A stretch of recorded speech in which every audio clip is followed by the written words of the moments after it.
Hello out there. Welcome back to Table Talk Discussion and Discourse. I, as always, am your undead, ever-living host, Alejo, aka Count Grey. Blur. I changed my profile pic to a Zambambo. I'm your second host, SneakyAdolf. Machiavelli. Dude, it's a shame. I had a ghost picture that I absolutely adore, and then I was like, but I can't tread on the toes of our third host, the ghost host with the most. It is true. That's your intro. Yeah. That's your... Okay, well, we're doing that. You said it. So I can't say it now. Well, So you could at least say your name. Could I? I don't know. Could you, boo? You know, I don't really wanna. Okay, alright. Well, there we go. All right. I don't feel like it. All right. So... Be a child. I will be. I will never grow up. Eat my dick. So, yes, we're back with more spooky stuffs to talk about. This time, we're going to be talking about how to run a horror setting in your role-playing game by How to Be a Great GM. I hope he talks about his vampire stuff. We'll see what he talks about. I'm interested. It was either going to be this one or the one that's using creepypasta to create a horror adventure. Okay.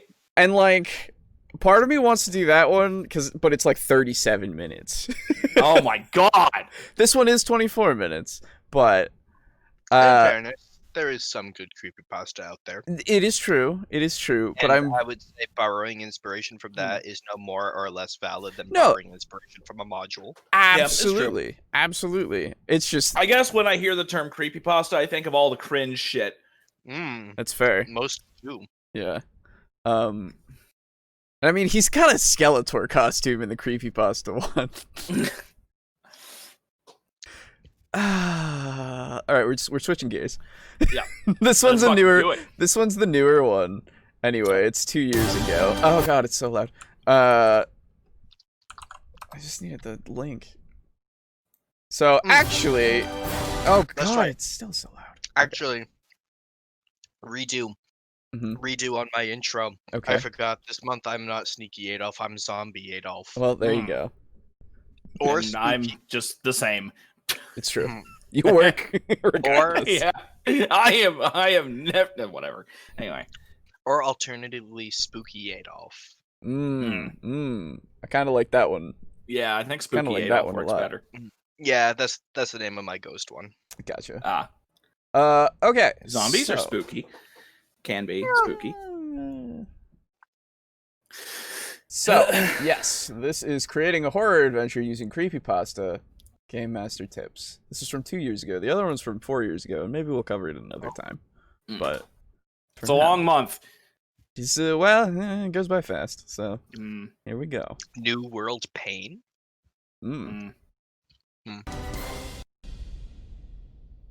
Hello and welcome to this episode. Hey, he's not bald of this How to Be time, a that's Great nice. GM for your consideration. Oh wait, was it Now, where what he is didn't have the for your beard? Consideration?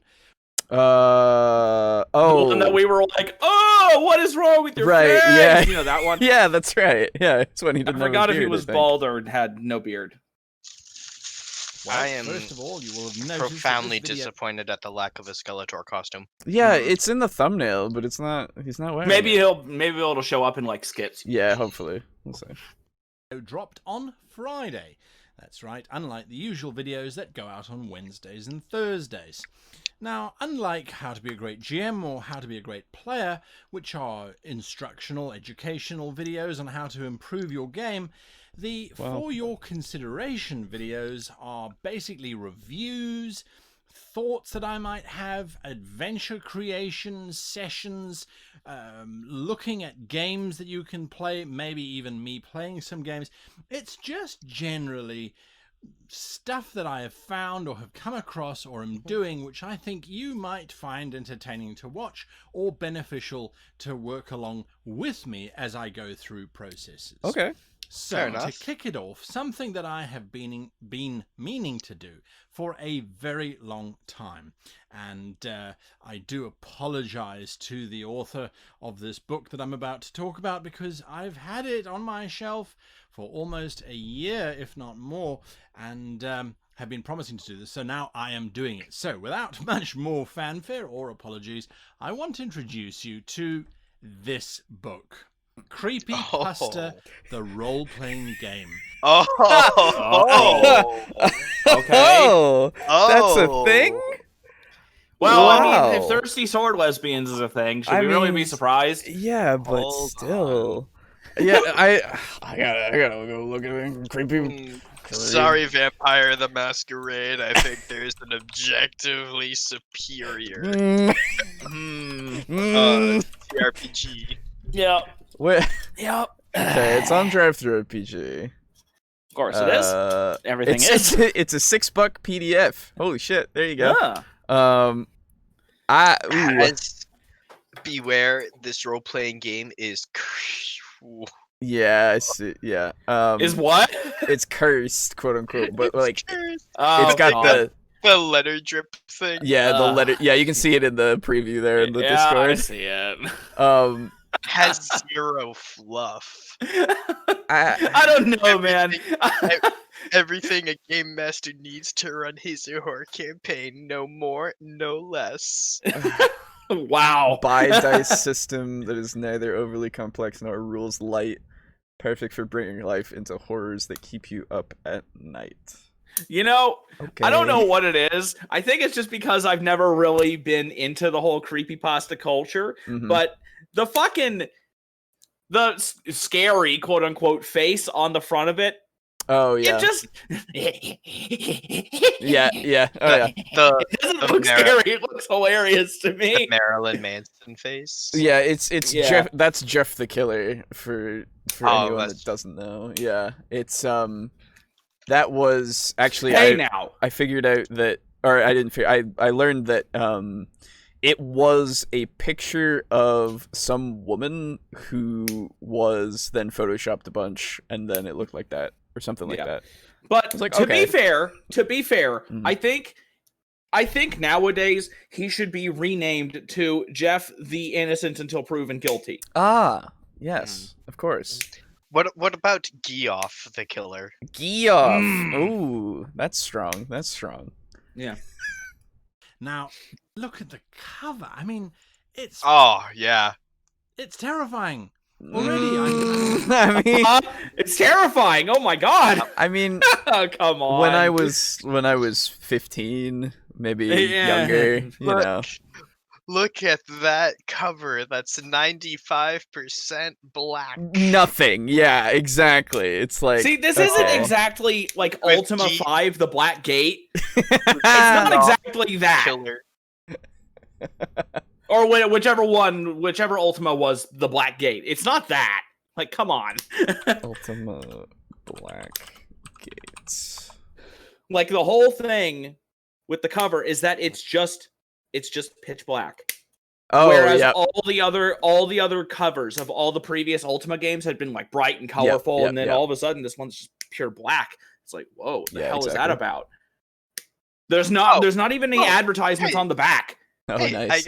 I found this. It seems to be from the guy. I created an RPG 2 years ago and haven't done any promotions for it. I've been creating RPGs for myself and my friends for about 2 decades.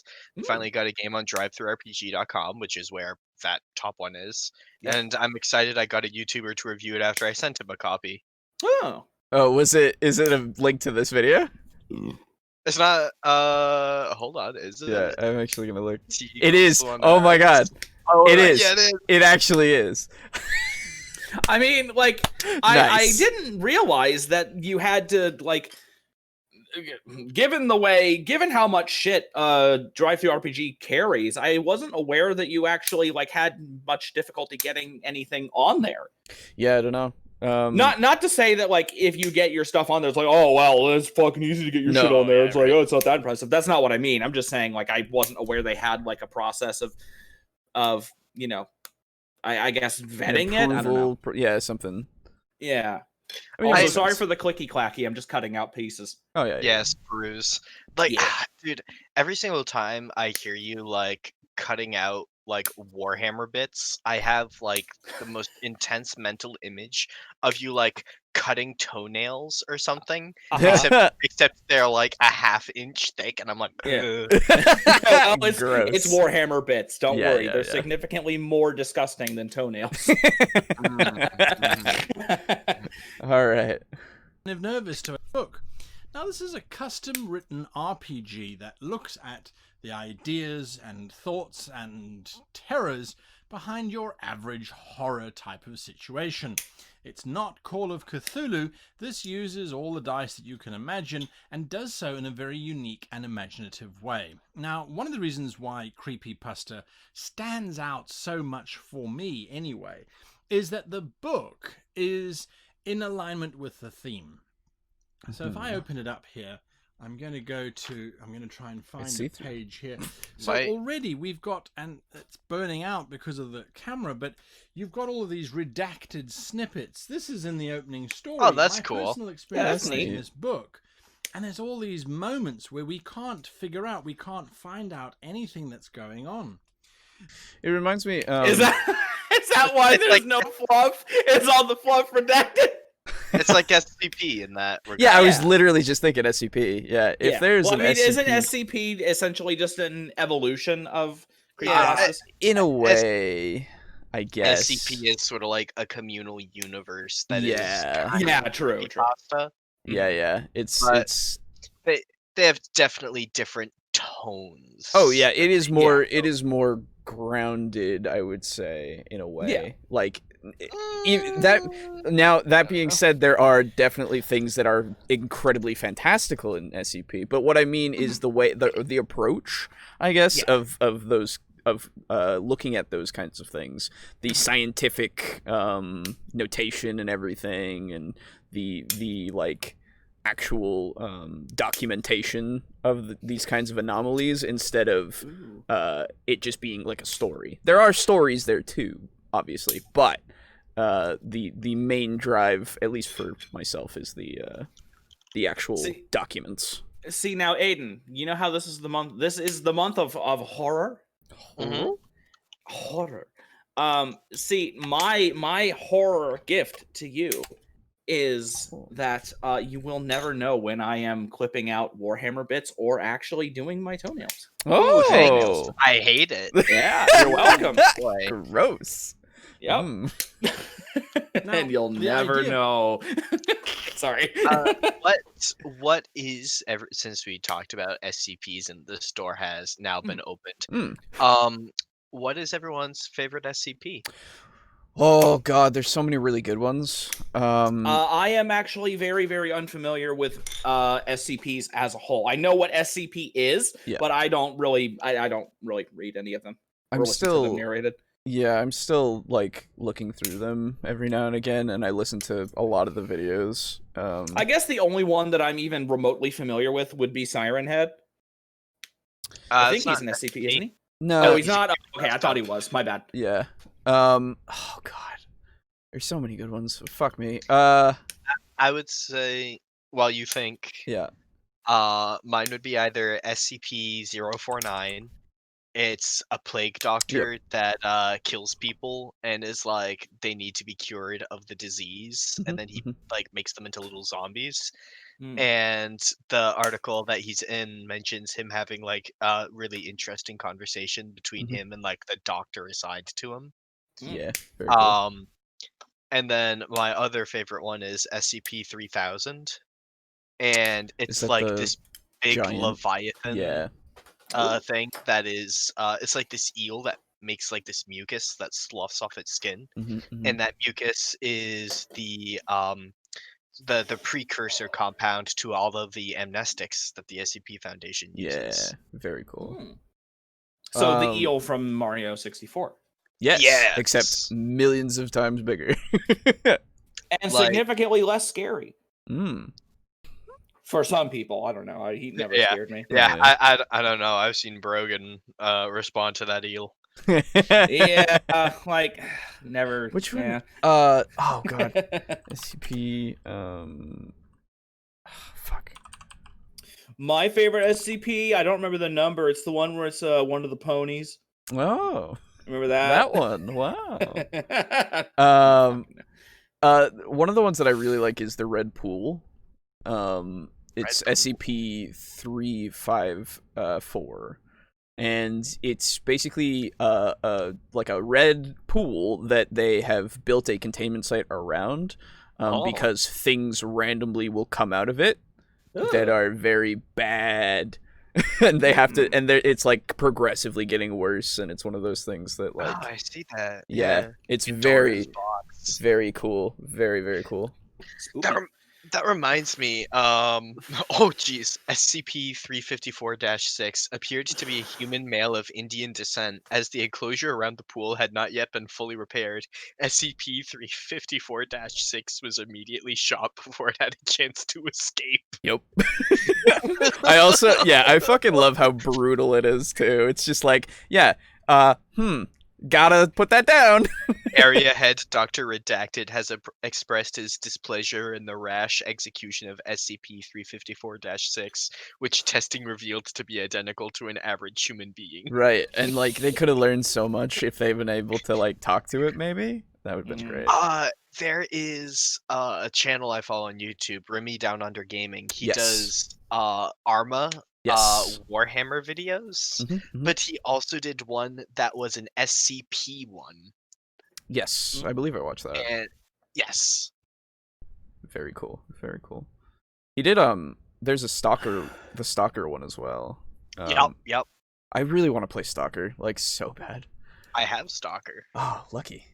Wait, which Stalker? Like Stalker Shadow over Chernobyl? Yeah. Oh, nice. Yeah, I And want to play Call those. of Pripyat. Yeah. Yep, I've played a little bit of Shadow and over Chernobyl, or Shadow of Chernobyl. That's my bad. Yeah. I didn't get too far though, but it was really good when I was playing it. It was awesome. Yeah. Move along, Stalker. Behind the book, it has got some amazing artwork in it. It's Ooh. really creepy. Okay. Really kind of gets you into the mood.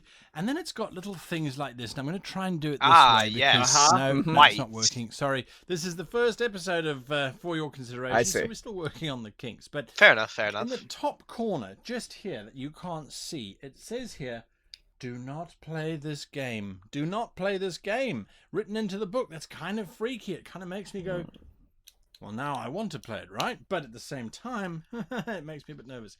So the book is beautifully laid out. It's very thematic. The way that the rules are explained, nice and clear. There's lots of examples. If you roll a this Such happens, as if what? this happens, this does. Well, etc., they'll get to it, etc. I hope. You've got what you would expect. You've got some attribute dice, which you use. They're not handled in the same way, and I'm not Tell going to me go into about too the much buy detail on die how that system. happens. You should get a copy of the book, but Mhm. there's little breakaways, there's thoughts, etc. However, as you move through the book, and you can see here the green screen in effect, that's a green block, not a hole in the page in the Figured, yeah. universe. But as you work your way through the book, it's nicely laid out. It shows you exactly what to do. It talks about the different abilities that one has, one's character abilities and things. It flows nicely. A lot of times you'll get rule books that are just all over the place and they don't make sense. This, you can see, has been done properly and with a lot of thought towards the player who is going to be creating their character. They've got some lovely little ideas in here: exertion points, reverence points, things that allow you to re-roll dice. They've got exploding dice, so if you're successful you roll again, if you fail you roll again and you deduct numbers. It's quite an elegant little system, and something that's different from what you normally associate with the horror genre, which of course is Call of Cthulhu, for example. I appreciate that he's going as a broad stroke, and again, he said that this is the first time that he had done this, and this was 2 years ago. So I hope he goes more into detail on it, because I'm genuinely interested. Well, I mean, I think that the idea is that he wants to support the creator and make. Oh, of sure course. He just wants to give you a taste, so that way you go out and buy the book. Of course, Yeah, but it's just for exposure. However, we are only 4.5 minutes into a 37-minute video. yes, I'm sure this is just an executive summary. That's yes, exactly. That's why I'm hoping that that's the case, right? But I don't know. We'll see. Call of Cthulhu is big meaty tomes. This isn't a particularly large tome. I'm looking here now. It's 94 pages or so of sheer gold. So carrying on, if I wanted to show you an example of what's happening now. You can see these are scratch marks that are in the book. They don't really have anything to do with the story. It's called aesthetic. They look like they've actually been drawn into the book by pen. So they don't look like they've been printed here. They look like they've been actually hand-drawn. They haven't actually been hand-drawn, I hope. But the idea is that there's these little crib notes, these little side notes and things that really start to make you feel as if you're there. Nord Games does that with a lot of their books too. Yeah, I was gonna say it's. A lot of the smaller companies that want to really make a quality product will put in that extra time and effort, and at least personally speaking, I really appreciate it. Oh, absolutely. Yeah. Even in something like D&D, they have the side notes for like Volo and for in like Tasha's they have side notes, and like Mordenkainen's does. Yeah, they're all Xanathar's, like it's fun to see that little side of it. I've still not gotten a chance to look at Tasha's. I just know I've seen a couple of them that were like shown in or at least said in previews. But book has been has gone through the mill. Why won't I sleep? Why won't I sleep? Well, that's a good question. One that I'm not entirely sure I want to know the answer to. Again, just lovingly filled with this really creepy artwork. On the back, there's this freaky dog. Oh, hey, that's the dog. If my dog looked at me like that, I would be running. The fucking smile.jpg dog. And again, what I also like, and I know I might be stressing it too much, is that, yes, I'll see how I can solve this problem. But the text starts to actually swim across the page as if you yourself are going mad. And some of the lines are they're just crazy. They're just in every direction except the direction of normal. Very, very nice, very thematic that's book. A nice Lots touch. of detail. Yeah, that's a very nice touch. The book, of course, includes everything that you would expect. Equipment lists plus their costs. That must have been hell to skew that Excel table. Yeah, right. Backwards. I'll have to hold this up to a mirror, I suppose, and get there. That's chapter 7 or 7. Oh, I don't know. It's freaking me out. Nevis. Yes. So, Creepypasta is a fantastic, fantastic little game that you can pick up. Head along over to the website that I will link below because my brain has gone blank as to where one can pick up a copy of this. It's by 26 Letter Publishing. It's a great book and one that I think is well worth. There's someone behind you. Go and find where it is. I'm sure someone open your door. It's gonna be a common thing now. My chair has started squeaking again. Like I gotta find the WD-40, but I have no idea where it is. Yeah. So it works aesthetically. Yay! Yeah, right. I need to get like some chains jangling from your chair. Google Creepypasta, the role-playing game. It will definitely come up because of its just because it's so cool.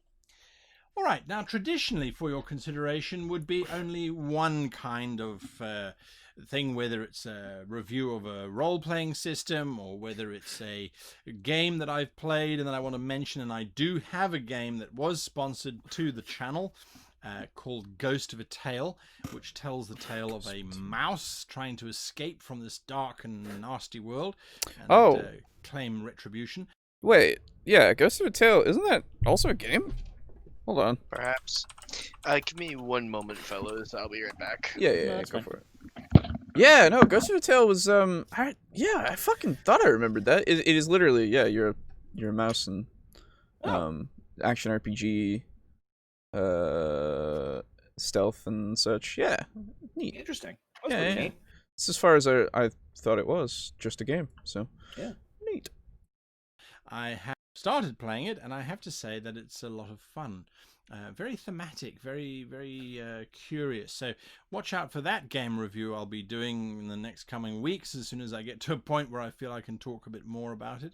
And now I have to say if he was talking about actually playing the game, as in like the video game, or if there's an actual RPG, like TTRPG. Oh, yeah, no, I thought that's what he was talking about. Yeah. It'd be weird. What are you all playing as mice? Well, I mean, that would be cool. I'd be fine with it. It just depends. But I want to play as a rat. Well, that's fine. Play as a rat. Well, it says I can only be a mouse. Oh. Uh-oh. Yeah, no, he's literally talking about the game. Oh. No. Wow.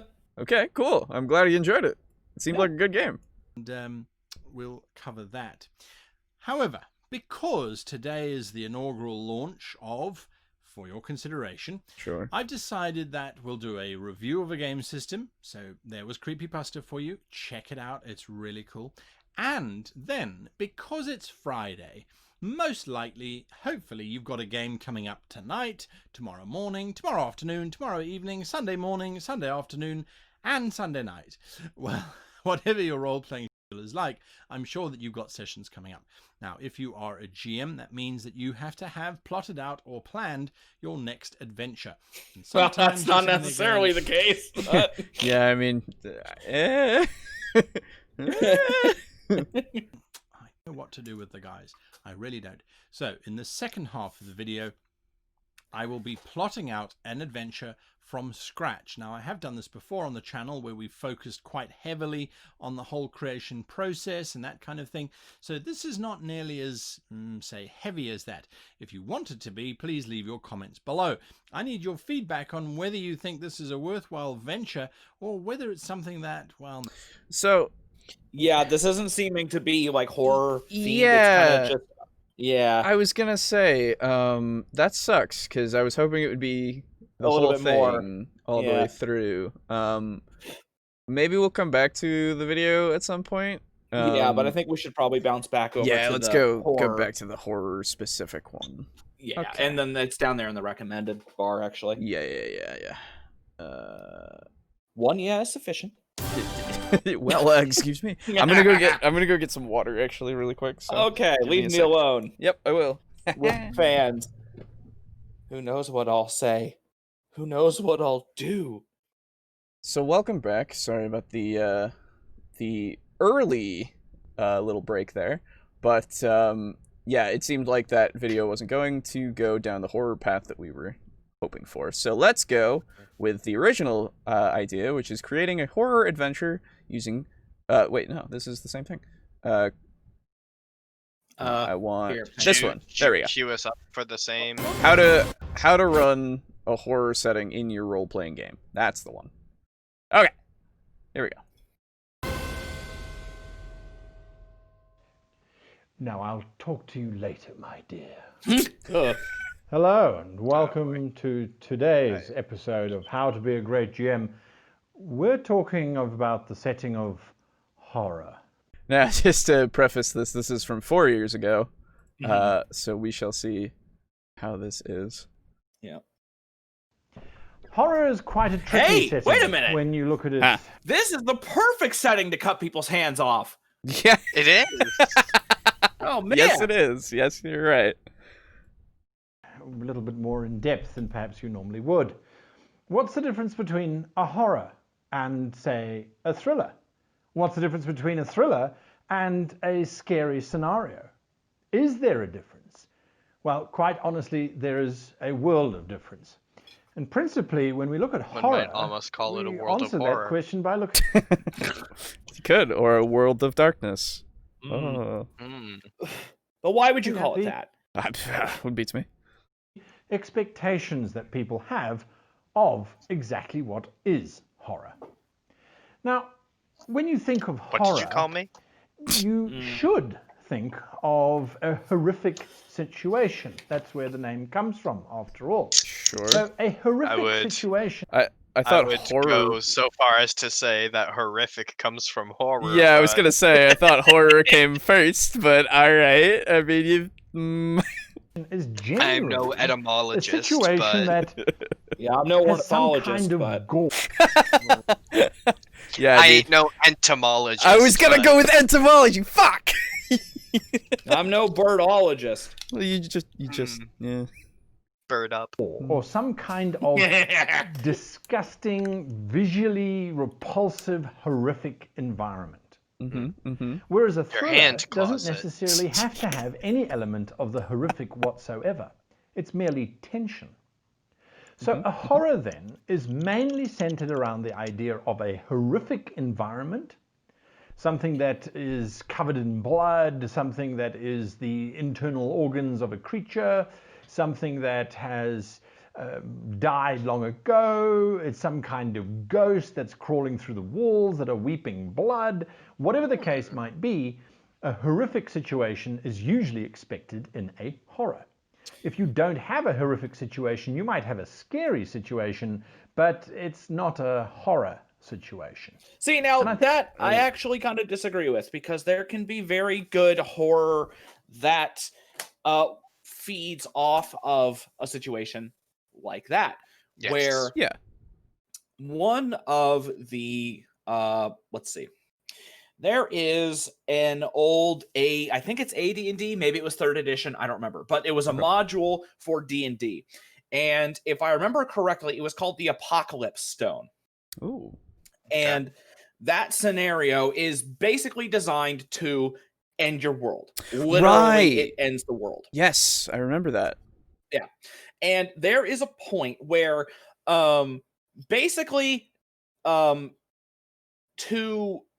quickly summarize the story, you pull the drain plug of the universe. And then shit starts getting real bad real fast. And there is a demon prince named Moloch who gets pissed at you because of that, and he starts hunting you down and trying to kill you. And there is a point where the characters are traveling around, and they go to an inn, and they're like, "Hey, would you like to stay the night? We have these fresh made like pork dumplings that like our specialty." And Oh God. and It's people. it is. It is people. But it's more than just people, actually. It is actually the meat taken from the bodies of all the characters that the players hold dear. Oh. Yeah, and so Moloch killed if they came from a village or like a town and they know people there, they're all dead. They are turned into these pork dumplings, and they take like parts of them and put them in the pork dumplings, and then when they go outside, they have to fight a fucking flesh golem, a huge flesh golem that is literally the stitched together bodies of all their loved ones. That's awesome. Yeah, so you can have that horror scenario come out of a very relaxing environment. You know? All right. So I wasn't gonna mention this, but the more I think about it, the more it disturbs me. Flesh golems, right? Yeah. Yep. Cool. All I can think about how if I ever were to make a flesh golem, and God, I know this will be evidence against me in some jury trial case. But I hope you're prepared to never run for office. Mr. Sneaky Adolf. Yes. No, I'm Zombie Adolf. Okay? Yeah, that's right. At the moment, he's a shambling corpse of his former self. I am. It's true. Have you never heard of Call of Duty Nazi Zombies? I have. It's pretty good. There's also Sniper Elite Nazi zombie. Hell yeah. Whatever. Are there really? Yeah. Dude. Oh yeah. That's amazing. I love Sniper Elite. Anyway. Yeah. Dude, killing Nazi zombies is always a good time. Oh Or yeah. killing Nazis in general. Yeah, it's pretty fucking sick usually. Yep. Anyway, all I can think about is how if I were to ever make something like a flesh golem, I would want like a whole like the whole right arm, for instance, is just fingers. Ugh. Just fingers. Nice. Like like shoulder to like the tip of like the fleshy tentacle, just all fingers, just So like now, how many try- flesh golem arms could you make out of a Baphomet finger? Let's do some fucking math. probably 1 or 2. Yeah, I was gonna say. Yeah. Not too many. Sorry. I just I'd had have to- I'd have to calculate the volume of it first. Yeah, sorry. Like that is Oh, you my didn't- meme from you that didn't fucking- campaign. How many is Did this you, many Baphomet fingers? you didn't fucking keep the science there. Keep the math. Yes. Yeah. Anyway. Yeah, no, anyway. Yeah. A So lot of in- GM Oh, yeah. Go on. but yeah, like winding it back down around to the video, like you don't have to have that really blatantly bloody, disgusting, terrifying situation to have horror. You It can is true. easily have horror come out of a situation that doesn't seem that way. And in fact, that can sometimes be better because Yeah, the unexpectedness can really throw someone off. it's like, think of it more. You can think of bringing horror out of a peaceful scenario, kind of like a jump scare that doesn't feel cheap. Mm. You know what I mean? Mhm. So, like when you think of a jump scare, it's all of a sudden everything is peaceful, and then blah, there's Right. a guy there. But it's But- just for a moment. No, not necessarily, because you can absolutely have tension and build up before a jump scare. You can, but you know what I mean. Like the point of the jump scare is to have that big startling moment. Yes. Whereas when you do it, when you inject like horror into a peaceful scenario, you're establishing the peaceful scenario, Mhm. and then all of a sudden, bam! Now it's fucked. Right, and that can last. Yes. The 3 distinctions that I've always sort of mentally used were horror is when you're watching a scary movie and you yourself are scared. Mhm. You as the part of the audience are meant to be a little bit spooked. Mm. Just too Thrillers. Mm. Yeah, thrillers, much like any of like the Jason movies or like Freddy Krueger, are scenarios in which you, the audience, are not meant to be scared, but No, you are yeah. meant to be scared for the people like in the movie. Mhm. Mhm. A thriller is more or I guess you'd say horror is meant to be more personal. Yeah, okay. Yeah. Whereas thrillers are meant to be sort of like an action movie, except the action it's an action movie for the villain. Exactly, yeah. No, I Yeah. I understand what you mean now. Yeah. I agree. Like way to put it. Like Jason Voorhees just style beasting on some Yes. kids at a camp because they had the gall to smoke. yes. Mhm. Or And do the sex. what was the there was the one of the newer ones that the blind guy in the house with like the people trying to rob him. It was pretty good. I fucking saw it with Brogan actually. Oh yeah. Oh, Yeah. what was Was it light? It's not Oh, Lights it was the new Mr. Magoo. Out. I think it was light. Was it Lights Out? I don't think it was called that. I don't remember. Blind guy. He was an old military vet. Blind Guy, the movie. Yes, Blind Man the movie, who he like fucking kills it. It's great. Yeah, That Lights actor's Out. really good. Lights Out? Okay, cool. Yep. Hold on. Yeah, I saw a you trailer for it. fucking I nerd. never actually like watched it, but quite good. I looks have to really say, I would recommend. if Um, it is ever on Netflix, I'll definitely watch it. Yeah. If I ever watched any movies, I might, but I don't Oh. watch movies, basically. GMs aim for the fear, or they aim for the thriller, the chase, the anticipation of there an you go. attack, and they forget the element of horror, which is at the core of what the horror settings is all about. So, actually, I don't know about you, but I if there is a wall in my campaign, I will make it bleed. yeah. Oh, yeah. That just seems unsanitary. Yeah, well, Well, so I would say that I don't necessarily disagree with his point, because even with your situation, Boo, when you have the peaceful scenario and then you inject the more horrific situation, you will still have that horror setting, right? It's still there. Yes. And Oh, so yes. it's still super necessary, right? And it's Well, here's the thing. He was saying it at the beginning of this. He was Mhm. saying that the horror situation comes up out of the disgusting shit. You know, like Oh. the horror situation comes from blank. right, but That it was can, why I disagreed yeah, with that. That's fair. That's fair. It can do either. You're right. Okay. We also generally, some kind of horror, have some kind of unknown evil. I beg your pardon. That was the Chinese from just now. Good Okay. choice. My brain immediately went, "Oh, you ate him? That sucks." No, well, no. Well, see, he is speaking to us from the past to the future. It's It true. was the Chinese. It's true. Oh, here it is. It's true. I- It's true. I have been looking in my Nord Games Ultimate Bestiary, the dreaded accursed book. Ooh, yes. Because when I said there's a wall in my campaign, I'll make it bleed. It reminded me of a little flavor note here on the ghosts section, Ooh. and it's please make sure tankards are washed promptly and thoroughly. Artius is clearly upset by mess and clutter, and I don't want to spend another day cleaning up the common room and scrubbing blood out of the walls. Yes, it is hypocritical that he wrecks the place when he's upset. No, there is no value in trying to point that out to him. Note posted behind the bar in the famous Spirit tap room. That's great. I love That's that. amazing.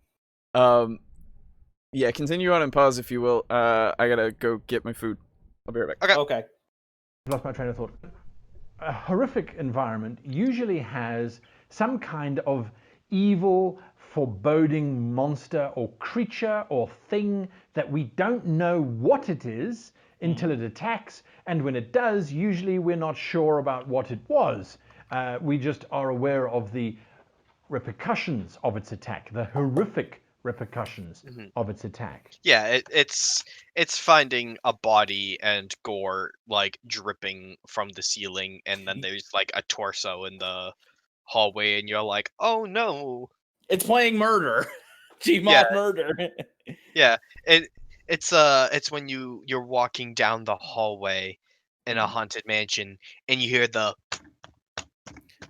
of like footsteps coming and going above your head. And then when you go up there, there was nobody there. Ooh. Ooh, Woo. spook.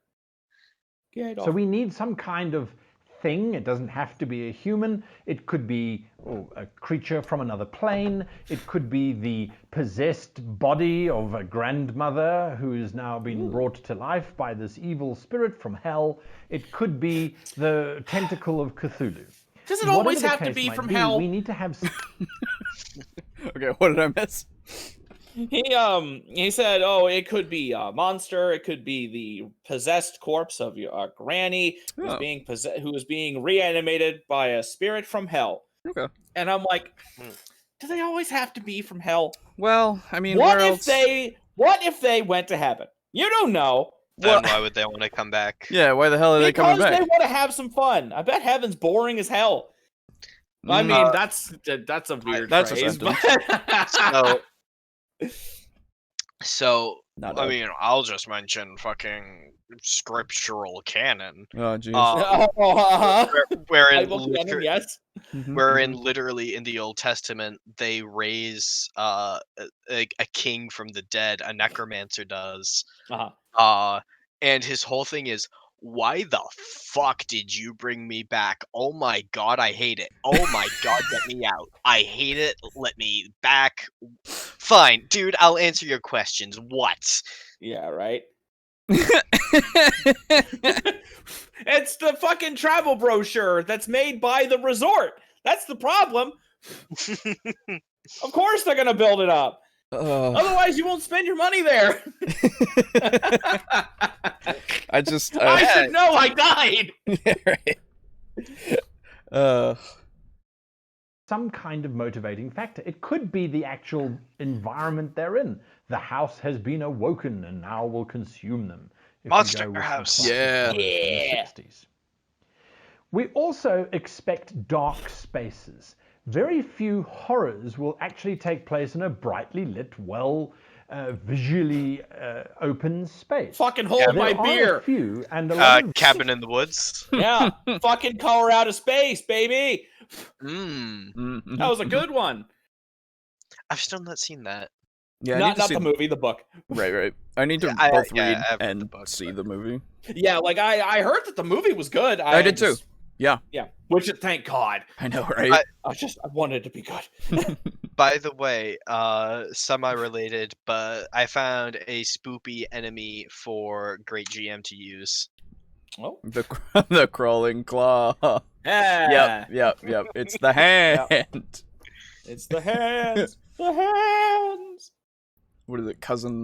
Not cousin. The thing or whatever thing. Hand thing. Fucking Adam's from the family. What? Adam's family. The Addams hand. family. Uncle The- It? No, it's cousin it, and that's the hair monster. Yeah, that's the hair guy. Yeah, I don't remember what the hand's called. So wait a minute. If he is he covered in his own hair, or does he wear other people's hair? And if so, Yes. does that mean he's a hairdresser? Ah. Sorry. Thing. It's zombie called. movie, It's, which it's called ostensibly Thing. are It's just horrific. called Thing. Thing. Oh, okay. Is it like the pet? I don't know, dude. I The Adams don't family's watch weird. It's You better ask them, okay? Rather than a thriller or say a scary, will take place during the day, but not necessarily focusing on the scare of the zombie attack. It's more on the horror of this black bile oozing out of the freshly ripped open mouth with bits of bone sticking out and blood everywhere, and the terror of being infected by having blood sprayed across one's face and accidentally land on one's tongue. It is the horrific element that these kinds of things Close your focus mouth on. when you're fighting zombies. We also expect lots of death, and we expect death from in and amongst the player group. Not Now, this is quite necessarily. tricky. Yeah, wait. Yeah, like I'll- if you're playing a Cthulhu game, it's It's more likely. yes, it is likely, but you should not. It should not be expected. Yeah. Just because people die all the time in Cthulhu does not mean that that should be the norm. It's not because people in Cthulhu. It's not because you want to kill them. It's because Right. people who play Call of Cthulhu, Or the gateway RPG paper. is D&D. Yeah. And Yeah. in D&D, you're a superhero. And then if you jump from D&D to fucking Call of Cthulhu, you're gonna get your shit stomped. Yeah. no, Wherein sure. you are made of paper mache. Like real fucking people are. And I mean, I guess there's an argument to be made of, yes, if you expect it more so, then you'll be less upset when it happens, I guess. But it's more expected in something like Call of Cthulhu, where it is so, like, if you get into combat, you will most likely die. So, but still, I agree. Yeah, if you go in totally expecting just to die, then what's the point, I guess, you know? Yeah. I will say that there should be death as a theme. Yes. Yeah. Yes, absolutely. Throw in a few corpses. Do like pull a viscera cleanup detail-esque environment. Yeah, Yeah. exactly. And show the players that like this is not to be fucked with. Right, and like, Yes. or like have them meet somebody, get real close to them, and then later on you take them away. Yes, in exactly. death. So, yeah. You use death as a tool, not as like a punishment or Yeah. anything. Or well, hopefully not as a punishment. Oh, Right. This is also the guy who there was a player who wanted to walk into a room wherein there was a battle going on up front. And he's like, if you walk into that room, you will just die. Oh, that's right. Yeah. Fucking hell.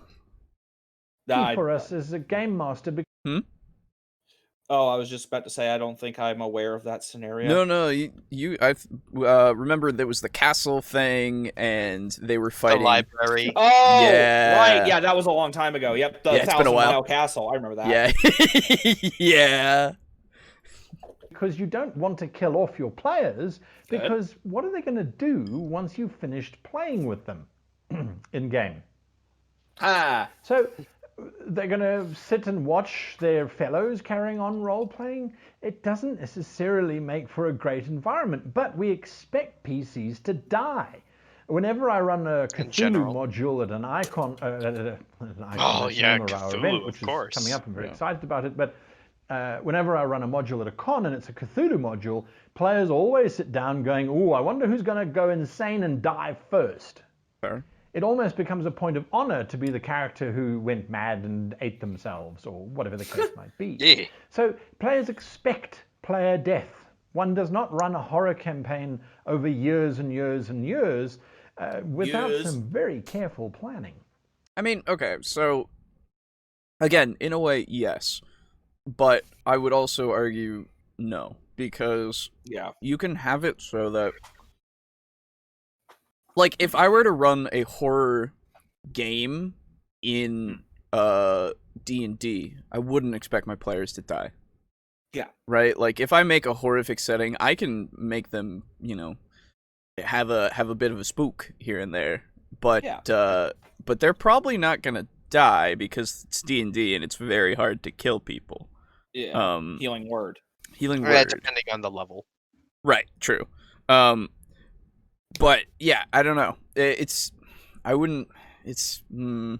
not for every horror setting, I would say. Yeah, I mean, I guess if you're gonna run in a horror game and you're like, "Oh, I wonder who's gonna die first," that's kind of just a player mentality. Yeah. It's honestly just kind of the mark of a not a bad DM. Well, I think it's more just they understand the setting is going to be something where you could die easily, right? I guess so. Yeah. But you play Vampire the Masquerade. You expect there to be substance abuse, kidnapping, and like back alley murder. Yeah, exactly. You play D&D. You expect there to be dwarves, maybe a dragon, and fucking cool airships and shit. Yeah, some airships, maybe the end of the world, definitely an onsen episode.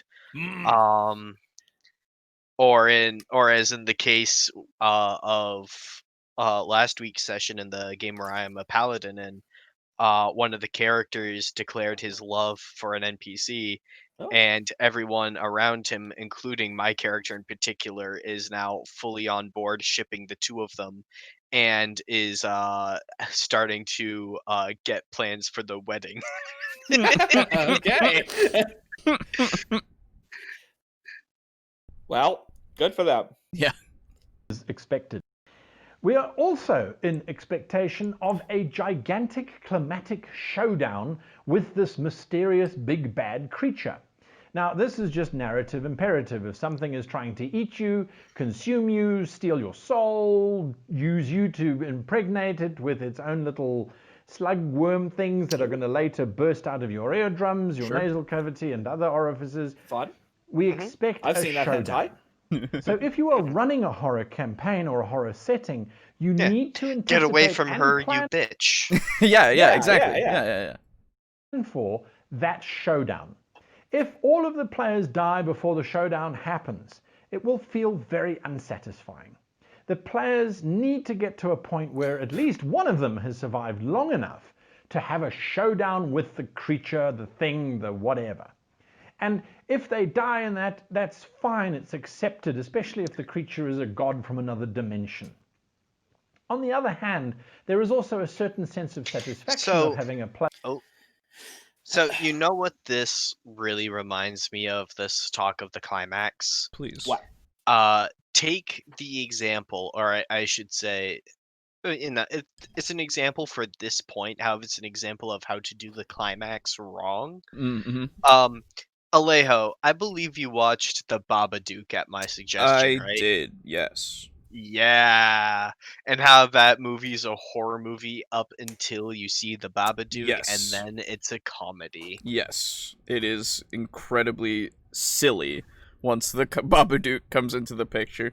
Before that, I was like, oh, if there was no no supernatural element to this. This is Yeah, a very... it's just the mother going crazy. It's a very horrifying setting of a mother who can't handle an autistic son who, like, just continues to just descend into madness and will eventually kill her son. And I was like, oh, yeah, I'm super down for that. That's a great... Like, I was hoping that the Babadook was literally just the book thing, Yeah, and that was nothing. it. Yeah. But then the Babadook shows up. And then it's real, and it's a puppet on a track. Right, or just some guy. And I'm just like, oh, cool. And then it's in the... spoilers. And then it's in the basement, and she feeds it worms. Worms, yeah. Yeah, and she keeps it because it looks like her husband or something? I don't fucking remember. Yeah, no, it was... I think it was she was gonna kill him, and then, like, it showed her, like, a vision or something of her husband. And then now she's like, okay, you can stay, I guess, supernatural entity that can appear and disappear at will. We're gonna keep you chained up and give you earthworms. In the basement. Yeah, the movie's good until Babadook comes in, and then it fucking tanks. Yeah. It's fucking weird. And would you say that despite how entertaining it was to see how stupid the practical effects were, would you say that it was definitely, like, horror-wise very disappointing? Yes. Yes. Yes. So, like, if you're going to set up a horror thing for your players, make sure that what you make actually is scary. Perhaps give it a few custom mechanics. I had a boss, and, like, granted, my players are at a level now where they're strong enough where, like, throwing bosses at them is a bit difficult. Right. I had a scarecrow boss that his whole thing was if you were scared of it and you ran away, it got increased movement speed to chase you. But what it would actually do is it would cut its own movement speed by 20 to cut yours by 20. Yes. And because of that, it would move forward at like 30 feet towards you, but you would be moving at a net of like 10 feet around, 20 feet if you double dash. And you would have this thing where your entire party is running away from it, and you're watching them as they all run and leave you behind, and you're looking over your shoulder at it as you're trying to run as fast as you can. And it's like running through syrup. And it's just it's just walking, essentially. And it's just walking up to you. So it does the classic serial killer thing where the character is fucking running full speed, and then they trip on everything that exists. Yes. Yep. Exactly. Yep. So, I matter of fact, actually, on its like monster sheet, I think I called it the Jason effect. Nice. Love it. Because I wanted to capture that feeling of when you're running from something in a nightmare and you can never seem to get anywhere. Yeah. Scary Terry. Yes. Yeah.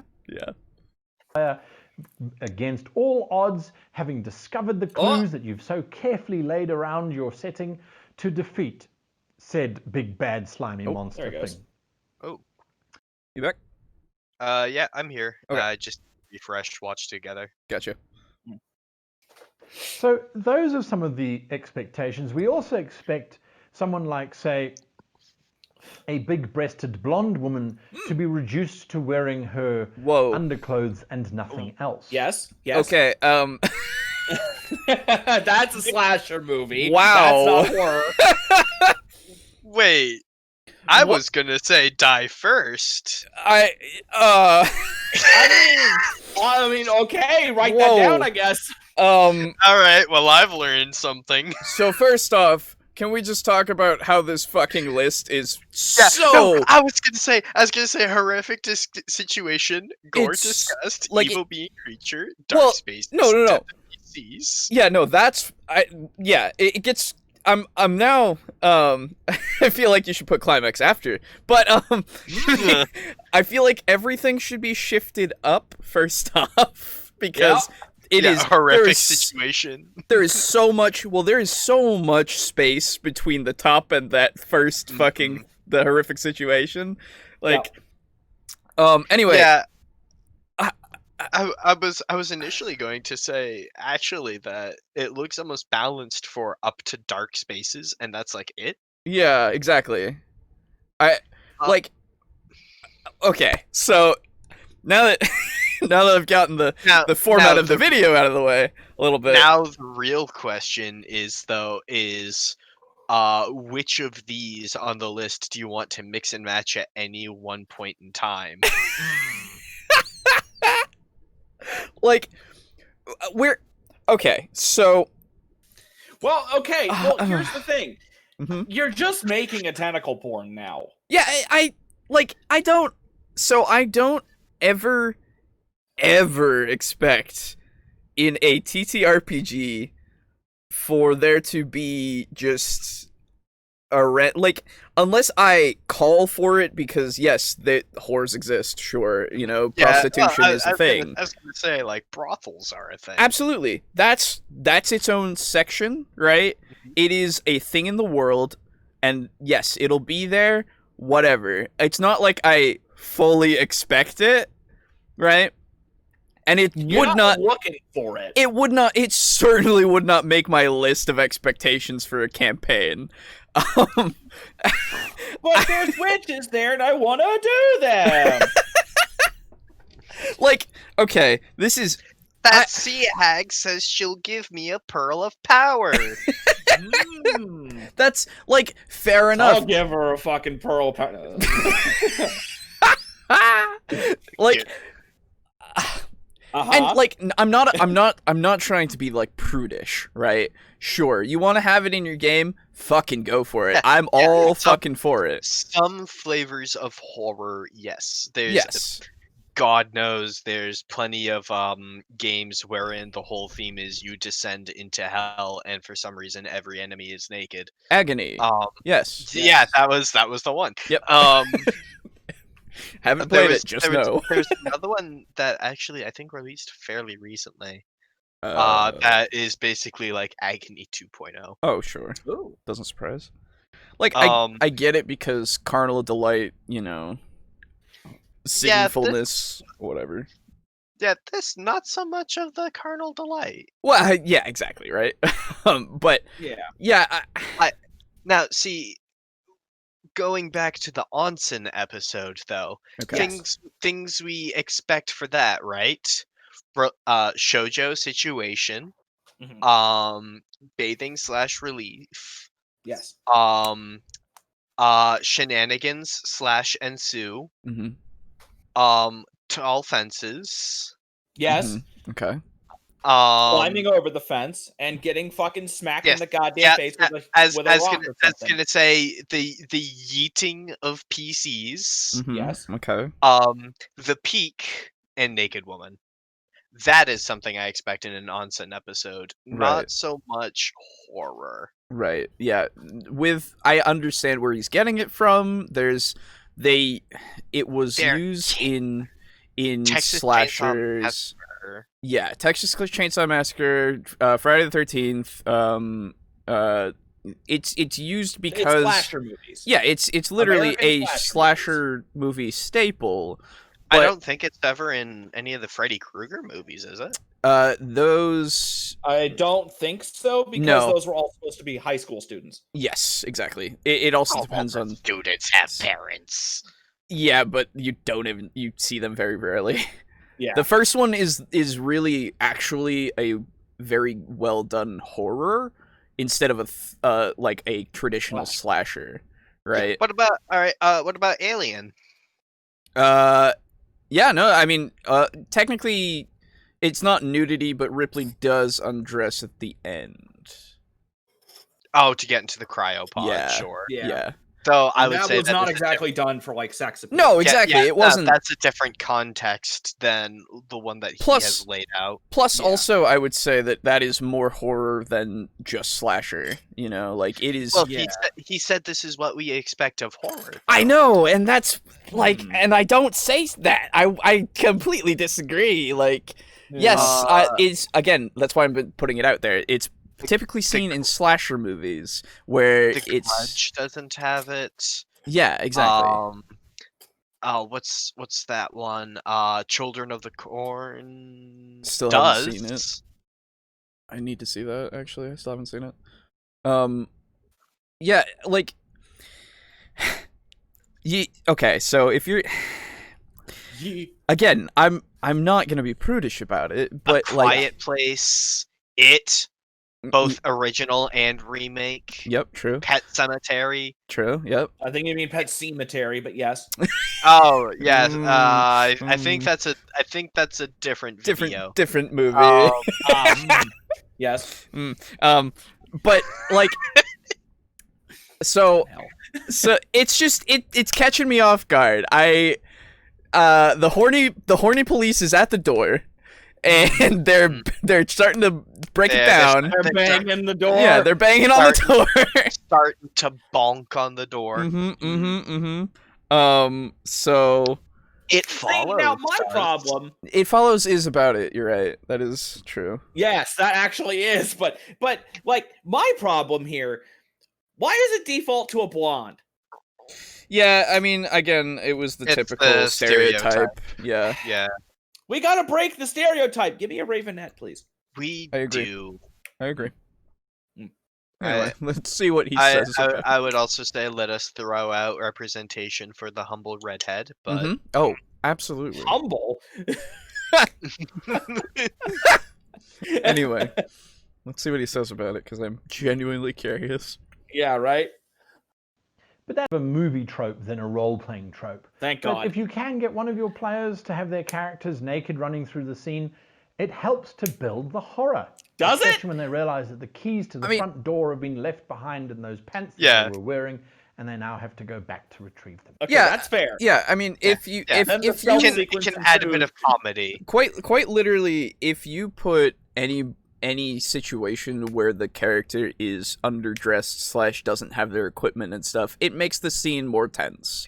Yes. Yeah. So you don't have to necessarily make them naked.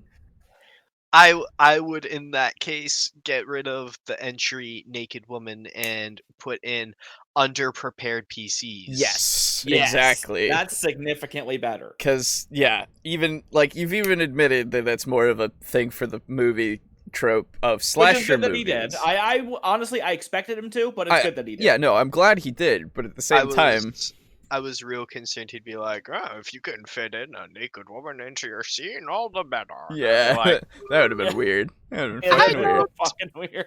don't really agree. Still, I feel like, yeah, again, just take that out and put in unprepared. Yeah. That's all you need. So if you notice, scare isn't part of something that we're expecting from horror. We might like to instill fear, we might like to scare our players, but that's very difficult to do in a role-playing environment, and I've touched on this before. Scaring players whilst you're all sitting in a comfortable environment around a table with plenty of snacks and a heater going, or a fire going in the hearth, or a swimming pool outside, or whatever the conveniences of modern day life bring, it's difficult to scare people. Well, it's Horror difficult to doesn't scare rely people if they on don't allow scare themselves to be tactics. drawn into the environment and the situation of the game. That's an easy way to play horror games. Like for example, I don't know, Fatal Frame, my favorite horror series that doesn't exist anymore, unfortunately. Fucking that game was the first game to ever people always sing the praises of Silent Hill. And the thing that I always hear from people is that, oh, it's the first game that made me so scared that I didn't want to go through the door. You know, I didn't want to, I was hesitant to even like play the game because they allowed themselves to be drawn into the world of the game so much. Fatal Frame was the first game that did that to me. And when I played it when I was like a young teen, I was like, oh shit, I actually am getting like really scared and I actually don't want to go through this fucking door. But the second you just are like, and you just stop caring, then it's nothing. It doesn't matter. Yeah. Once you separate yourself from the environment of the game, it's not scary. But depending on whether or not your players are actually willing to really invest themselves in the environment and the scene going on in the game, then you can scare them. It's really, I mean, I would also it's really say, more a thing of player participation, really. Right, As long as you're actually trying to instill a scary environment, if they let themselves be drawn into it, I think that you can do it. I disagree. Really? Okay. Because at least personally, Mhm. I definitely will let myself be drawn into the scene. However, still being in like a well-lit room Mhm. with snacks and maybe the fire and the hearth Mm. will still reduce my actual like hydrocortisone response, and I won't get like the goosebumps and stuff like that. See, now the thing is, that's a bad example Or that no, he's not given. not hydrocortisone, cortisol. That's a bad example that he's given, because if I'm going to be playing, say we play in person, Mhm. if I'm running Call of Cthulhu, the lights are getting turned down low, and the majority of the Yes. lighting on the table is Yeah. going to be fucking flickering Exactly. candles. you have to set the scene.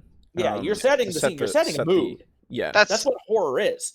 That's why when I first downloaded Alien Isolation, I told like everyone in the dorm, I'm like, hey, I'm gonna be unavailable tonight post dinner because I'm gonna play a horror game and I'm gonna have my lights out Mhm. and the volume in the game is gonna be set to max and like noise canceling earphones are on.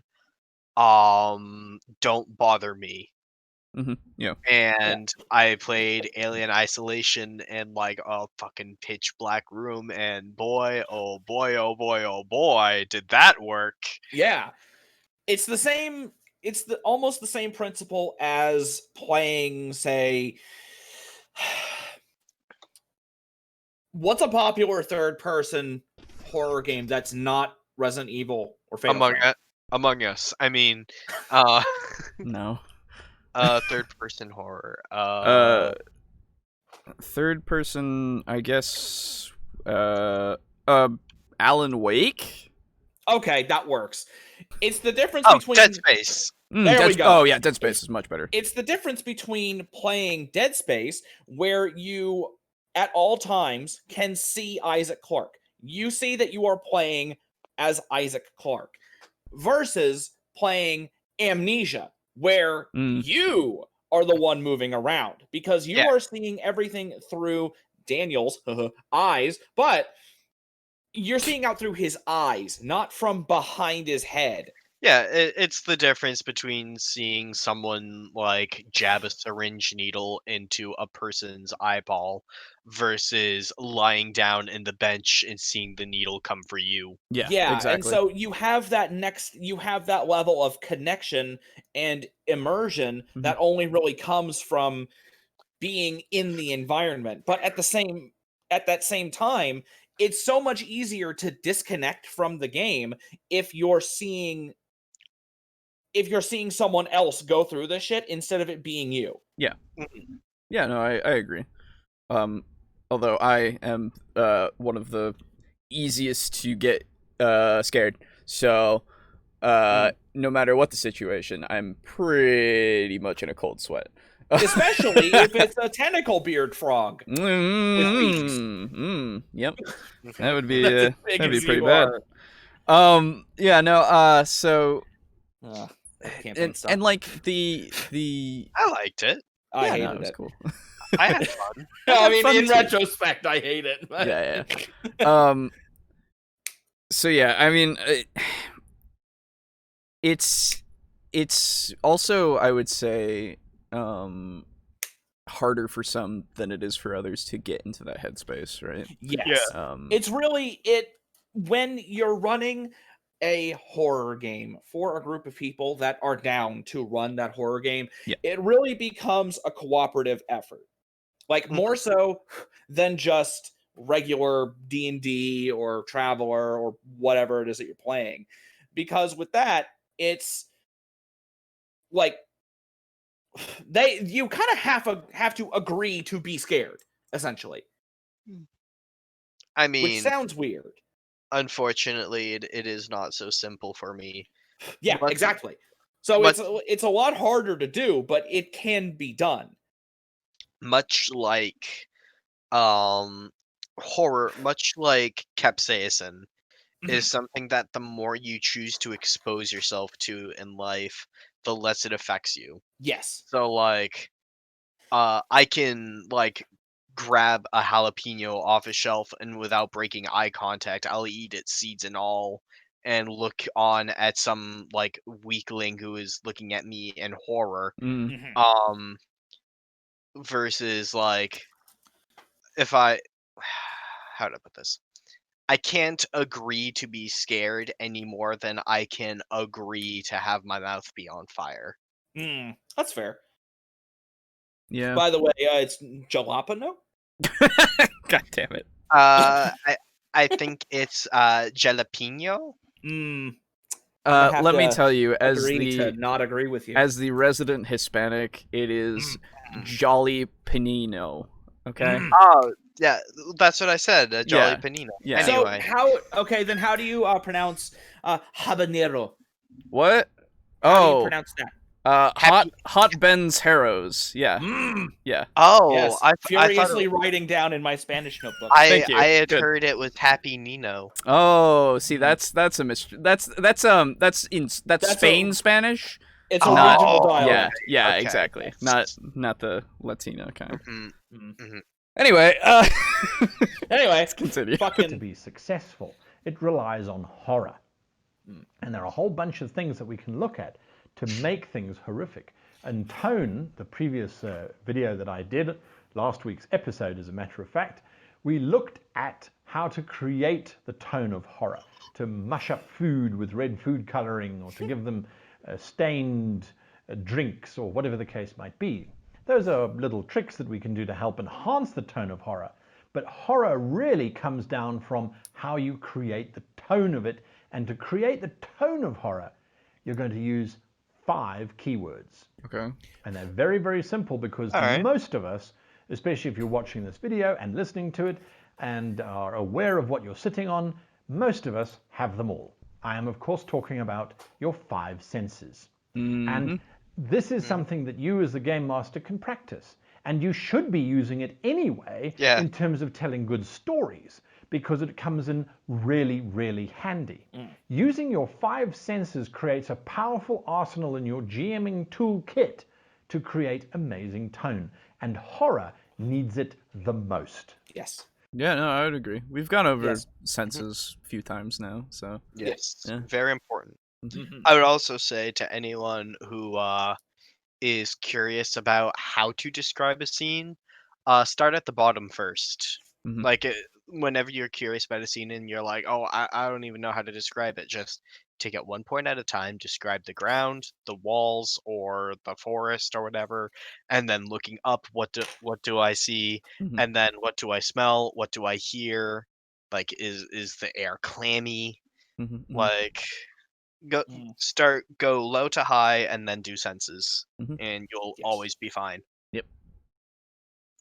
So, are the 5 senses? Well, you should know this from kindergarten, but they are, in no particular order, sight, smell, taste, hearing, and touch.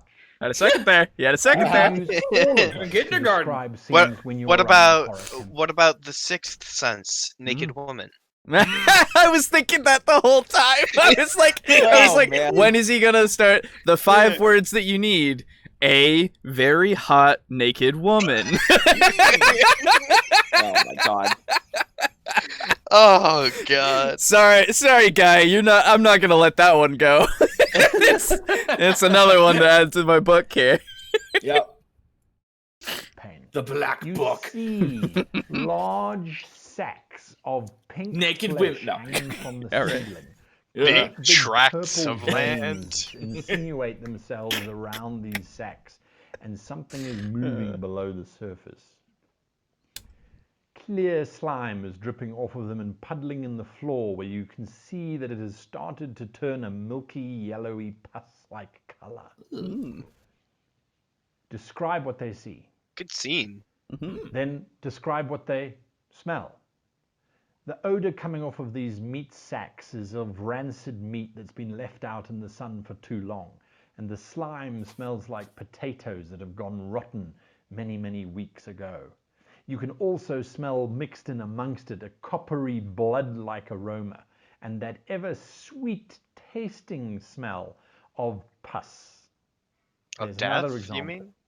Sweet tasting is a mixture, as a matter of fact, of the two, because taste and smell, of course, are very, very similar. Wait, I've had the actual acute displeasure of smelling what pus smells like. It does not smell sweet. Yeah, I Yeah. was gonna say, I highly doubt that it smells sweet. Also, See, now that actually I have- isn't. Oh, sorry. I've only ever witnessed it once. mhm. You've witnessed the and- smell. I have. And boy, That's oh how. boy, trust me, you can witness it. Yeah, and dude, like fucking almost every day, I gotta fucking deal with the dumpster out back, and that's not fun, especially in the summer, because Yeah. I work with food Mhm.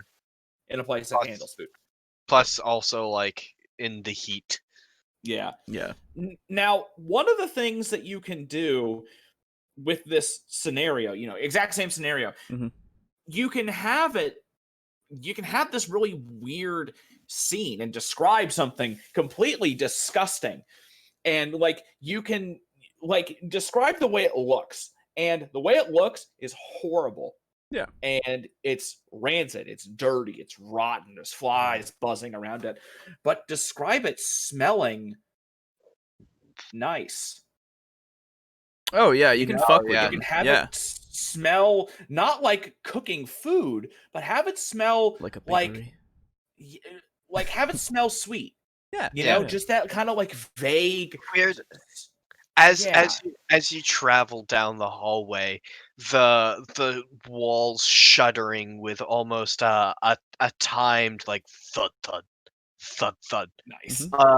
You notice a breeze seem to be emanating, and it feels cool and clammy, and weirdly enough smells sweet like death, but it seems almost layered with like the smell of a breeze coming through a garden. Yeah. What? Why does death smell sweet? Um, I don't actually know. I know of the names of chemicals, but I don't know why it Right. smells sweet. I've never smelled something sweet that was dead, I guess. Yeah, I do know. Long ago, death smells sweet. Oh, But like recent death does not smell sweet. gotcha. Then I've never smelled something that's been long dead, I guess, that has Yeah. smelled sweet. So, yeah, I don't know. Okay. So you can just have that really weird juxtaposition between knowing that this thing is rotten and horrible and awful and you shouldn't go near it, and yet it smells safe. Inviting, yeah. But the thing that you're doing there is something that's very, very effective for horror, is you're triggering that uncanny valley.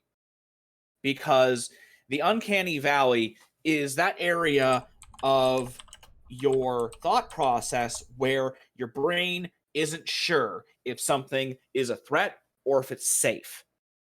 Mm-hmm. Right. It's like seeing it's a specifically- masked person in a window at a distance. It's weird. Yeah, That's it's- uncommon. Are they going to hurt me? It's also the exact same thing where if you are sitting on the edge of a high place Mhm. next to somebody and you look over at them and you think, if I could push them over. Yep. Oh, sure, yeah.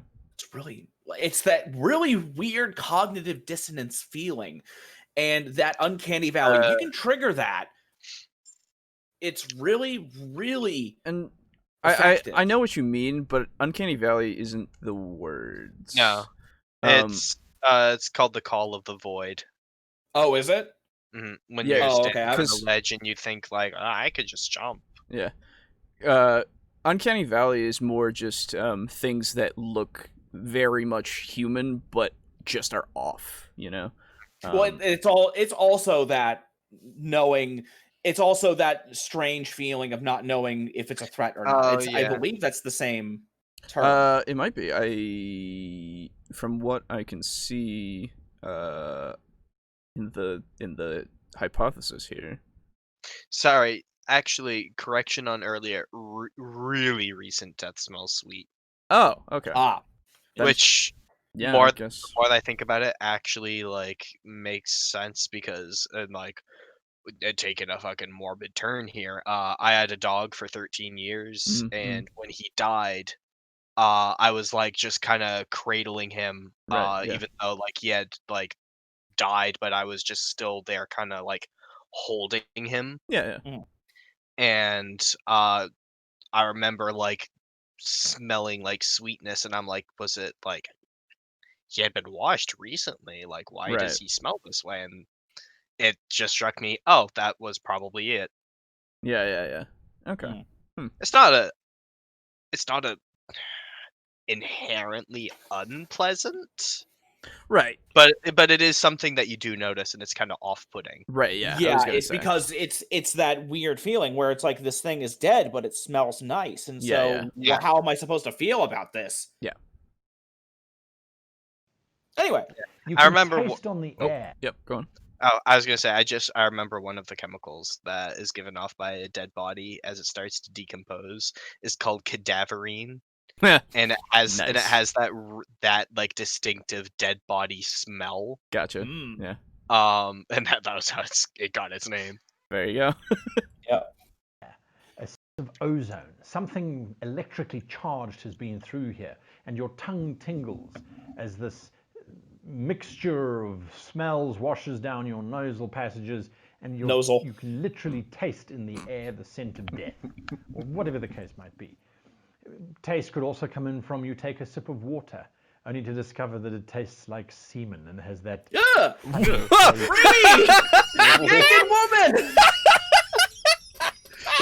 Guy, every single time. Guy, cut your hands off, please. Calm Guy. down. What? That's not once but twice in this video. You shell shocked me from out of You the know blue. what? If your intent I was initially thinking like, yeah, like he's drinking the Yep. water and it tastes like copper, so like No, yeah. it's clear but it tastes bloody. I Nope, was tastes like 100% down until we got the semen. How And, do you like- know that it tastes like? I'm gonna say, Guy, if your intention was to make me uncomfortable with your horror video, I'm uncomfortable a little bit. Just a little. What if the real horror was the video he made along the way? Like, We'll never know for sure. right?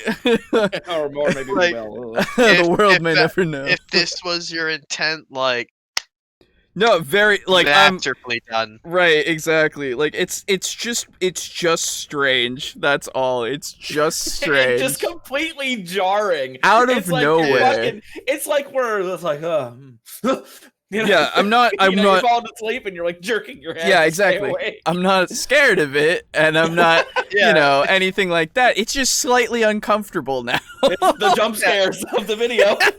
I will say of like my two possible like reactions in that situation where like I sip the water and it tastes like blood and I go, Yeah. oh my god, guys, it tastes like blood, and everyone goes, oh shit, spooky. Yeah. And then like I take a sip and it tastes like semen, and like my character like pulls a face, like spits it out on the ground, Yep. and then slowly and deliberately pours the water out too. Yeah. Yeah. I anyway. Yeah. This is going weird places. All right, it's horrific, right? Touch. As you sit. No, I've got to see that again. Nah, that's horrific, right? Right? Yeah, no, exactly. Like, that's all. Like everyone at the table like turns that guy and goes, "What?" And he goes, "Ah, that's horrific, right?" Yeah, And exactly. Yeah. That's all I can imagine now. and then guy's wife looks at all of them is like nodding. Yeah. Right. oh, That's not meant to be a joke. Yeah, no, it's I just meant know. to be a little funny I know, thing. yeah, no, it's a Like you're she's just going clowning. along with It's the still a joke. clown. It would be a fantastic power play, though. Oh, Like, yeah. if you are the wife in that scenario, be like, tell me about it. washes down nasal passages, and you can literally taste in the air the scent of death. Or You whatever the literally case tasted might be. the air, the scent of semen. Taste could also come in from you take a sip of water, only to discover that it tastes like semen and has that funny flavor to it. What? How do you know that? Right? No, I just Where's the naked woman when we need her? I just need. Can we have some context? Do we want it? And you can literally taste in the air the scent of death. Oh my god. Or whatever the case might be. Taste could also come in from you take a sip of water, only to discover that it tastes like semen and has that. I feel like we should get a picture of this and caption it. Tastes like semen. Like Actually, wait, no, hold on. I've got the perfect. Oh no. You could have made t-shirts out of that. Oh my god, I don't want that on a t-shirt.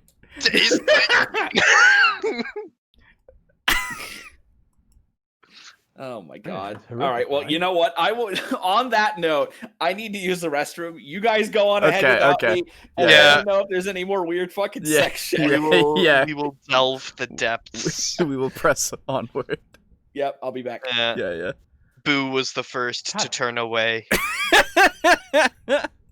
He was the wisest of all of us. Onto the vein-like surface of the floor, a bubble forms underneath your foot. And you can feel the fluids within it shifting to one side until it bursts open, releasing a brown fluid that sets your boot aflame or wets your boot. You can smell this aroma of rotting flesh waft up from it, whatever the case might be. So touch doesn't necessarily have to be with your hands. It can be with your feet. You can feel the moisture dripping off of these sacs. Yep. Use it to the best of your abilities. Finally, of course, then, what haven't I done? You can hear sounds. So throughout my videos, you can hear the sounds of two little demons pretending to mud wrestle as they bark at one another or run out the door. You can hear the sounds of blood dripping from. You can hear the sound of the scalpel slicing through that flesh. Try and be as descriptive as you can about those five senses and look at each of your players. Some people will react quite a lot to one of those senses. Some people are more visual, some people are more audible, some people are more about the scent, the taste. Try and find, have you ever smelt a cucumber that's been left to turn into liquid cucumber? It is the worst smell on planet Earth. Disgusting. So try to find terms, try to prepare. And there's nothing wrong, by the way, with just before your session starts, jotting down a few descriptive phrases, not whole paragraphs, just a key sentence or something along those lines, to find out how you can best describe things. And then you take that and you twist it slightly. So as you step onto the body of this thing that is littered on the floor, your foot punches through the outer crust of its shell into this warm liquid-like substance which oozes into your boot and touches you in an uncomfortable way. Just play with your descriptions. Play with what is hard and what is soft, what is firm, what's warm, what's cold, what's clammy, what's moist.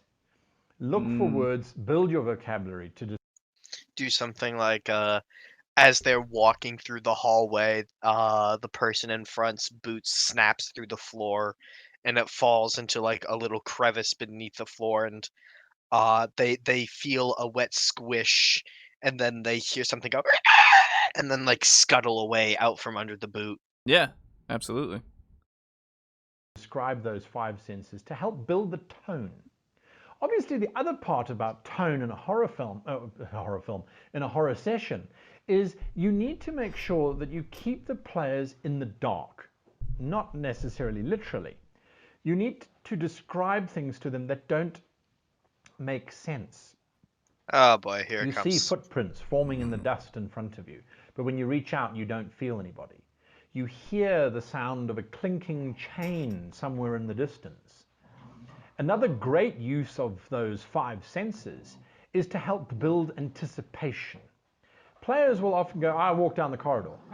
And you might describe that you walk down this dark, dank corridor, but they don't care. They're after the monster.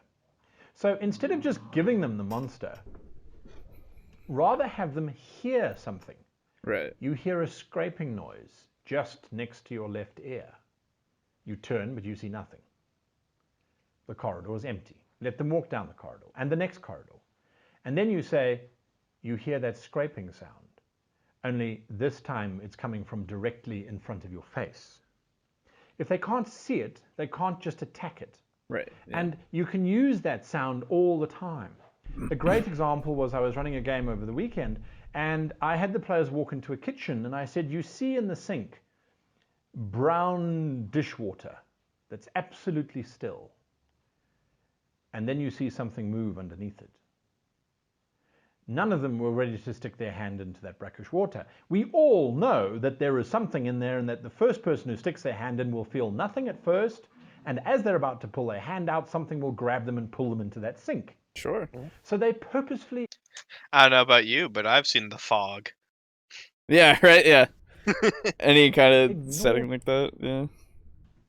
Which was absolutely fine. They went off and did something else, and then when they were hiding in the kitchen from the big bad, I said, you hear a dripping sound coming from the scullery. Hell Then yeah. you Love it. hear, very softly, the water starting to drip ever so closer. They knew something was coming out of that water. They created their own horror by imagining what had now come out of this brown sludge and was coming towards them. It turned into a tentacle thing, which they eventually killed without too much difficulty, and then they went back to the sink, which was still filled with brackish water. One of them decided the best way to access the sink was simply to crack it open, let the water flow out, and then claim what was ever at the bottom. Sure. Because they assumed there was some kind of prize. No. They No. cracked it open, and what happened? Worms, little thin needle-like worms, spilt out onto the ground and started inching towards them. So they set them on fire, and they crackled and hissed and popped as they died in the flames, their little mouths opening and closing, their tongues Ew. darting out, trying one last attack before they succumb to the flames. Hell yeah. So you can build and build and build, and then of course they found the prize, which is a ring or whatever it was. But the point is that once you've set something up, remember to bring it back time and time again, and to use the clues that you have at your disposal to help build that anticipation in the mind of the player. Hey man, he didn't say it. He didn't say the quote. Yeah, he didn't. There you go. Once you've kind of set your tone, and generally speaking, Sadly, I have a habit of not awarding points to videos that unironically mention drinking water that tastes like semen. It's very specific, I know. But I am uncompromising, unflinching, and unyielding on this. That's, you know what? I'm glad you stick to your principles. I am the Rock. All who attack me shall be broken. Oh. tone will work whether it's in space, whether it's in Victorian England, whether it is in a cowboy western type horror setting, or whether it is in modern day. Whether it is in a high elf's castle and he's gone dementedly mad and is trying to torment the knight and his wizard, whatever the case might be, horror is pretty much horror. It's a universal kind of experience all around that tone. Sure. So from that we can then look for plots, and there are very few plots when it comes to horror. Typically there are 3. I'm sure you can think of more, but the 3 primary ones are escape. Okay. Primary. As in escape from wherever it is, and you have to survive long enough to get to your destination. Hunt. Hunt. Yep. You have Yeah. to hunt whatever it is. It's gone into a lair, and now you become the hunter. That was a total stab in the dark. I mean, didn't. yeah, no, it's good job. I had no idea. Trapped. You are trapped in a space and must now move away from that space. Wouldn't that be escape? Yeah, I was gonna say, isn't that and escape? the space is trying to kill you. And I've got examples for you so you can see a bit of a clarity on that one. Okay. Please, yeah. There's an interesting twist to horror, though, and that is the last part of this particular discussion tonight. Give the examples now, though, because I'm confused. Escaped Hey, and trapped. Hey, quick question. Okay. Escape from New York. Horror movie? No. Because Not a it horror. does have some spooky elements. Oh, sure. It has some. I wouldn't call them spooky. For God's honestly. sake, the main hero's name is Snake Plissken. Snakes are scary. Yeah, dude. No. Horror has to change. It has to shift from being the players, are the people that are being horrified by these bizarre acts, by these horrendous things. It has to shift from that to them pursuing. They have to go from, this is horrific, we're seeing babies eating each other in their cribs. Hell yeah. Claim the victor as your foster child for the party. Right. Jesus only Christ. only the strong survive. Chewing their way out of wombs, whatever the case might be, we need to see a shift. They need to understand what's causing the horror, and then they need to actively start going after it. Okay. So it changes from horror to horrific, gross, gruesome, macabre, but the players are now on a mission.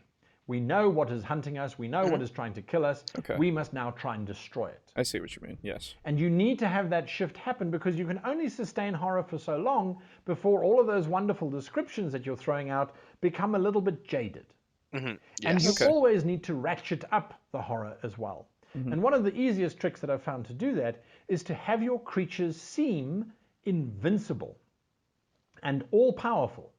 Have that ghost come out of the wall, deal massive damage to one of the players, and before anyone can react, have it disappear back into the wall.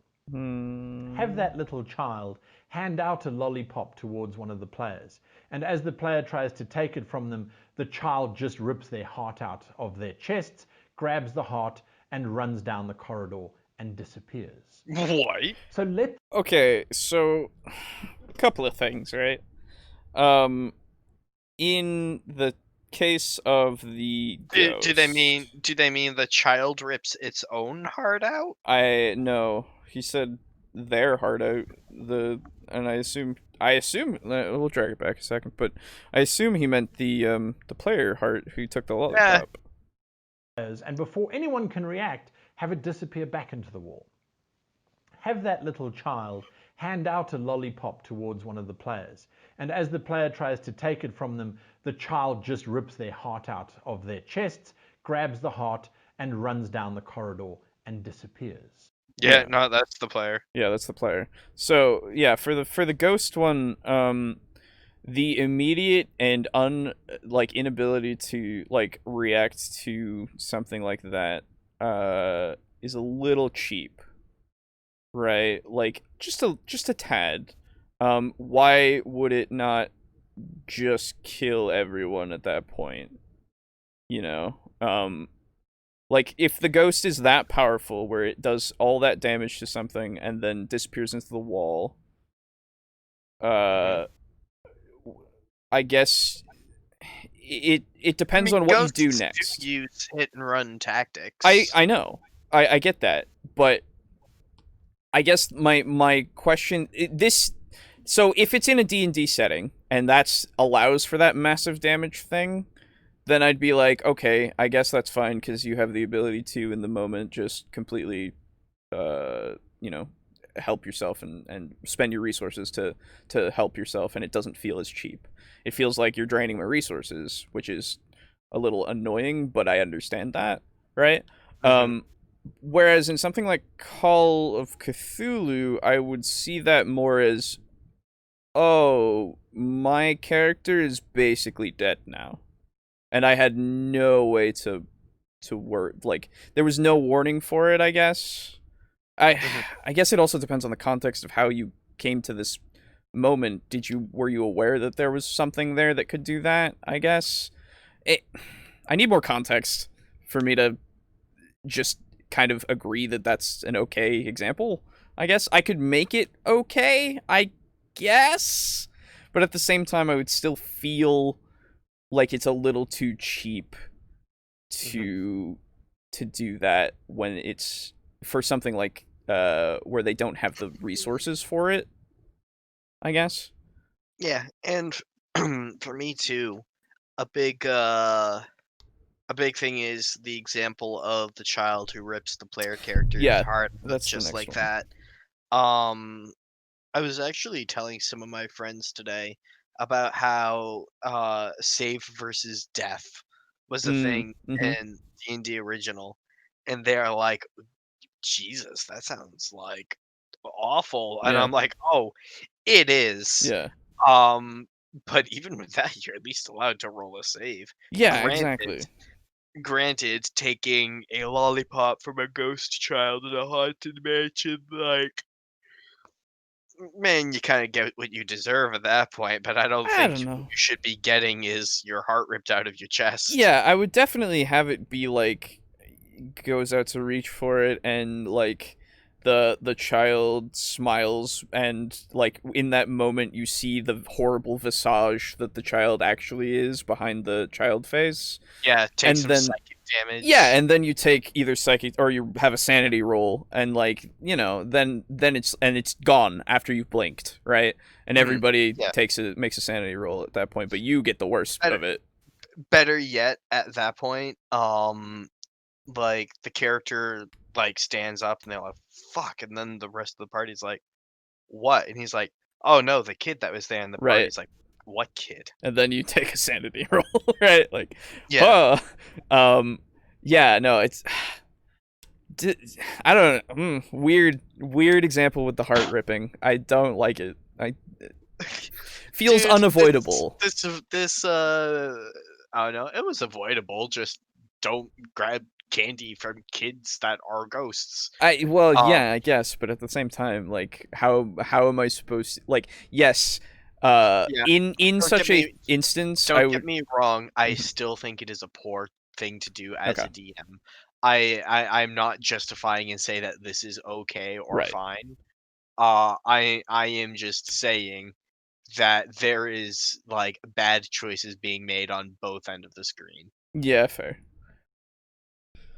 But also to mention or to respond to your point of Mhm. this is a weird example. Guy has given us a bevy of weird examples in this Yeah, video. it's true. You're right. I don't know what I'm expecting at this point. Let the players go, how do we defeat something so powerful that can just appear and disappear? And then One over of them time, can't. He's we dead. let them discover those clues so that eventually they go, we are hunting this child, The we are hunting this paladin goes monster, smite. we now are in Yeah. command. So that's the shift that you have to make sure happens. So some of the references that I was thinking of when looking at this topic was a very good example is American Horror Story. I think I got that right. It's out Yep. there. The American Horror Story Season 1. Okay. Yep. The first 6 Watched it. episodes, spoilers, the first 6 episodes are horror. And they Yes. are horrific thriller horror. You Yes. really do not know what's going to happen. There is an absolute tangible fear Sure. that comes through. The second half shifts, and you now see the perspective of those things that were causing the horror. Yeah. And so now it changes from being a thriller. Is the ghost going to kill the family? Is it not going to kill the family? Is it a ghost? Is it the neighbor? All of those kind of questions have now been answered halfway through, and now it changes to how are they going to defeat it? How are they going to survive? Are they going to become one with it? Sure. So that's yeah. a very good example of a horror. Welcome back. Welcome. Another good example is the film Alien, the very Yes. first one that Yeah. came out in the 1970s by Ridley Scott. By modern day standards, it's not a horror in the slightest. We don't feel fear, we don't feel It terror. is. It very much is. No, I think he might be talking about Aliens. No, because that's not he's horror. no. He said the '70s one. That's Alien. yeah. Oh god, yeah, you're right. Yeah. Dude, Still a horror. Alien is like one of, if not my most favorite horror films. Yeah, of it all is time. definitely up there for me. because Yeah. like despite maybe it's because like the effects aren't like stellar because Dude, I it's a disagree with fucking- that. it is a fucking like near 50-year-old movie Even at this so, point. the effects are fucking phenomenal still. For the time they were. They hold Not up, dude. I don't no, know. they fucking Yeah, they don't. fucking do. Don't when I can see the rail that the alien baby rides on out of the scene. No, it's not. I didn't see a rail. I don't remember seeing a rail. I saw no fucking Yeah, rail. I don't know what the fuck you're talking about. Anyway, the reason why it's one of my favorite ones is because of their perfect usage of atmosphere, ambiance, and Mhm. like plot slowly building up dread. Yes. Not to mention all the acting, just everybody is perfect Yeah. in that. Like it is a perfect Everyone storm. acts in a way that makes sense. Incredibly believable. Yeah. Like, it's so good. I've seen it. Yeah. I have seen it. Oh, good. I would be upset with you I've if you seen it didn't. a few times. Yeah, I have seen this movie. Oh. We don't feel repulsed by the creature or by the scenes of the thing bursting out of the man's chest. You don't? You don't feel repulsed by that? That's Well, I mean, if Like- you're talking about the scene from fucking Spaceballs, it's not that bad. Right. It's not that No, repulsive. see, like, legitimately, if you look at the alien birthing scene coming out of the chest, like, and you don't, like, yes, at this point, I've seen it a lot of times, it doesn't make me, like, want to puke or anything, right? Like, I never felt that way about it, but I still recognize that it is a gross scene. it's gross. It's really bad way to die. Like, Yeah, it still fits his thing of like gore / disgusting. exactly. Well, here, wait. it is Before literally you called- go any further, rewind it and make sure we heard him right. What? Okay. Just a tad, because I A feel like horror he in the might. slightest. We don't feel fear, we don't feel terror, we don't feel repulsed by the creature or by the scenes of the thing bursting out of the man's chest. Yeah, that's, Yeah, yeah. I wanted to make sure we heard him right, because like that No. seemed like such a crazy statement to make. He's trying, I don't he's know about trying to you, but justify...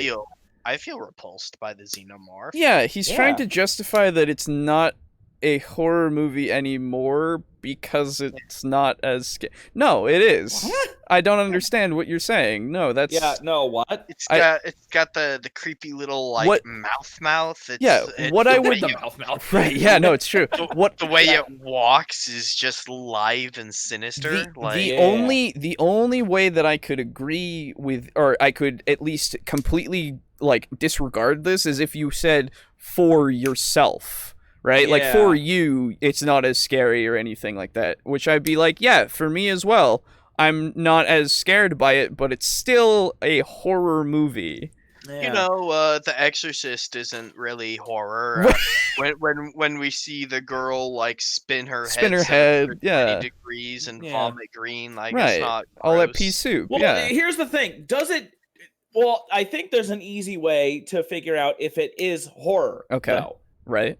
Does it taste have like naked- semen? Does it does taste have like naked woman? That's true. Yes. Does Yeah. it? Does it have a naked woman? And does it taste like semen? Well, If to be not, fair, then I've it's not just licked. not horror. I've not licked many a copy of my horror movies, so I Hey, Alejo, can't tell you.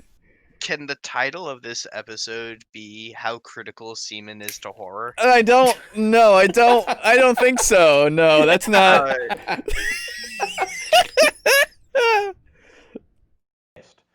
70s, that was absolutely horrific. And if you go even further back in cinematic history, there was The Mummy, which was released and had women throwing up and fainting in the cinemas Yeah. in the 1960s, with Christopher Lee wearing basically wet toilet paper. I mean, to be fair, yes, I would say The Mummy is less horrific now than Alien Yes. is, but But, Alien is still like- more horrific than Yeah. like a fucking a child's, like, it's like I don't know what the fuck.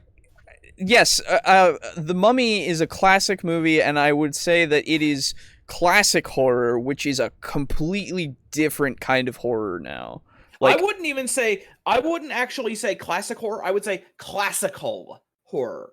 well, yeah, I guess that's Just because classic horror to me doesn't really evoke that. I mean, so I would say classical. it is the refers to a original, I different- guess I would say.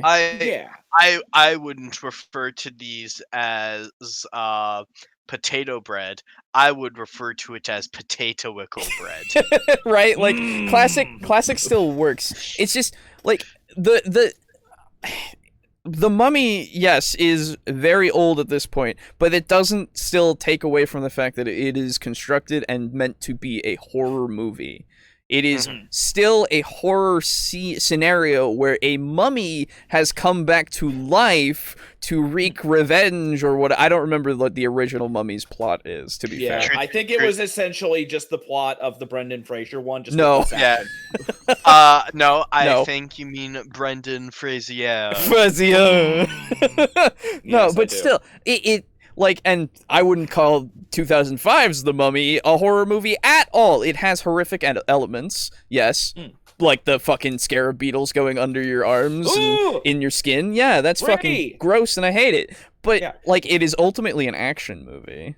Yes, right? so that's an action-adventure movie. Right, exactly. It's like, a pulp movie, essentially. So, like, I would say that, yes, you could put that in there as, like, a example of it not being horror, but having horrific things.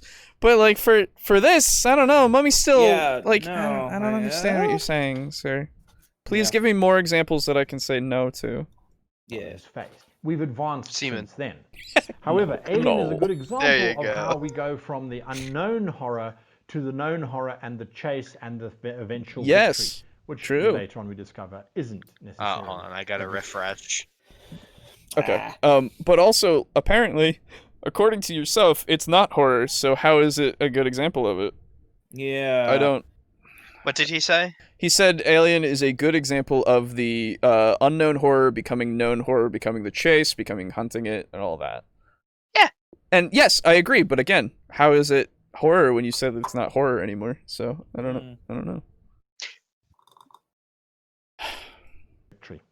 House of Wax is a good example of people getting escaping from a horrific situation, and there's lots of gore in that film. Sure. There's lots of moments that are cringeworthy, that are horrific. Sure. And it's a good. Cringeworthy's not really the best. Well, cringeworthy nowadays is used differently. You know what? I know. This is the same guy that talked about a creepypasta RPG. I think cringeworthy and horror can mix just and fine. I have to say, obviously, I hate how cringe is used these days, just all the time, right? Like, I'll use the Krengu and stuff because it's a joke, but in reality, like, cringing is not... Yeah, the best cringe horror is meat walkers. Like body horror, I would say. Yeah, like The Fly, dude. like take a wooden wedge, place it under a fingernail gently, and then with a fist just kind of bam. Every time I see I'd rather not. Every time I see a needle going somewhere that it shouldn't be going, I immediately start squirming and cringing because it's fucking like that's not something I want. Every yeah. Every single time I find a found footage video about aliens and a guy cheating on his wife, I pop open a jar of Kringu sauce to put on my pasta. Exactly. Why do you keep referring to fucking Hangar 10? I'll never not. Fuck that movie. I will never forget that movie. It is near and dear to my heart. I'm glad. As well.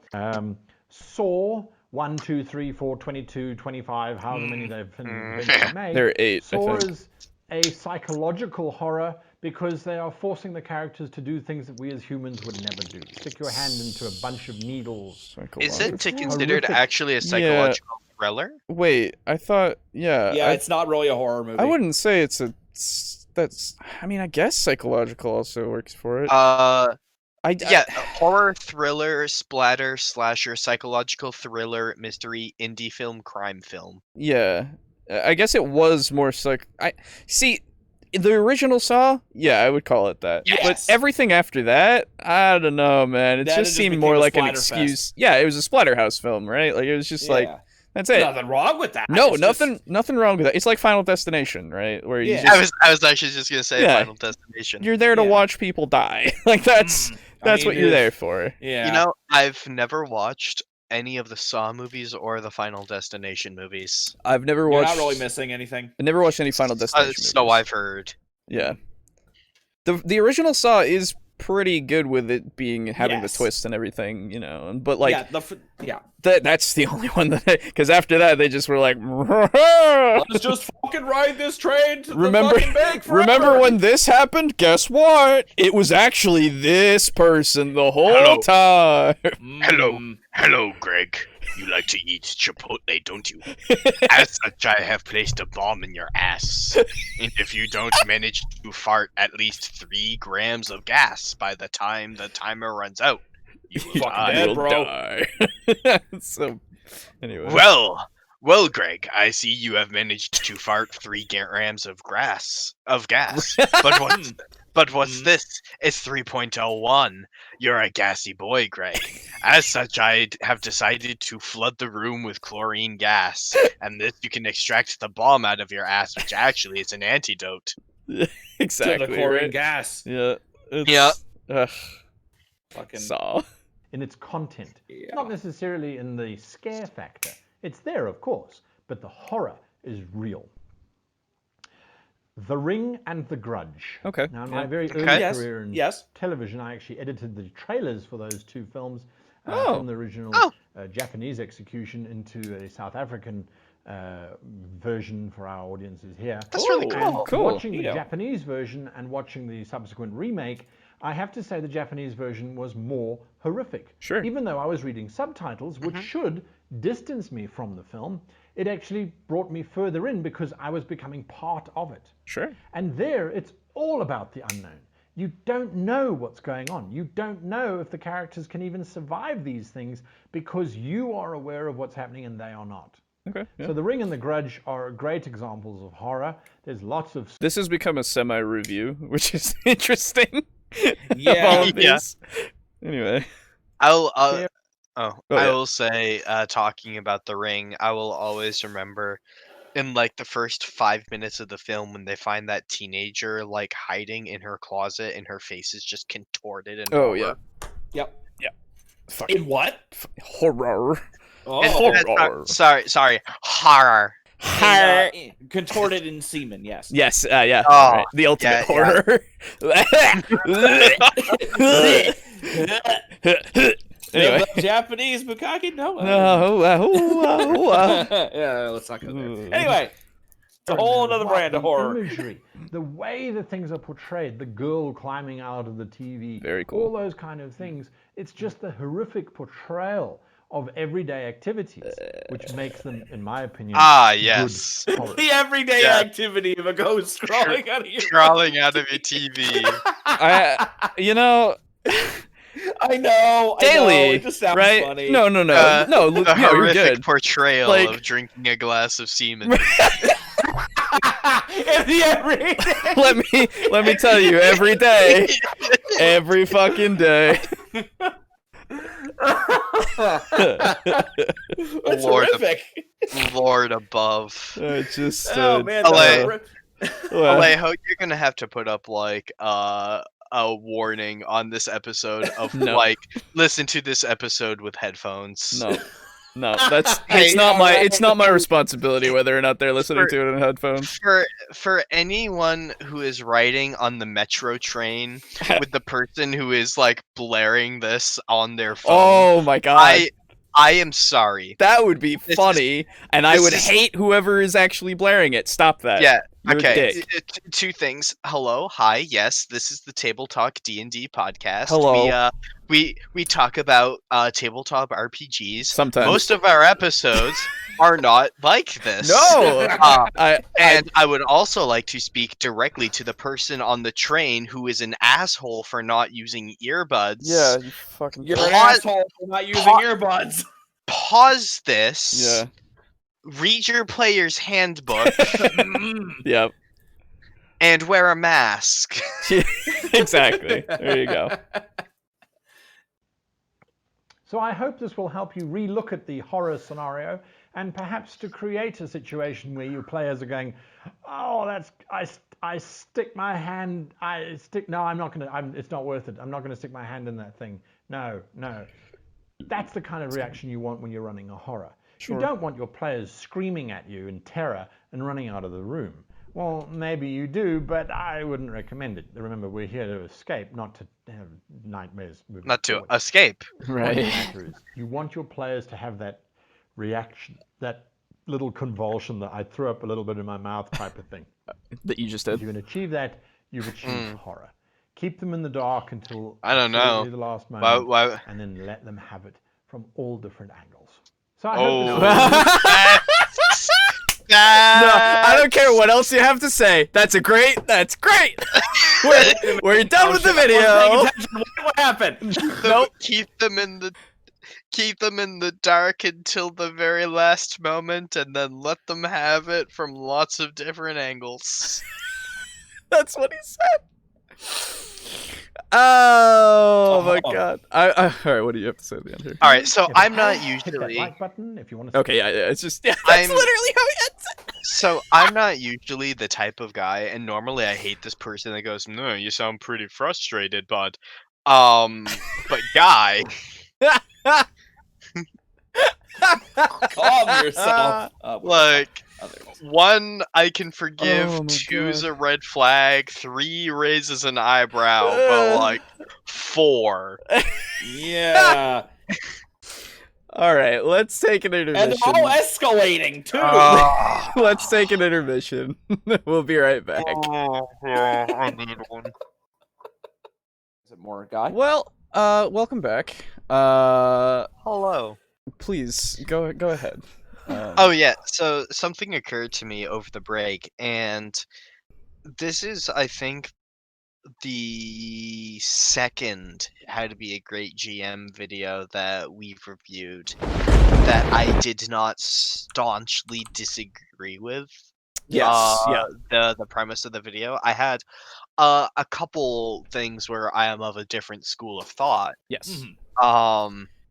But this is the second video that I've seen, or no, second or third video that I've Second, seen. third. I think it's second. honestly. Where I'm like, like overall that's pretty good. It's just a shame that it was so, I guess, off the wall.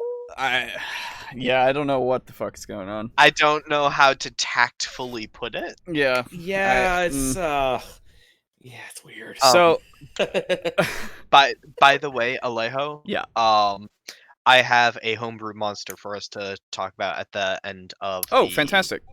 Nice. thing. Good. I should hope that it is spooky. It is. Hey, good. So, hey, you guys never wanted to see this guy again.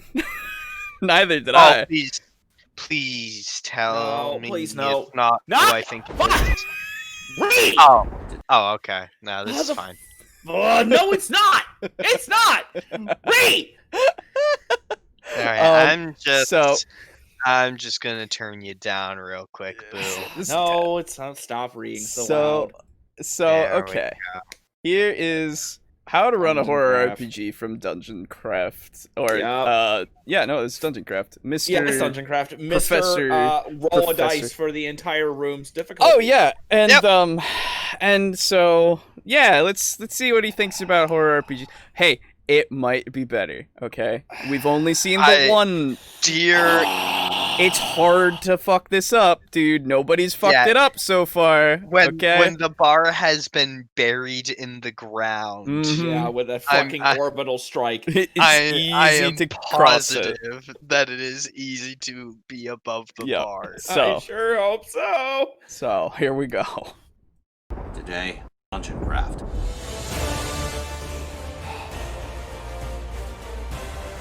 By the way, Aiden, sorry for being so loud. Okay, a special Halloween That's episode fine. of Dungeon Craft, which is also special because it's our 50th episode. Horror is one of my favorite genres. Hard. When I first got started in role-playing games, for the first 10 years or so, I played straight-up Dungeons & Dragons.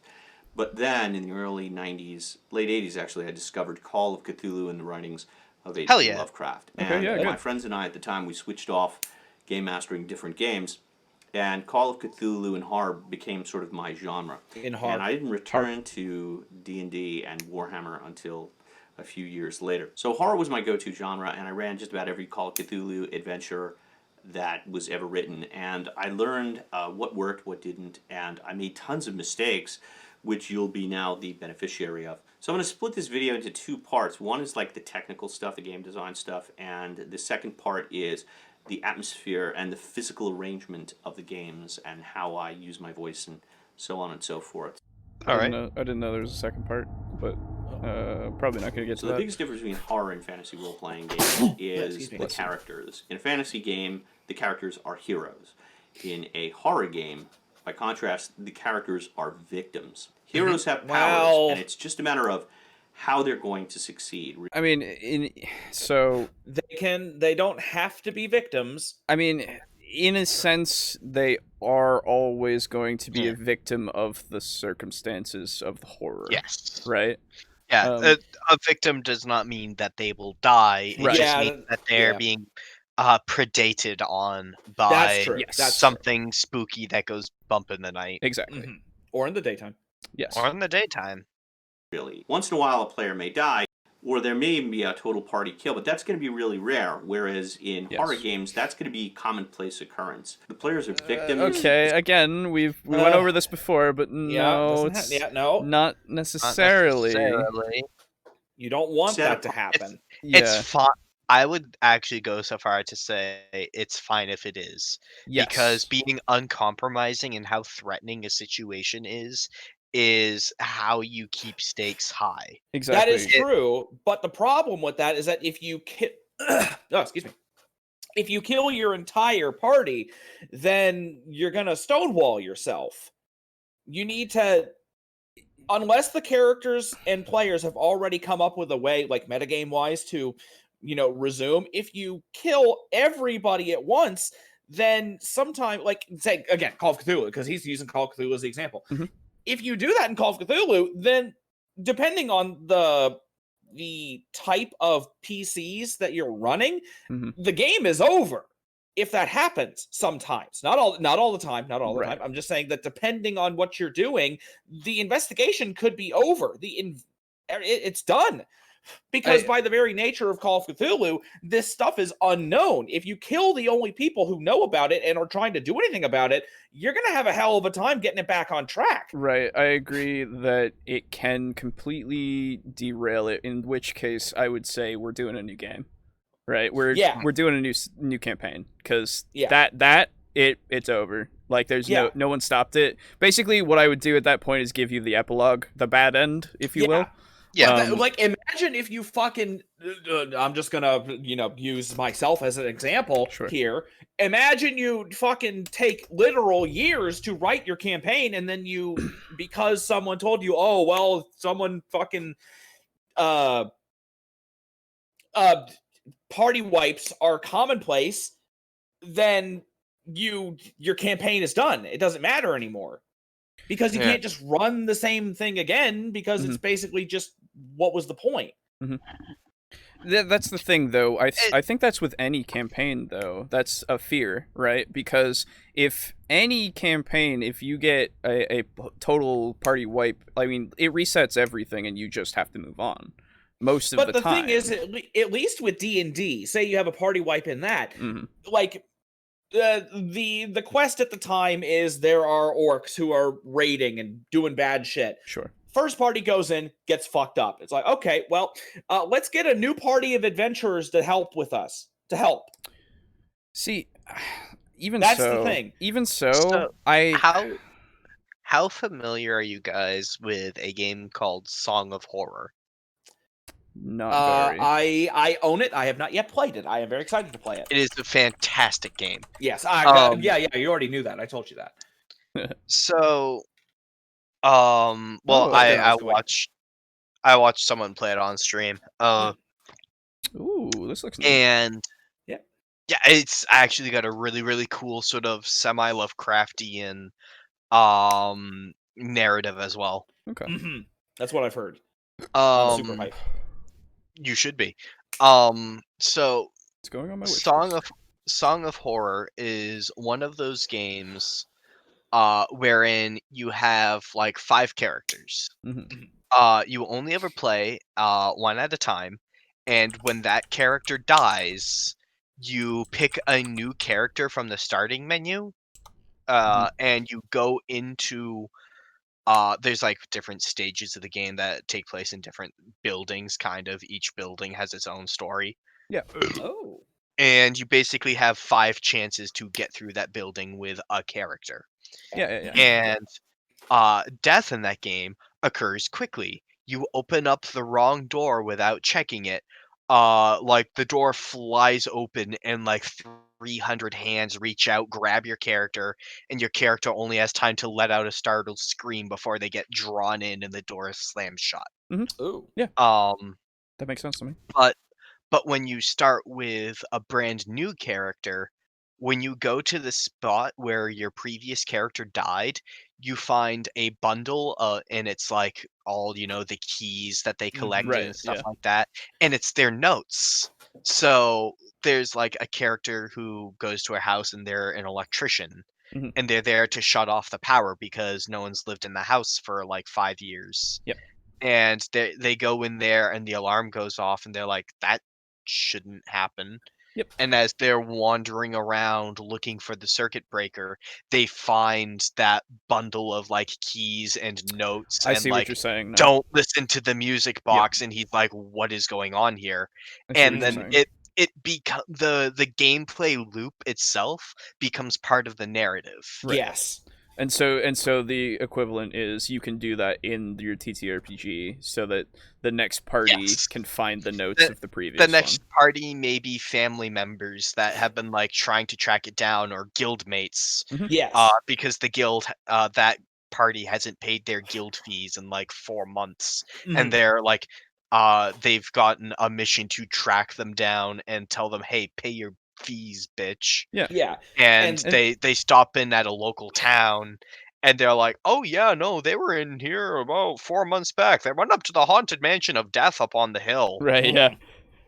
And that's actually something that I intend. That's something that I both intend to do and have done in the past. Right. Where when I run a game like Call of Cthulhu, or I'll probably also do it if I ever run Shadowpunk or Shadowrun again, Mhm. or a Cyberpunk. Sorry. Right. There yeah. you go. If I ever run that again, which I probably won't, but what I do is, if the characters have a high chance of death, I always do. If you're gonna make a character, I'm gonna have you basically write down the name of someone who would come looking for that character if Yeah. they died. Fair. So that way it's a safety net. You don't have to do anything with that character, but I just want a name. Yeah. So, Absolutely. like, a name and a reason why they would come looking for you, even if it's as simple as he's my twin brother. Yeah. No, I understand that. I am Bob, a 5th level fighter, and this is my brother Rob, also a 5th level fighter. Yeah. Yeah. Exactly. No, that makes that does help with it, definitely. But it also, like, for some things, I would even say that the finality is good to do. Yeah. Just because some campaigns, like, I would say something in Call of Cthulhu is more akin to, if everybody dies, You're fucked. there's no hope for it. Now, what yeah. you could, something that you actually could do Mhm. is, if you do a Call of Cthulhu game and you don't have that kind of safety net that I've described, what you could do is say your characters all have the same luck stat. Sure. Say they all die, and then as their last breath, comes out of their body, as their eyes go blank, Mhm. roll me a luck roll. And if they make the luck roll, somebody will stumble upon them. Somebody will find them at some point, and they'll find them in time to continue their quest. You know what I mean? You could do that, sure. And so that way you still have the chance of their luck.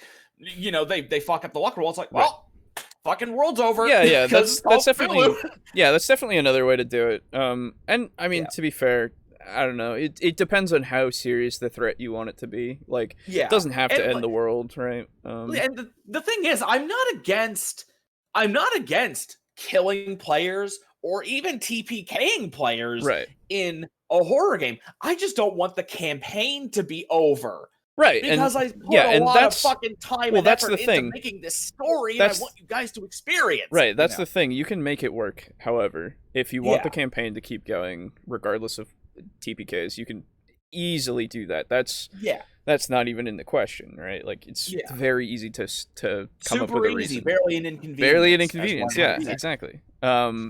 So that I'm fine with, right? But like, with the always expecting everybody's gonna die thing. I mean, yes, you can expect some people are gonna die. That's fine. But like, I don't Matter know. of fact, the campaign I'm in where I'm a paladin, the guy who professed his love to an NPC happened to die actually last session.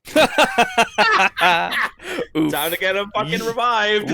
Oh, we did. Okay. Like, there had been like a series of explosions in the town that we were in, and my character, being a paladin, had rushed up to the scene to help triage people because he's a paladin but also a mortician. So he's like, I'm gonna be like, I either heal them now or I spend 8 hours interring them later. Right. So like he's there and he's like helping people, like pumping in a couple points, lay on hands, move to the next person, pump a couple points, lay on hands. Just enough to get him conscious and screaming again. And he's like, "You're screaming. That's good." Moves to the next person. Yep, that's fair. I like love that it. a lot. I love it. I fucking love that so much. You're screaming. You're alive. Great. Bye. Done. My job here is fucking done. And there was a bunch of people that he couldn't save because he can't revive people, but there were some clerics that like were basically first responders that were a little bit later than my paladin because they had stopped to gather bags of diamonds from their chapel and were just like slamming them into people and reviving them en masse. And my character's like, I see a money opportunity. And he walks up and he's like, "Hey, I'm a paladin. Like, give me a couple of those and let me help." And they're like, "Oh, sure." And they gave me a couple. They rolled sense motive. I rolled persuasion, and that's how your boy got 2 synthetic diamonds. Nice. That's some bullshit, man. You're an ass. That character's an asshole. Love it. Yes, he is. That's the point. But like he sees that like they've got a fucking sack of diamonds. Yeah, like, but they need those diamonds. They're fine. And he's like, "Hey, you know what? can't These save are a them all. good insurance policy." Yeah. Oh, absolutely. Yeah. Like, oh no, there were no deaths that night. They had plenty of diamonds. Well, Jesus. all right. Like they had literally they had the Your rogue ability didn't see that shit, did they? to synthetically. Oh, there's no rogue in that party. Okay, good. But when the gunslinger died last session, my character just like reached in his bag, pulled out a diamond, looked at a nearby cleric, and was like, "Bring him back." Yeah. Okay. Nice. Yeah. That's real and good. Shit. And it was funny too because I nearly didn't show up that session because I had written a 20-page paper that day. And I was like, I kind of feel like playing a video game for the first time this week, but fuck it, I'll go to D&D. Right. And that was the session where like that character died, and the DM's like, "Yeah, no, it's a good thing you were here because I wouldn't have thought to do that. You would have just put his soul in a coin." And I'm like, "Yep, Yep. that's why I'm here, saving lives." Pulls shirt collar. It's going to be common occurrence. The players are victims beset upon by forces that are far more powerful than them. Even if the players have guns, those guns should be virtually meaningless. Otherwise, horror can't take place. Sure. You have to be hopelessly outmatched for horror to be effective. Teenagers in No. Texas. No. Well, So I'll even Dead Space. Yep. Dead Space. Like weapons in video games that are horror games add to it. right? Yes. Because it's the management of your resources that starts making you more tense. You go, Yes. oh fuck, do I have enough bullets for the thing that's coming, or all of the zombies in the for Resident Evil, all the zombies in the house? If I Yeah. use all of my you bullets, say, Resident Evil 2 with Nemesis. yeah, like if I use all of my bullets, well, I'm just thinking of the first one because I've never played the second one. If I use all of my, like, if I kill every zombie and I don't avoid any, I will have far less bullets for when I have to fight a giant snake or whatever, whatever giant boss fight. you're on. Oh, sorry. My bad. Actually, Resident Evil 2 is Mr. X. Resident Evil 3 Right, was yes. Nemesis. Yes, I said it. And I they're was, very what was- similar. I Don't was worry. like, what's wrong with that sentence? Yeah. And I'm like thinking, and I'm like, oh right. You're right. But yeah, so, and like, anyway. Another thing that you can do with that is, if you have your players have guns, you can make them very ineffective against the big things. Right, exactly. And the other thing is that they can be used to seamlessly do the thing where, you ratchet up the tension and then you're able to relieve it. Mhm. Ratchet up, to relieve it. You use those guns in the game to be able to relieve that tension. Yeah, and like, take for instance a floating book. Yes, I have one. Yes. blunderbuss is gonna kill the absolute shit out of a book. Well, yeah. Well, the that's the poltergeist. Yeah, there you though, go. Not so much. This is the But thing. what though, if as it's a well. holy blunderbuss? Oh, a holy. Well, then in Uh-huh. that case, you reward the players for their creativity. Yes. And then my question is, why do they have a holy blunderbuss in a horror Because game? they baptized the blunderbuss ammo in They finally Gamer found Girl. the priest. Yeah, dude, the blunderbuss fires crosses. Fucking dude, and the Hey, crosses man. are dipped in Mm. Gamer Girl bathwater. There you go. Yeah, dude. That's the one. So that it makes the Held. ghost fucking cringe to death. Hell, Delphine. Hell fiend. Oh God. Fucking Okay. Christ. All right. Chainsaw Massacre concerned about how they're going to win tactically. They just want to get away from the chainsaw and survive the encounter. One of the reasons that Mummy film with Tom Cruise was not successful, and by the way, he optioned, I think, he was involved with adapting H.P. Lovecraft's At the Mountains of Madness, which would have been also terrible. Oh. So here's the problem. Tom Cruise is like a player character. He is always the best at everything he does. He's awesome. He has 1,000,000 hit points. He can do anything. You can't have a guy like Okay, so let me just Tom stop Cruise you is a here. million hit points, Let guy. me just stop you here, Mr. Cruise has a Professor million DM man. points. Yeah. So this is a problem with the writing of the film, and not a problem with Tom Cruise's like general playing of the Roles. character being Yeah. involved or anything like that. It is the Yeah. written the script for the character, the written character is that fucking good, and it's stupid. Yes, I agree that movie is bad. I'm not gonna defend it. It's a bad fucking movie. It But the killed movie the doesn't start. have any... Sorry, I'll let Oh, you- I was just gonna say it killed the start of the universe, the cinematic universe that it wanted to start. Like it's bad. Like, but again, hilarious. you're focusing on a weird aspect of it Yeah. to explain how it's bad, and it's I don't know. I don't think Tom Cruise has 1,000,000 hit points. Have you seen Risky Business? I haven't. It's true. It's true. It's true. in a horror film, because our protagonists have to be able to be killed quickly in one shot and vulnerable at any time. That's why I'm going to start out by saying What? D&D is Wait.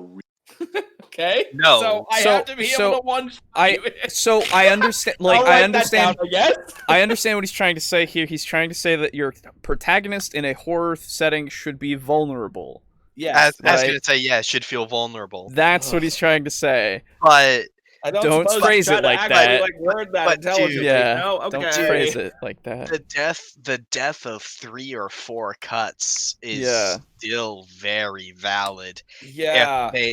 If they are trying to do what they can to prevent those cuts and are getting some margin of success, but are still slowly draining away. Exactly. Yeah, like here's an example for you. Have either of you ever seen Saving Private Ryan? No. Yes. Okay. It's on my list. It's a fucking rough movie. Yeah, I but, know. I've heard. And we're just gonna take a random example. It's not actually from the movie. Let's just say a character gets crushed by fucking, I don't know, a piano falling on their head. Okay. So imagine you have this scenario where they are building up this scene and they're building up the tension, and Yes, tuning the strings. yes, tuning the strings. Nice. And the character walks outside of a building, and all of a sudden, piano fucking falls on them and splat, they're dead. Sure. Horror. Or you have this comedy. you have this same scene, but instead of that, they walk outside the building, someone starts chasing them, and they run into a building, and they get in a knife fight with the guy. They don't have a knife, but the bad guy has a knife. Sure. And the scene in Saving Private Ryan is, there is a scene, spoilers by the way, Yes. there's a scene in the movie where one of the good guys is in a building, he had taken cover and was firing, and a German gets in there, and he draws a knife. Sure. And what happens is German guy gets on top of him and is trying to stab him. And the guy below him has his hands like holding the German knife at bay. And he just slowly starts to lose. Right, yeah, it's slowly starting to sink towards him. It's a classic scene. Yeah. And it's honestly, it's a scene that disturbed me when I saw it the first Sure. time, because it's fucked. Yeah. But the scene continues, and the German just slowly stabs the guy. Yeah. Like centimeter by centimeter. Yep. And then he dies. Yeah. That is so much more horrifying and disturbing than just getting splat. Oh, absolutely. Like, yeah. even both scenes have that tension built up, but that instant kill, it's just not as satisfying. It's not as horrifying. Yeah. Someone it also getting depends on shot the in the shot. knees, brought down, and then slowly someone aims the pistol at their head and then executes them is a lot more impactful and scary than Agreed. just someone walking up behind you just blasting you in the back of the head. Yeah, I will agreed. say, especially too, having watched The Walking Dead, the scene wherein like Shane shoots I think his name was Gus in the knee, so that like the walkers will get him and he just gets slowly torn apart. Yeah. Makes that scene way more memorable than like Carl getting shot in season 2. Yeah. Spoilers. But Oh yeah. Like 7-year-old spoilers. yeah, Also, exactly. Walking Dead is garbage now, so. So- Now? Well, yeah, true. It's been garbage for a while. So yeah, like, you shouldn't, if you're trying to write a horror scenario, you don't need to bank everything on one shots. You shouldn't be Yeah. going for one shots. Even if you've built that scene up, that's not satisfying. I mean, to be fair, right? You can flavor it, I guess. Yeah. In the sense that it's just an overwhelming amount of damage, and then the scene plays out in such a way that it doesn't show it as just a quick cut. I mean, Yeah. it could be in some cases, it depends, right? Like, it could be a horrifying thing for you to have this character with you who isn't like a PC, who is strong, he's like tough, he's there, he's gonna help you guys, and then he gets cut down right in front of you, Yes. right? Yeah, That's- yeah, because he has a sword that isn't fucking magical. Right, exactly. Like, there's nothing he could do about it. He thought he was tough enough, and you now notice that it doesn't matter, right? Yeah. So and then you thought he was tough enough. right, exactly. Everyone was so happy to have this guy around, and then it just dawns on you the Oh, actual shit, Vegeta gravity. actually sucks compared to Frieza. Yeah, the actual gravity of the situation.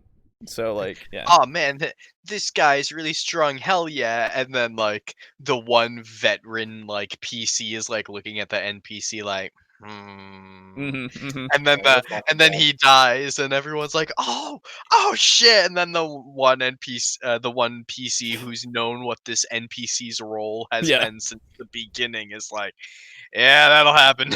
Yeah, right. Take Like, a fucking shot, yup. well, Mhm. better him than me. Probably still be me anyway, but Yeah. hey. Yeah, apparently we're all gonna TPK. Really poor system for horror. It's really tough to Horror. create a sense of horror when Horror. a fighter has 85 hit points. You can always modify like the Is Ravenloft it? campaign setting did. Castle Ravenloft was so malevolent. Cleric spells, especially heal spells, were a lot less effective, and magic user spells, certain magic user spells didn't work. So you can modify the game so you have those contrivances. I'll point out that original... Is it a contrivance?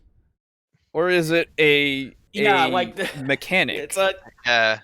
It's not a contrivance when it's factored into the world of the game. It's a contrivance if it happens in a scene. Exactly. If it happens in every scene, it's a mechanic. It's established. Technically speaking, Ray being a Mary Sue is not a contrivance. It's the mechanic. It is true, and it's still horrible. Okay. If it was never mind. Ray, let's keep going. When Ray bypasses the compressor, that's a contrivance. That is when Ray teaches herself to program, that's a mechanic. Fucking hell! Damn it! Shut up. Castle Ravenloft for 5th level characters. A 5th level character in 2nd edition is about as powerful as a 2nd level or a 3rd level character is in 5e. Sure. The game is way more ramped up in terms of player power. I I'm on this agree. Facebook page for DMs only, and so many of the questions are about the overpowered 1st or 2nd level character. You know, this indestructible half-elf ranger. And your other fellow DMs don't know how to do encounters balanced well. That's it. They probably got taught by him. Jesus Christ. Guys, I can't balance his encounters. Every time I roll for damage, it's a 1. I never figured in my life I'd see the day where someone would say the words indestructible and half-elf together.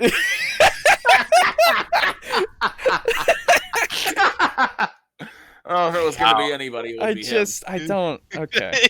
Yeah. It's this whole fucking group. Guys, every room I throw this half-elf in has a DC of 1. Oh God. How am I supposed to beat him? Oh my god, yeah. Oh wait, you mean you could just play the game like a normal person? Yeah. When the room has an entire DC of 20, that's a contrivance. Yeah. When every room in the dungeon all has linear scaling DCs, that's a mechanic. That just speaks to D&D is overpowered in general. And again, it's tough to do a horror game if the characters have too much power. All right. No, whatever. No. What? D&D is overpowered. The whole system. The fucking system is overpowered, and it's not like I would love to see what this guy says about Pathfinder. Right? Oh my god, he would have an aneurysm, my dude. Whatever that is. Oh my god. Hey, dude, I had a fucking dwarven alchemist that had a D12 of hit points at level 1. Yeah, exactly, right? Anyway. Dude, I fucking played in AD&D. I had a 1 hit point magic caster, man. Yeah, don't worry. Died. It's not overpowered, though, because of that, though. It's because numbers lower makes it less powered. Number go up. Too much power in number, dude. D&D 5e, bigger number than 2e. Than 2e, it overpowered. Fuck math, man. I hate math. It's so overpowered. Let us, for a moment, pause and meditate on the 4D big brain Silver Surfer, surfing through the galaxy brain. Yep. On his brain. Yep. His brain. Yep. Of the words D&D is overpowered. Oh. Not the players. No, not the characters. Not the monster. No. Not a trap. No. D&D. The whole system. D&D is overpowered. I don't even what. Meanwhile, okay, there's CR2 monsters in Pathfinder that have a 21 AC, but it's all right because at level 2 you have a plus 14 to Yeah, hit. I was gonna say it's So, all like- fucking. Wait a minute, It's all really? fucking. No, like, Yeah, it's all balanced against Yeah, each other. it's I know, relative, but that just sounds crazy. right. I know all the numbers are fucking ridiculous. in Right, Pathfinder, exactly, so like- I know that it is all balanced. It's just I'm used to All right. 3.5 now. Yeah. So Oh, fair. A young black dragon, and I will pull out my bestiary and I'll fact check this in a second. Oh, I think you mean But- bestiary. God damn it. But Shut up. as I recall, a young black dragon for its claw attack does 3d12 bludgeoning plus 5d8 necrotic. Yeah, it's fucking. Jeez, I mean, it's a that's dragon flesh off the first fucking off, bone. but yeah. Cthulhu doesn't do that. Well, no, he doesn't. No, what the fuck are you talking about? Yeah, Cthulhu does way more damage than that, actually. Yeah, and plus it's a young black dragon. It's not a baby. It's it's not an adult. It's not a great worm or it's whatever. still they pretty fucking big, max but out it's still Yeah. yeah. I think that's fine. Drag. Again, like the I mean, relativity. honestly, for a dragon, I'm okay with that though. Yeah, oh yeah. 'Cause, like, they Well, it's should the be. thing. It's relative, right? Like if everything is powerful, that's all that kind of same CR, then Yeah. it makes sense. It's fine. And if you're able to take that in your current level when you're up to against that, then yeah, it's Then fucking one, fine. well done. Two, your GM's running it wrong. Right, apparently, like it's so overpowered. like- My guy, like it's fucking I don't Oh, understand. here we go. Chromatic dragons. Young black dragon. Yeah. Melee. Jaws 19. Melee. Oh, sorry. Melee. Claw. Plus 19 to hit. Agile. Damage. 2d6 plus 9 slashing. Oh, Yeah.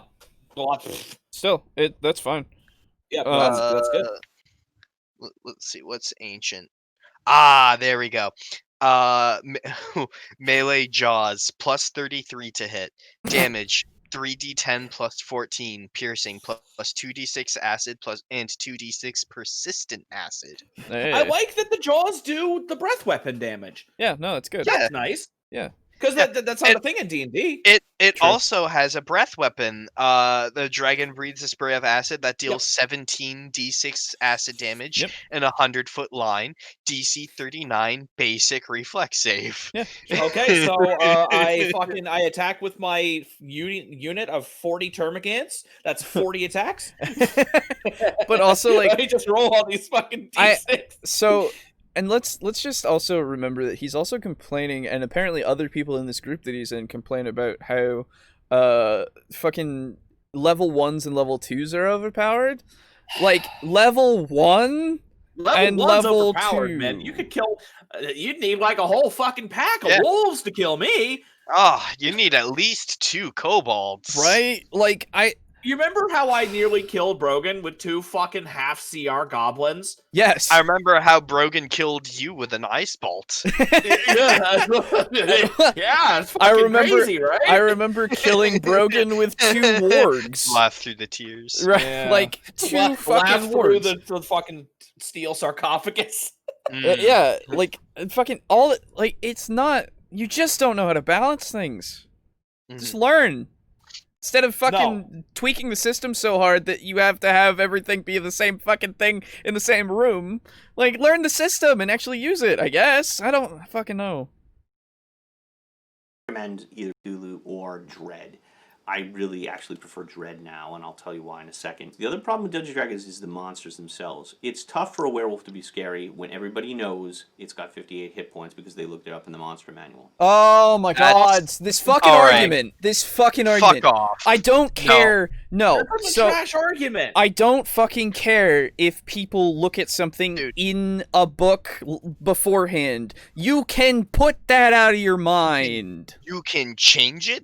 You can change it, yeah. Ignore it. Yeah. And like choose to forget about it. You can, I don't know, not look it up. Why the Or fuck you could, like, let's say on the No. fucking All the right. off chance that you did look it up. I mean, who the fuck looks at the monster manuals, right? Those aren't popular. Right, Those aren't- yeah, who would do those that? aren't super Yes. fucking fun. Slides bestiary back. Yeah, those aren't super fucking fun to look through just Yeah. as a fucking adult looking Yeah, through a fucking that- picture book. Yeah. That's why you need to have a perma DM, because they're the only one allowed to look at the books. Right? The holy scriptures. Yeah, The sacred Only Jedi they are allowed texts. to interpret. the fucking Codex Astartes. Right? Yeah, Just Yeah, you gotta write the Dungeon Master's Guide in Latin, and then in order to be a Dungeon Master, you have to learn Latin. Yep, exactly. Fucking good luck with that shit. But anyway, what I was gonna say is, Sadly, there's no word for 1d20 in Latin, but so here's the thing. Mhm. Say you have someone that commits the unspeakable sin of looking up a fucking werewolf in a monster Right, manual. of course. You can role play. Yeah. Oh, yeah. The role playing game. It's why can't I use why can't I use this argument against any other system that you play? yeah. Like, Yeah. why the fuck would you pick Dungeons and Dragons just to use this?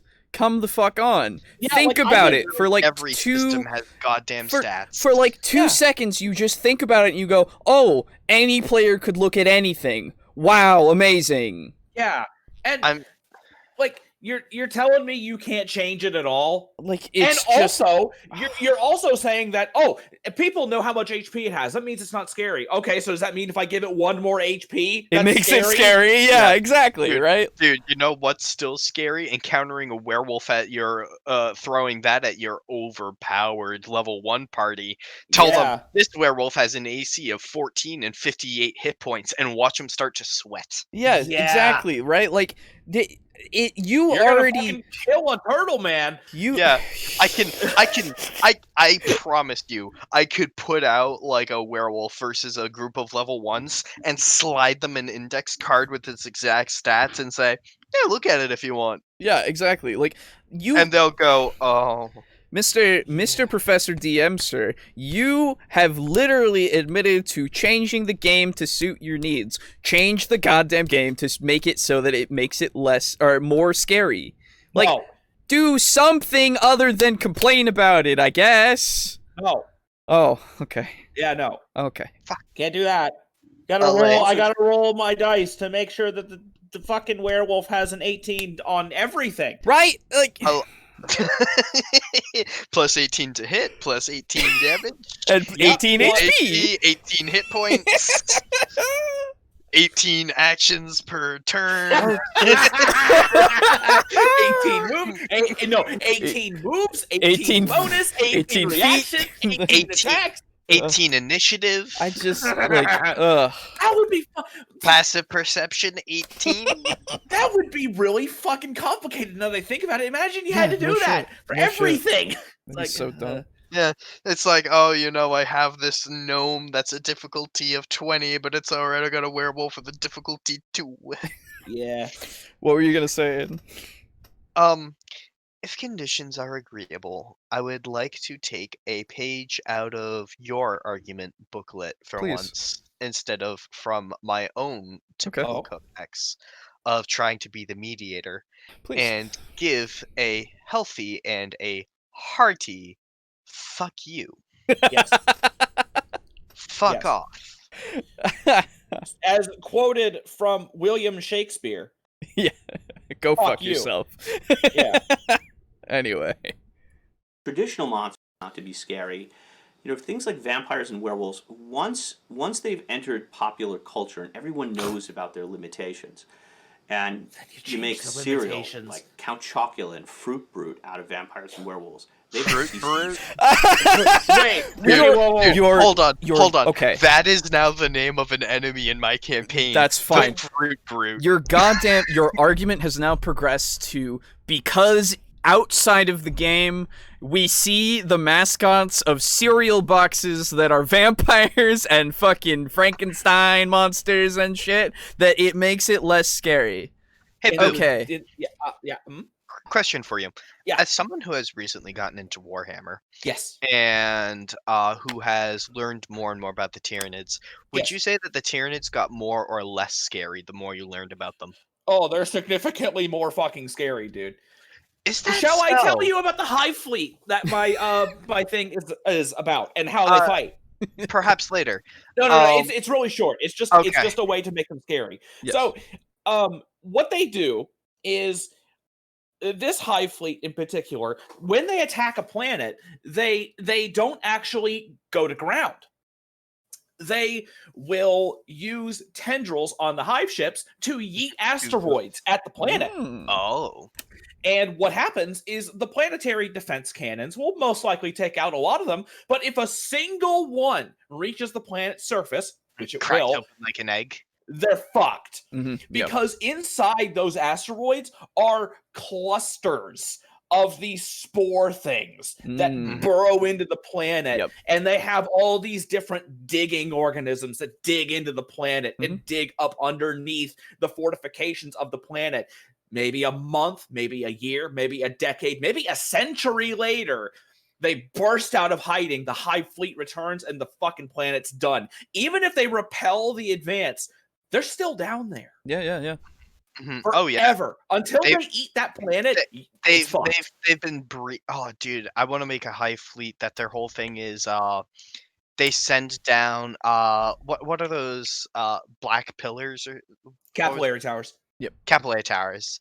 Like instead of the capillary towers reaching up toward the hive fleet, the hive fleet's whole purpose is to be an inoculator, wherein the capillary towers come down and then they burrow in, and the only advanced teams are there so as to defend the capillary towers. And it's just like pumping organisms into the planet, which, much like yours, burrow out.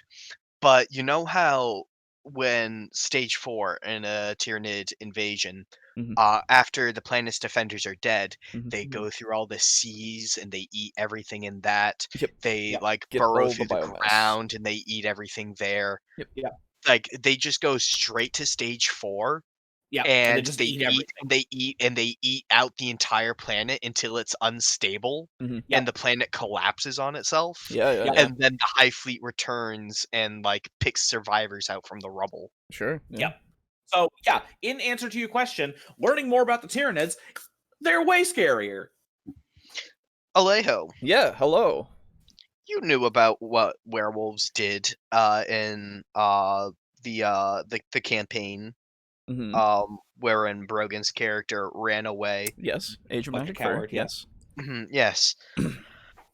I would say, despite knowing that werewolves were resistant to anything except silvered weapons, that was still a pretty scary combat encounter because we had a character die. And the rest of the party nearly died. One of the party got infected with lycanthropy. It's true, he did.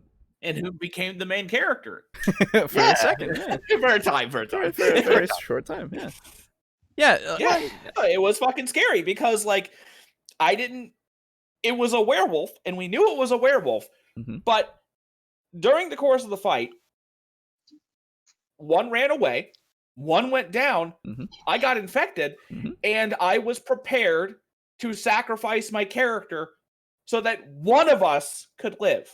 The only reason I lived was because I happened to roll well on charisma. That was it. It's true. So that was the closest I've ever come to dying without actually just straight up dying. I think. I don't know. I'm glad it's been memorable. I really am. Yeah, no, dude, I will never fucking forget that. Like, I actually have a folder on my computer that is just RPG stories, and that's one of them. Hey, cool.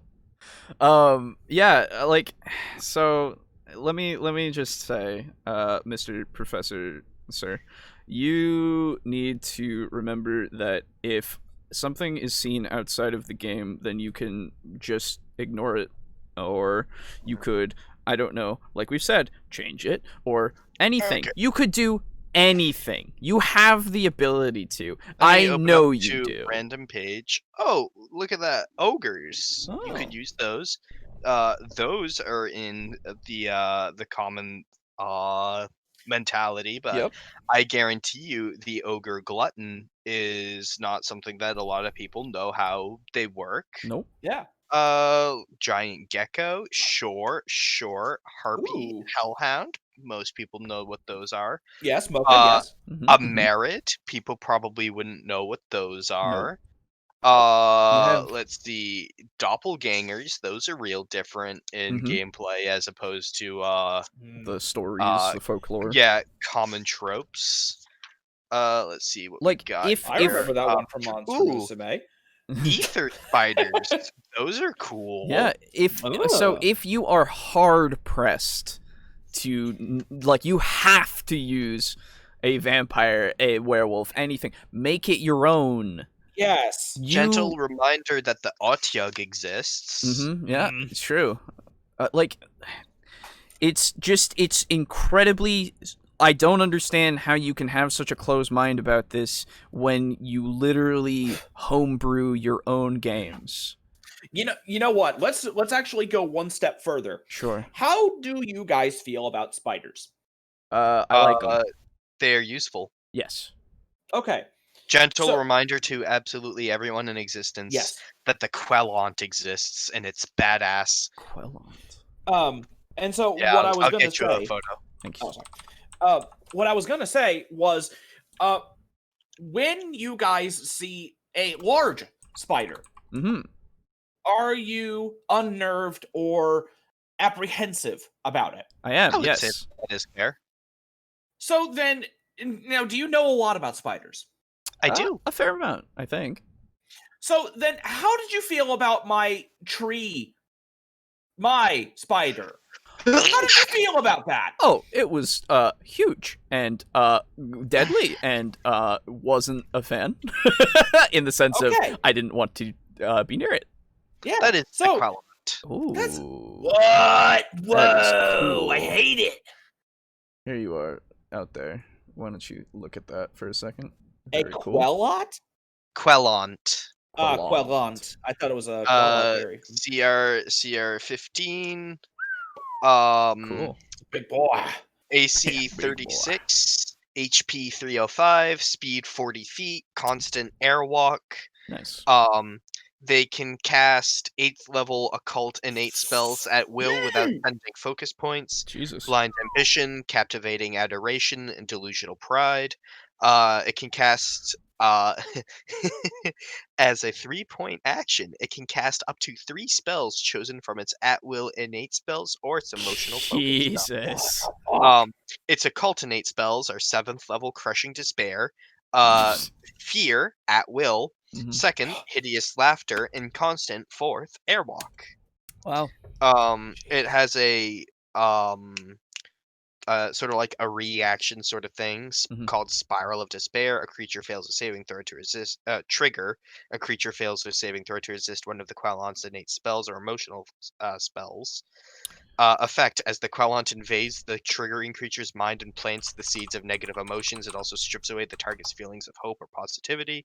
The Quellant can immediately end a single emotion effect from which the triggering creature is benefiting. How do you So that's why 2020. How do you spell Quellant? Queulant.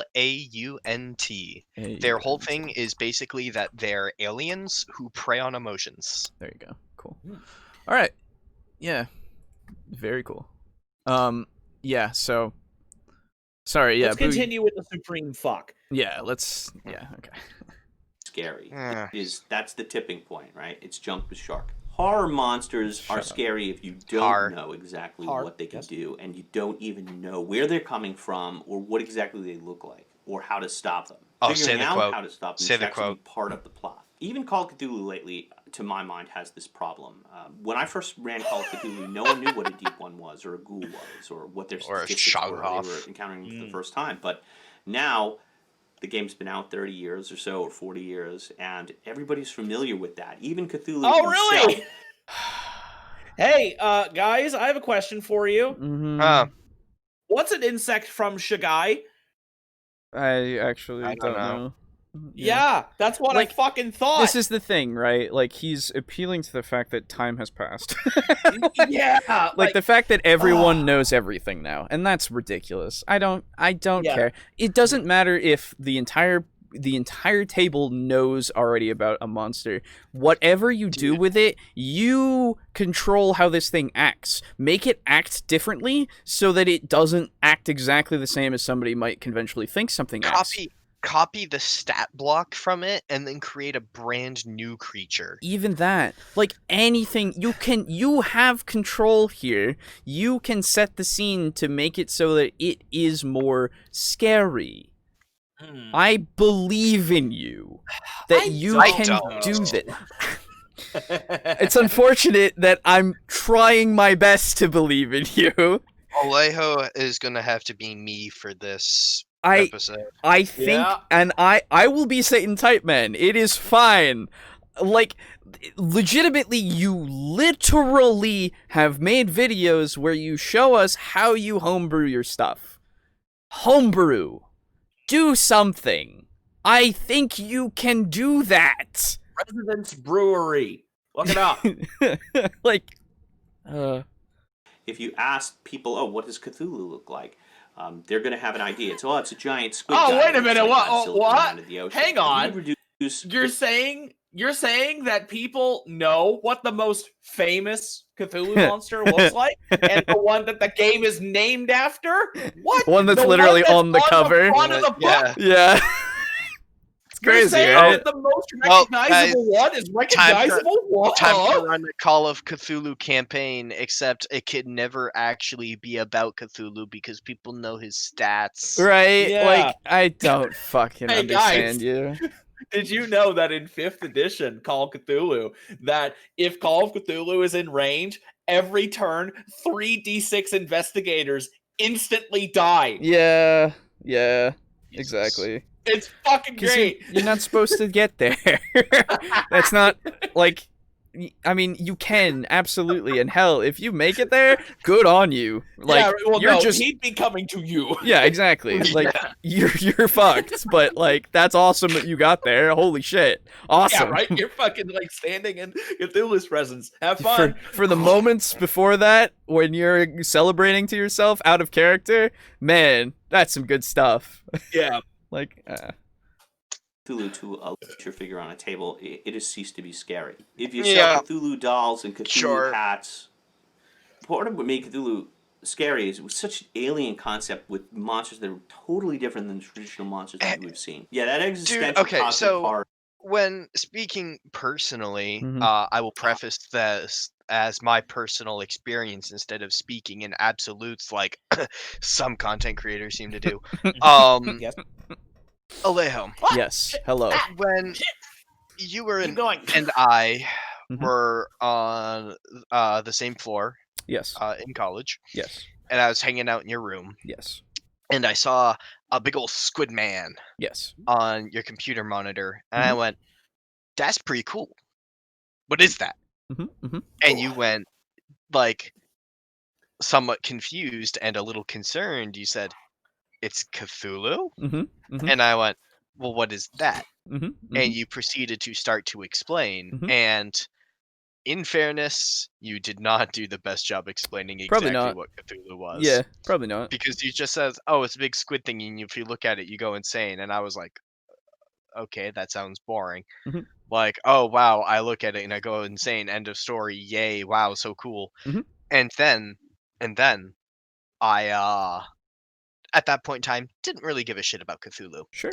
I thought visually he looked very cool, but I Mhm. was like, eh. And then I, read the Call of Cthulhu, and Mhm. I got you the Necronomicon, and then I got Mhm. myself the Necronomicon. Yep. That's right. And I proceeded to read stories of that and fall in love with the Lovecraft mythos. Oh yeah. And Mhm. now, Cthulhu, I know more about him, and I know why he works the way he works, and he is way more terrifying Mhm. Yep. than when I just saw a squid man on your monitor. Yep. That's fair. I also love him about 5,000 times more than I did at that point, Mhm. Absolutely. because I happen to think he's pretty badass, Mhm. as opposed to before. I was like, he's green, I guess. Green's not really my favorite color, so. Well, it could have been like blue, but Could have been. no one's perfect. Red. Yep. Uh, Certainly not Howard Phillips Lovecraft. Right. No, of course. mm. The creator. And so I see the point of Well, it is known, and as such, it cannot be scary because we fear the unknown. That's so stupid. No, that's not a point.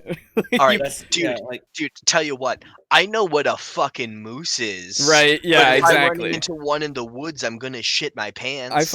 I love bears. Bears are my favorite animal, right? Mhm, I would mhm. love to hang out with bears, but hell, if I hung out with bears, I would be terrified. They sorry, would. that fucking sentence is amazing.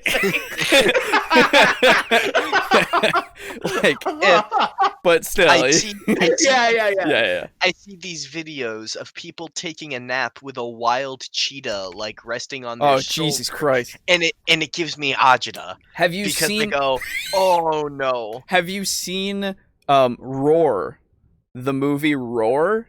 no. Oh, it's you. If you watch that movie, and granted, I've only seen reviews of it, but even so, that movie was used with real, untrained lions and actors, and it was just a do it movie. And man, oh man, can I tell you that when every lion enters the room and they're fucking like screaming and shit because they're real fucking lions. Yeah.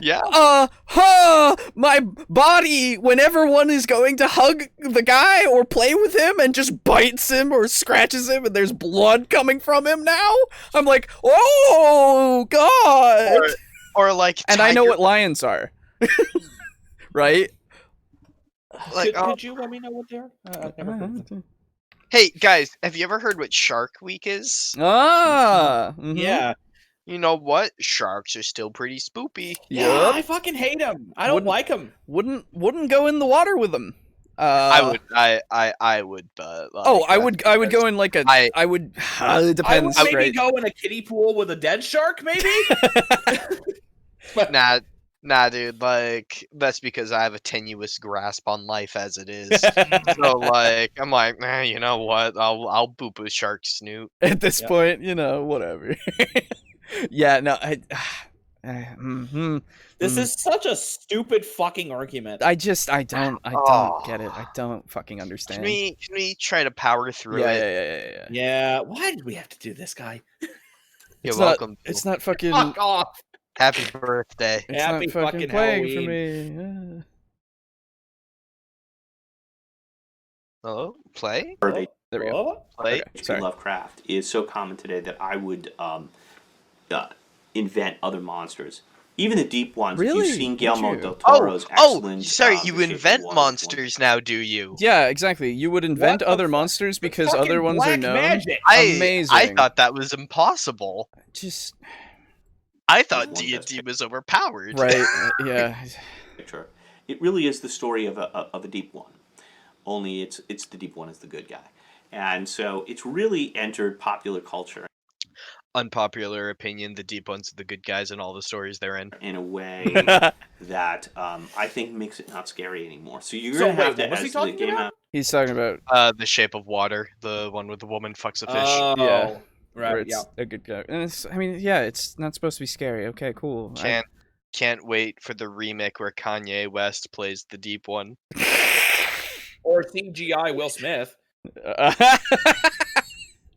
Yeah, no, it's Kanye West and Will Smith plays the role of the girl, and then the end of it is gay fish. Gotcha. Yeah. And so you Jaden have Smith to is in there stuff. somewhere. Now, Right, a of couple course. things about monsters, and monsters can include serial killers. It can include humans. They're whatever is opposing them. I don't know about you, but I'm pretty familiar with humans. Mm-hmm. Yeah. I guess Yeah, that no, means they humans can't be aren't scary. Can't be scary. Yeah. The characters about the monsters. You should Every never piece of reveal the media I've ever monster seen involved a until human. the end. You never get the full reveal of the monster, and you don't describe it until the end. If you've seen the original Alien, which is the scariest of those movies, they didn't have a lot of money to put That's the fair. monster in a suit. It was a guy, really thin guy, a dancer in a bodysuit, really, Yep. with an alien Yeah, mask pretty head cool. and hands. So they didn't have the technology to really show the alien, so you never really saw it until the very end of the movie, and that's what made it really scary. You know, And even in the end of the movie, when you see it, it's in the lights are flashing, so you can't really it's see all, it it's as all well. like curled up. Yeah, and it comes out, and it's meant to be that you see it enough that you know what it is, but you don't see it so that you can see all the flaws of the suit, right? Like, Yeah. it's brilliant to use the strobing light because like my eyes Because want fuck to strobe die. lights. Yeah, my eyes want to die, but at the same time, I can barely tell what's going on with the thing as much. You know, like it makes sense. Anyway, You contrast Alien Covenant, which I thought, which Ridley Scott also directed, and I thought it's a very wonderful film. It's very creepy. oh my God, shut the fuck up! You like Alien Covenant? Okay, that's fine if you like it, but it's not scary. It's bad. You know what was a movie where I had no idea what was going on at any point in time? What? Alien Covenant. Prometheus. Prometheus? Oh yeah, that too. Yeah. I thought it was well done, but the least scary Of course parts you to would. me are the parts with the alien in it at the end, because I've already seen that before. I've seen the Oh, alien stuff. it's because you've already seen it, is it? Not because the CGI Tone. looked fucking awful. Not because Tone, setting, context, none of these things matter. the way it was written. I have the fact seen that, it, thus it is old. Out with old and in with new. Hey guys, Consume. I have seen Nazis. Therefore, if I saw Nazis, I wouldn't be scared. I know have what they seen are. I have seen a lot of people die of coronavirus. I Mhm. guess that means it's not scary. Yep. I've also seen Godzilla and his son. Yep. And his son. People on a spaceship. We've seen the dripping acid. We know it bursts through the chest. I've seen people having to get into like an exoskeleton and try to throw the alien out of the spaceship. You know, that goose is cooked, so to speak. And by the way, Alien is H.P. Lovecraft. It's really at the Mountains of Madness, only they change it to a space station so they can avoid paying royalties. As far as designing monsters go, I believe. Lion King is also Hamlet, except they changed it to lions. Yeah. to avoid paying royalties. Right, exactly. Oh like, shut the what fuck up. the fuck is with this shit? Things can be inspired. Oh my God, isn't that crazy? Guys, Scott Pilgrim versus the World is actually the Iliad, except they changed it to a nerd to avoid paying royalties to Homer. Let's see, how far, okay, now I'm curious. How far down this fucking rabbit hole of retardation can we go? I don't know, man. I'm just. I want to keep going with this. This video is quality, except they changed it to be idiotic to avoid paying royalties. Okay, let me be fair. I agree with your alien point. But I mean, that's like saying so easy to agree with. I know, but anyway. This rule of thumb: there should be a 0% chance that the players can kill the monster in one shot. Hold on, I gotta refresh. There should be a 50% chance. Wait. Okay. Let's bring that. Okay, back. so now I like how this video has been called "How to Run a Horror RPG," and it's just 90%. Well, not 90%. We're only halfway through, but half of it has been him saying vampires and stuff isn't scary because I know what it is. Yeah, he's asserting that if you use something that is already known that it isn't it's not gonna work, and that you can't see it until the end. These are his points so in far. an RPG. Yeah, you can't see it. Can't see it until the end. Can't describe it. When your players ask what do they see, you say shut the fuck up. Yep. You say nothing. Right. So you can't describe what it is until the end, and then now he's saying you shouldn't be able to. Actually, in fairness, H.P. Lovecraft did the exact same thing. And I'm not. Oh, that's a book. I would say honestly, you're still setting a scene with words, Boo. Yes, I would say. No, but what I'm saying is, in his books, he has exact control over when they see it, whereas in an RPG, you're dealing with free agents. That is you a good can't point. be like, oh, I fucking charge down the hallway and fucking tackle this vampire. What do I see? Oh, it's indescribably horrible. Right? Yeah, like you can't do that. Even like, and we talked about it before in the previous thing of you can make it so that you get glimpses, right? Yes. Glimpses of a thing, and you can create the scenario so that if they try to chase after it or something, you can have it so that they get that glimpse, but it's not something that they're going to instantly recognize, or maybe they do. Who knows at that point, right? Like, it's fine. In fairness, also, 2 M. Night Shyamalan movies, both of which Yes, M light Shamma lambda equals V squared. Okay. The alien. Aliens and the village. Yeah. Both of which. Signs in the village. Oh yeah, sorry, signs. Yes. Both of which involve monsters that you do not see until the very, very end. Yes. There's no monsters in the village. Well, yeah, it's a suit, but like Yeah. you still see the monster. Like you see it briefly, heavily blurred out in one of the intro like Mhm. establishing scenes. Mhm. When like they attack the village. Sure. But you don't get a good view of it. You see a couple glimpses of it when like the girl's walking through the woods. And in Signs, you see what is it? It walks across the street Yep. You in see the like full alien. in Mexico. Yep.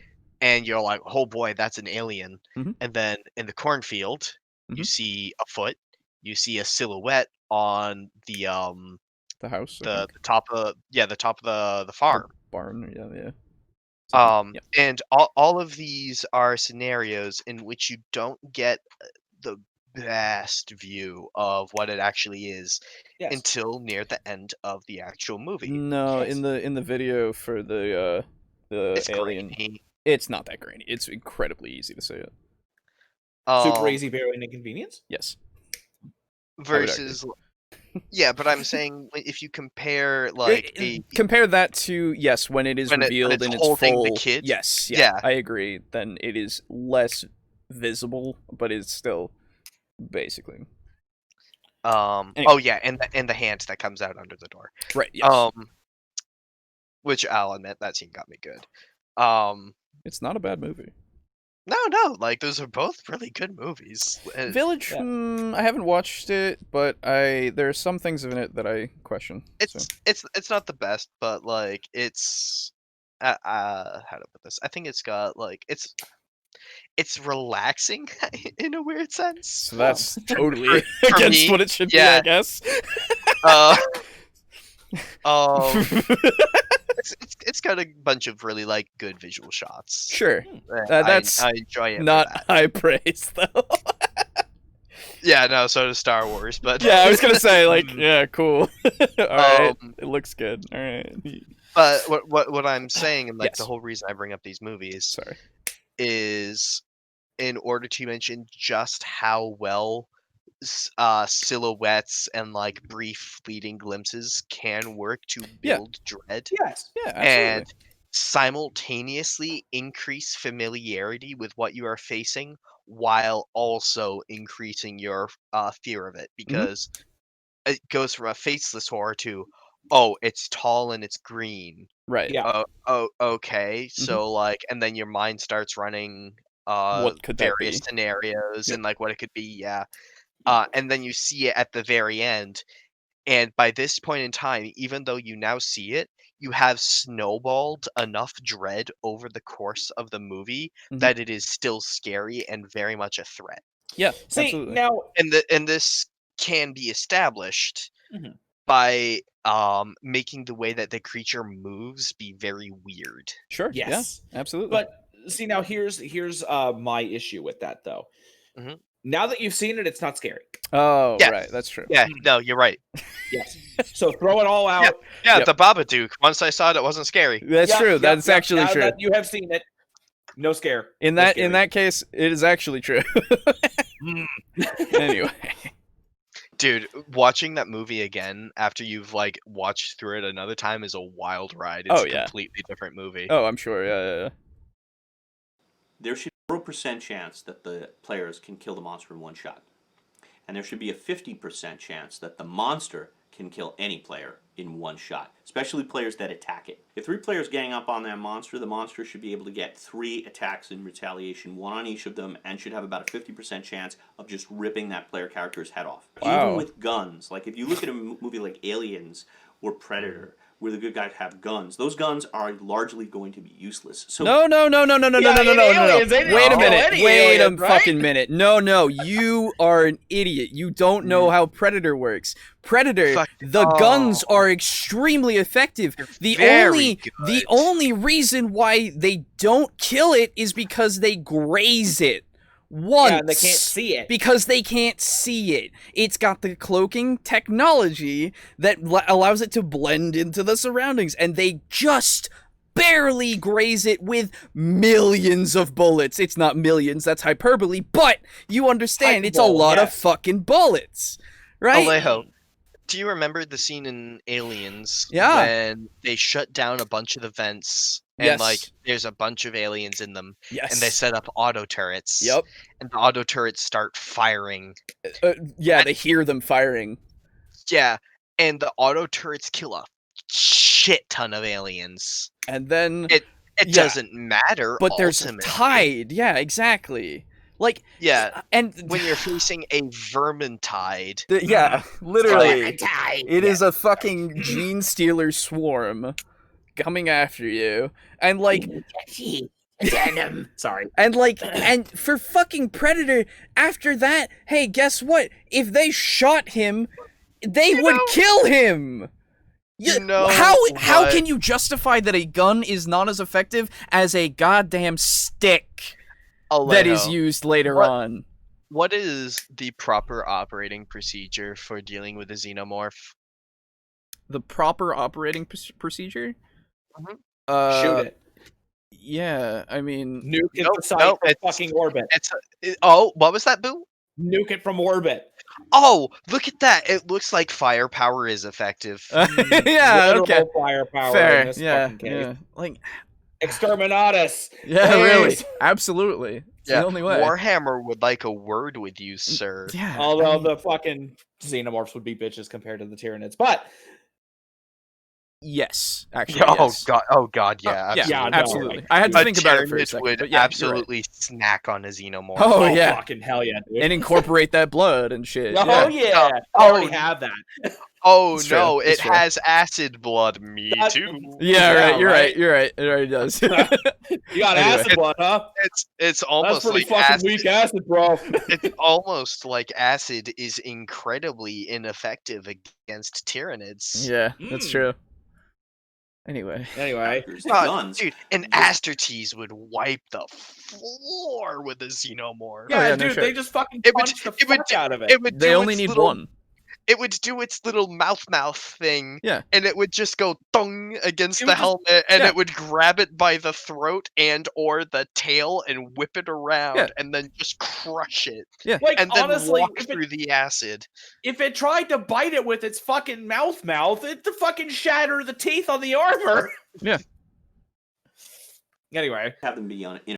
If your game's teenagers versus a serial killer, they might be able to get their hands on a knife. If it's military guys versus an alien parasite life form, they might have guns, but it's only those guns are only going to do the same damage that a knife would do with that babysitter. So let's talk about tension and catharsis. Why is it a babysitter about now? building tension. Well, I mean, if you stab a babysitter with a knife, it does a lot of damage. Yeah, it doesn't matter. It's whatever. And tension Giant builds enemy slowly crab. As the clues mount and you find out what you're up against, the situation gets more and more tense. The cool thing about Dread but then I know about it. It represents this in a Jenga tower. And every time a character does something outside their comfort zone, they have to pull a block from the tower. And if the tower falls, the character is killed. Yes, I agree. Dread sounds cool. I would like to play it. So, for example, if one of the characters is a surgeon, and they have to perform surgery, and they have to remove someone's gallbladder. Well, that's something that the surgeon does every day. So that's probably not going to be a pull-a-block thing. But if the surgeon is in a compound surrounded by zombies, with zombies pounding at all the windows, and they have to perform gallbladder surgery, that's going to be a pull. As the game goes on, the tower gets more rickety and more rickety. And characters want to avoid combat, because any combats could mean 2 pulls from the tower, weakening it. Yeah, halfway through removing a gallbladder procedure he's done 10,000 times. The surgeon saw a zombie and had a heart attack. He dead. To their own destruction. Combat actually kills them, because It is catharsis. Really? To roll those dice, and especially if you hit the monster, even if you just wound it. That's catharsis. All of a sudden, that tension dissipates as you realize, okay, I can hurt it. For horror, Yeah. really Good.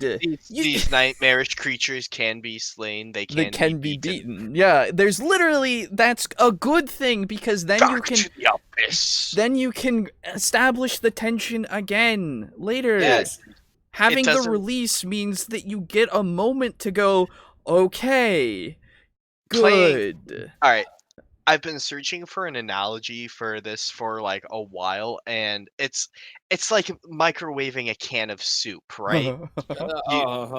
You or like in a sealed container, not a metal one. Okay, I like was a gonna sealed say, but the soup heats up and it makes steam. mhm, This is the buildup of your tension, your Mhm. pressure, mhm. and then through That's either a joke or combat, you vent off that steam, you let that pressure equalize, and then you continue to microwave. Mhm, mhm, And you mhm. do this 3 or 4 times until you have a Soup. session, A good bowl of soup. which is your delicious bowl of soup. Mhm, mhm. And if you don't do this, the soup fucking explodes all over the place in the Yup. microwave.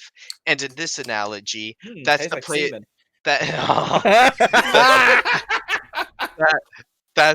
that's the players getting burnt out and no longer like having the emotional wherewithal to care. Exactly. Like, all right. Like there comes a certain point where they're going to get bored of being like jerked around Mhm. by you as the DM, Mhm. and they're just going to like I would pull in the dick move and just walk into the darkness and have my character die. Yeah. You shouldn't meet the monster until the end, if at all possible. That's the best way to do it. And you don't see that monster best until way. the end. The best. So let's talk about the physical environment of a horror role-playing game and how it's different than my normal Yes, table. yes, naked I love women. miniatures and I love dungeon tiles, but I don't use any in a horror game. It's all mind's eye. I just describe things. I just want people paying That's attention fine. to my That's voice. fine. You And can I do want them that. to roll the dice actually as little as possible. Unless it's absolutely necessary, I don't like That's also fine. players You can do investigating that. something and roll the dice and the dice clatter off the Oh, table. I thought you and were can't find agreeing them with on the him at floor. first. I'm like, what? Unless it's I'm just well, I mean, I am in a sense. Like, you can do that if you want to. That's fine. There's nothing wrong with what he's saying so far in this. Oh, I thought you meant like. He's in the middle of a sentence I disagree with, which is Oh, what was that? Okay, we'll bring it back. have a player roll an invest. I don't want to have a player roll an investigation check and then they roll and then the dice clatter off the table. Oh, Oh no, an accident. Does at that- the Oh, table. does that now take they are away? distracted by Now picking they are up not on the scared dice, anymore because and the now dice they have are not fallen off. scared. Can we also just say, hey, maybe they're nervous roll them and on the they table. rolled it a little too hard, and that's a indicator of how it's effective. Yeah, of stress. Oh my god. like players investigating something and roll the dice and the dice clatter off the table and we can't find them on the floor. Unless it's really critical, they don't roll the dice. I'll usually have a smaller group of 3 to 4 players. This is so I can look everybody in the eyes. When I'm running a horror game, I want to be able to look everybody in the eye, and I want to have a smaller table, fine. the smallest table I can, so that I'm really close to people. And that's easy because I don't want to be really close It's to you, Chad's but dungeon craft manages So- eye contact with everyone at once. yeah, I know. Yeah. So okay, wait a minute. Like, When you're it's playing a game with people, do you not make eye contact with them? yeah, it's a weird. I like to breathe in their mouths. Yeah. Like, Jesus. No, let's like fine. You know what I had for lunch, so it's not that scary. Oh. Stomach acid isn't scary if you know what it's digesting. Ugh. I will agree that having a smaller group for a horror setting is more effective. Sure. Yes. It can be. Excuse me. It can be. I will also agree on when I am when I'm trying to run something that's a bit more horror-esque, Mhm. I will usually have players not roll like checks as often. Yeah, I'll just let them exactly. succeed or decide if they fail. based on like their ranks and like if Mhm. it's something that they're like Proficient or good whatever. at Yeah. that makes sense with their character and their backstory. And the reason why I tend to do that is not because click clack dice make scene less scary. No. It's because it helps me establish the pacing more Mhm. evenly. And instead of describe scene, stop scene for 5 seconds while someone like rolls an ability check, it's oh, I investigate the table. As you do so, you find this, and I'll just let Yeah. it do that because You I'm flow. trying. Yeah, it's having that flow more efficiently build up that stress and that tension. Yeah. Yeah. It's not because I'm afraid It's of the dice falling off the table. Oh, what was Exactly. that Cody thing? Oh no, yeah, every villain is afraid. yeah, yeah. Oh, Every God, villain yeah, has fear. it starts with The fear. ultimate. Yeah. Fear is the ultimate drive. No, exactly. You want them to not stop as much to take a breath. You know, Yes. like Yes. because and You want to that's suffocate them. that is It helps it yeah. more You do. oppressive. Yeah, and it's fair, and I agree entirely. That is what you do. It's not because of the That- clicky clacky math rocks. It is not. That speaking just because I know my players have the tendency to think he's letting us get away with a lot of stuff. What's he going to do at us in retaliation? Oh, And sure, yeah. the answer is always, well, nothing. I just want to like describe the scene better, but I don't tell them this. Right, exactly. Yeah. I let them think that because they didn't have to roll a d20 to look at the desk that that means they're fucked. Yep, exactly. Right. I don't have tiles and stuff out. There's not a lot of stuff on the table. It's Right? fine. The table is very sparse because I Yeah, want to or be able to behind look the at screen. everybody's eyes and quickly turn around the table to each person. It's fine. I need to have that intimacy with them to create that tension. Ugh. These are the enemy of your horror game. Tell your players to shut off their cell phones when Yes. they arrive. Better I mean, yet, fair enough. when you're setting in any That- game that- setting, Yeah. if they're looking at their phones all the time, unless it's because they have like a character sheet on it or they have an app that they use for spells, like I do, right? Yeah, like same. that's fine. But if they're just browsing fucking Reddit, then yeah, it's a little. Aiden. It's a little something, but yeah. game I'm up, you're joking, you don't inviting even the do that. players, Tell Oh, them you're thank. going to run a horror game. Not usually, no. Just as a matter of No. course. Just when in my they campaign. arrive, they're going to have to. You expect them to turn off their cell phones. That way, they're not If taken by Boris is surprise. asleep in his room doing nothing, like Yeah, it's fair. There's So he's surfing the it's hell internet. yeah. He's reading Twitter. yeah. Yeah. No change Just Twitter. whatsoever. Yeah, it's no just change. it's Just a cesspool. Anyway, I'm going to do a separate on player etiquette. But look, movies, they ask you at the beginning to turn off your All cell right. phone. yeah, I get it. And I think role-playing games should be the exact same thing because a role-playing game That's fair.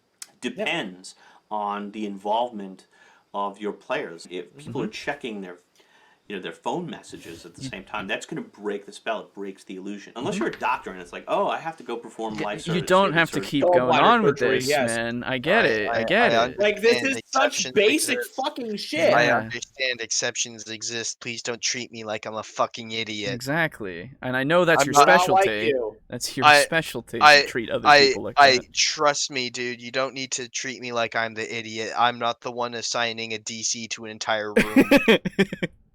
There's really no reason. That's why when my game starts, the last thing I do is text all my kids and say, don't bother me for the next 3 hours unless I need to drive you to an emergency room. Lighting. That's Our fair. game, keep the lights down low. Yeah, fuck your kids. I just found it funny. Just in That's all. general, fuck Yeah, your kids. Yikes. I know, I'm joking. Don't Yeah, bother yeah, me, kid. Mood I play click clack I math game. recommend. There's a lot of places you get mood music. For this channel, I use Sure, music. guy Good. McLeod. Yes. What's his? Is Connor McLeod? No, Connor McLeod's the Kevin. Highlander guy. Kevin McLeod. Kevin McLeod. There you go. Kevin McLeod does great background music. He's in every YouTube video ever because he's free to Yep. use, and he Yep. has good music. I'm not knocking the music; it's good. Yeah, It's just it's like this you is so notice it. fucking obvious. You notice it. Kevin McLeod, Adrian Von Ziegler, Gilda von Ambiance. They're known as the Big Three. hmm types, ambient music, horror music, and you can get his Har. stuff on iTunes. Har. And I used background music for this channel. Har. Another great option is Midnight Syndicate. Midnight Syndicate records music specifically for role-playing games. Thank So you they're a for great option letting as me know well. about You can get Midnight their works Syndicate. on Amazon, Apple, etc. You want to definitely lower your voice an octave, and when you want to increase the tension. What? I just like, yeah, you can try. Let me tell you, unless I'm incredibly sleepy. So as you venture into the haunted mansion, Right, you sound like the 50s fucking horror announcer, right? Yeah, like legitimately, I understand. Scene out of the Guardians of the Galaxy. Are you lowering your voice? No, I'm not. Yeah. This is how I speak. Yeah, exactly, right. Like, I understand. I'm in charge here. Turn off your phone. Listen to my voice, okay? This is my voice. It gets lower when I get more tired. That's what happens. But that's the only time where, I mean, I can force it, but I'm not gonna do that the entire. It's gonna make my voice shot. You know? You walk into the speakeasy, and all of a sudden there is a woman, and she turns and says, "Hello." You're walking at night and your phone is dead. You hear something behind you. Shia LaBeouf. Yeah, fucking right. Like it. Okay, like I don't. Yes, you need to establish your tone. No, you don't need to put on a voice. You don't need to. Can I look at the desk for any papers?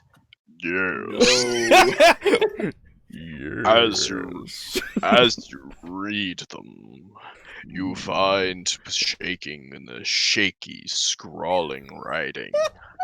Over and over. I need to get out. I need to get out. I need to get out. So fucking stupid. Anyway. As you lift the semen water. Oh God, no!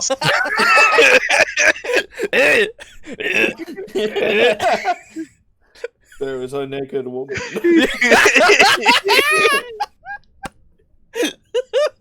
Don't ask me why. I don't fucking know. Oh, horror. Scary, right? Scary, right, guys? I don't know, it's horror. Oh my god. I want to compile a list of every tip and trick out of like the RPG horror videos and then run a horror one shot for my players, and I'm gonna be like, I'm going to do every tip and trick I could find at YouTube at once. Yeah. Everyone turn your phones off, gather around this bar stool. And let us begin.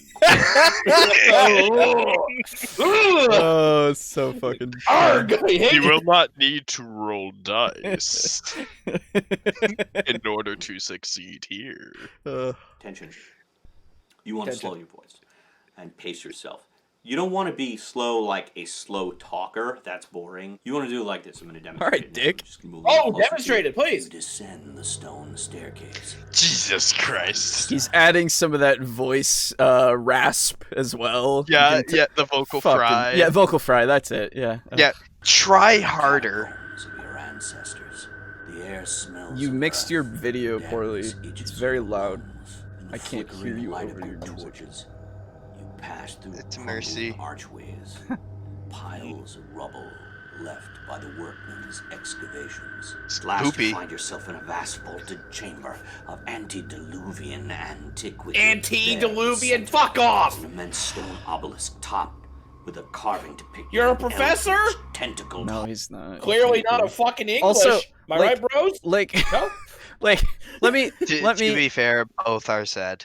let me also point something out. Hey, this is fucking cool in the sense of like the visuals here.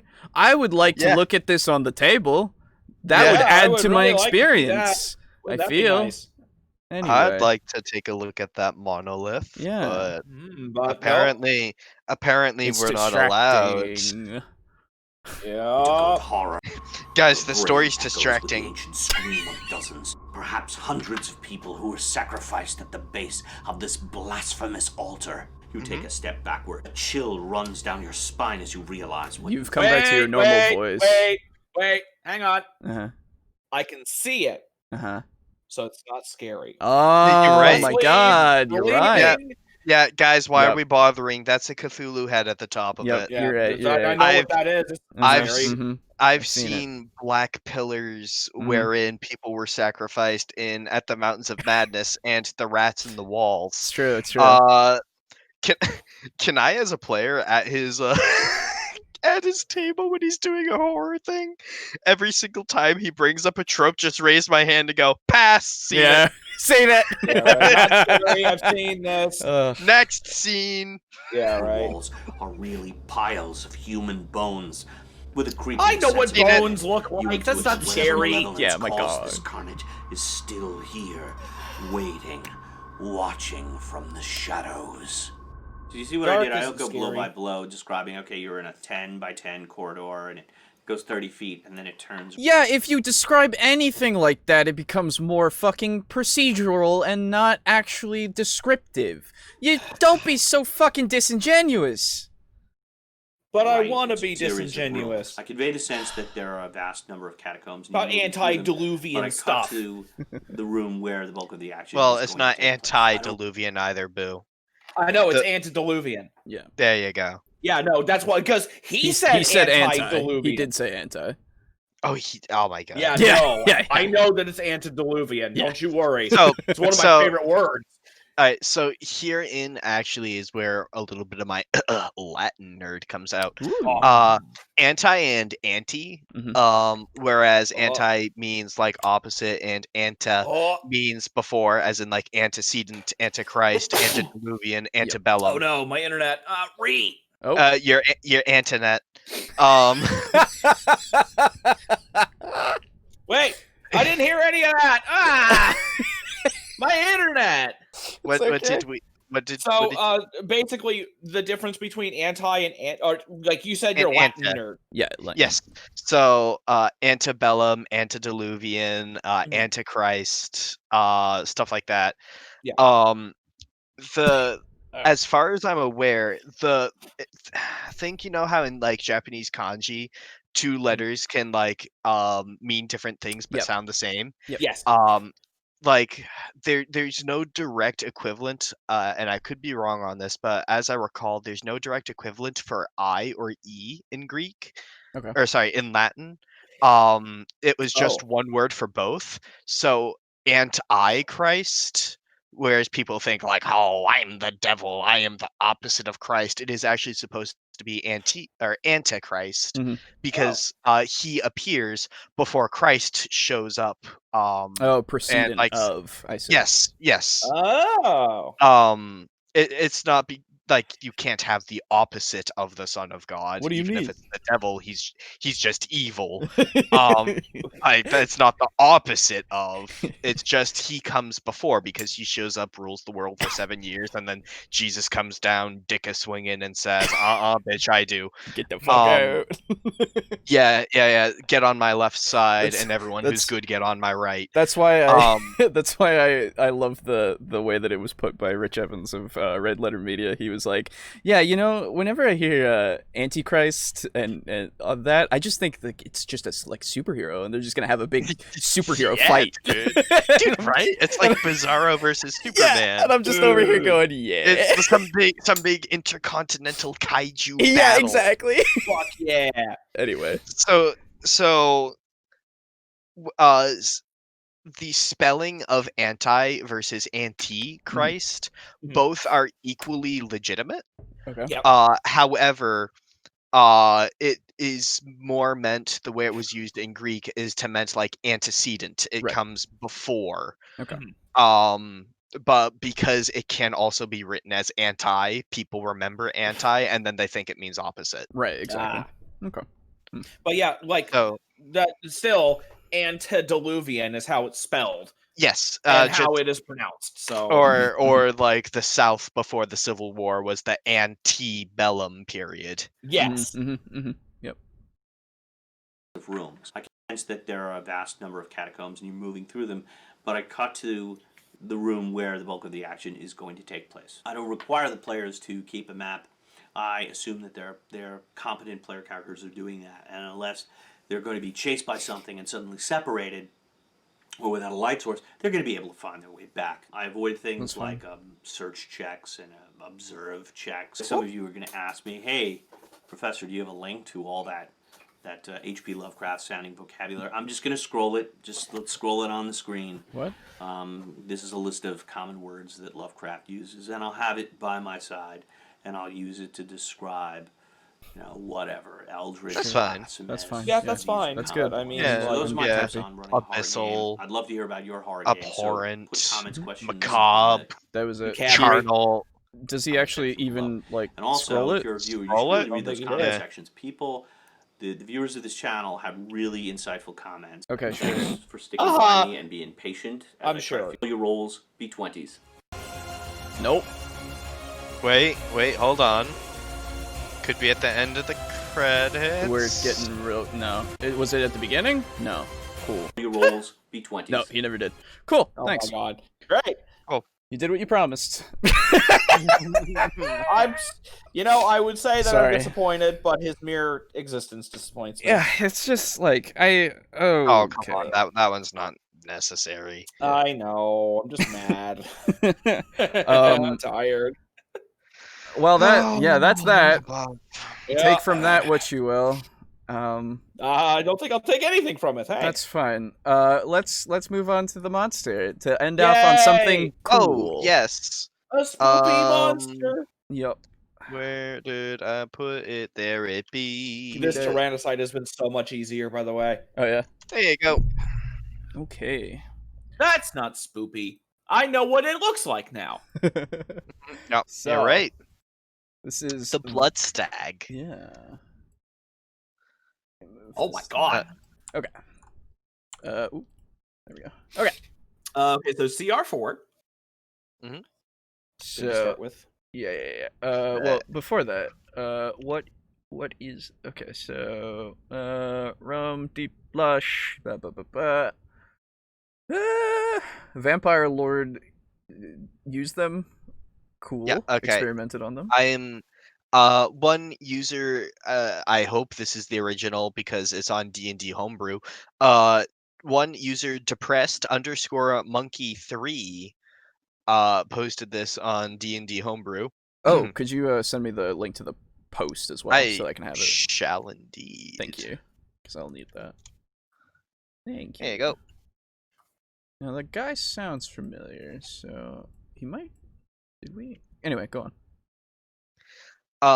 Oh, that's right. He's explaining why the father cuts his wrists. Okay, cool. So, let's take a crack at it, boys. Yeah. Start us out. Let's run, yelled the father before slicing his own wrists. Blood stags are known to roam the deep and lush forests of the world. The most common theory explains I get it. explains that their voracious tendencies for humanoid blood, elven in particular, could be explained by a curse that plagues them. An unknown vampire lord tried to strengthen his armies, experimenting on a herd of stags and deers. In his experiments, he modified the genome of the creatures using dark forces and even darker pacts. Seeing failure after failure, his subjects dying one after the other, he chose to release them and move his focus to something more productive. But the curse was latent, carried in the genes of these originals, stags. It would manifest at random, instantly killing the beast and bringing it back as a terrifying monster. Due to its inherent nature, the curse has yet to be neutralized. Or inheritable nature. Oh, what did I say? You said I said inherent, didn't I? Yeah. Also, before we go too much farther, this is made by the same guy who made the first one that we covered, the Skullbearer. Yeah. Nice. I was looking for that on my computer the other day, and I was very happy to see I found it. Good. Anyway. Behavior. Blood stags are lonely specimens, mostly due to the fact that when their mutation manifest, they devour their whole herd, not even sparing their own children, Cool. leaving themselves alone in the world. From there, they start hunting, starting with other large herbivores until they inevitably taste humanoid flesh. Perhaps a group of hunters contracted to hunt it, or simply perhaps some unfortunate travelers, and get addicted to it. Once a blood stag has feasted enough, its curse progresses further, turning them into albino blood stags. These monsters tear through flesh, leaving a trail of blood in their path. Once an albino blood stag has been spotted, most villages go into high alert, closing their gates until the threat has been dealt with. Cool. Medium monstrosity, evil. 14 armor class, average 105 hit points. Whew, big boy. Yeah, healthy boy. Big Yeah. boy for challenge Very 4. fucking fast too. Yeah, 50. Well, 50 is fair enough for a stag. Yeah. Yeah. Oh, it makes sense. Yeah. That's fast. Strength 17, Dex 19, Con 16, Int 6, Wisdom 14. Standard Charisma animal stuff. 5. Yeah. It's a little Dex more is wise than I would high. think, but yeah. Yeah. Skills, athletics +5, stealth +6. Stealth actually makes sense because it's something I read later on. Okay. Dark vision 120 feet, passive Right, perception 12. Doesn't know language because it's a thing. And a CR of 4. Yeah, so I would have to look at CR4s, but 105? Yeah, it does seem a bit tanky. Yeah, that's the thing, right? That's the only thing that I have contention with at the moment, just without having looked at other CR4s for now. Yeah. You guys continue on. I'll fetch a list. Alrighty. Okay. I'll go for I'll do the rest of these things and you can do the actions then, Boo. How about that? You go to okay. Okay. So it's an ambusher. Bloodstag has advantage on attack rolls against any creature it has surprised. Fair enough, yeah. Blood Call. The Bloodstag can use a bonus action to teleport to a creature within 60 feet of it and doesn't have all of its hit points and make one impale attack. Yeah. Okay. Well, I don't know how much the impale attack does yet, but yeah. Oh, okay. It's good. Okay. Yeah, it's good. Interesting. Sunlight sensitivity. While in sunlight, the Bloodstag has disadvantage on attack rolls as well as on wisdom, perception checks that rely on sight. Fair enough. It's an undead creature. Sure. Yes. Okay.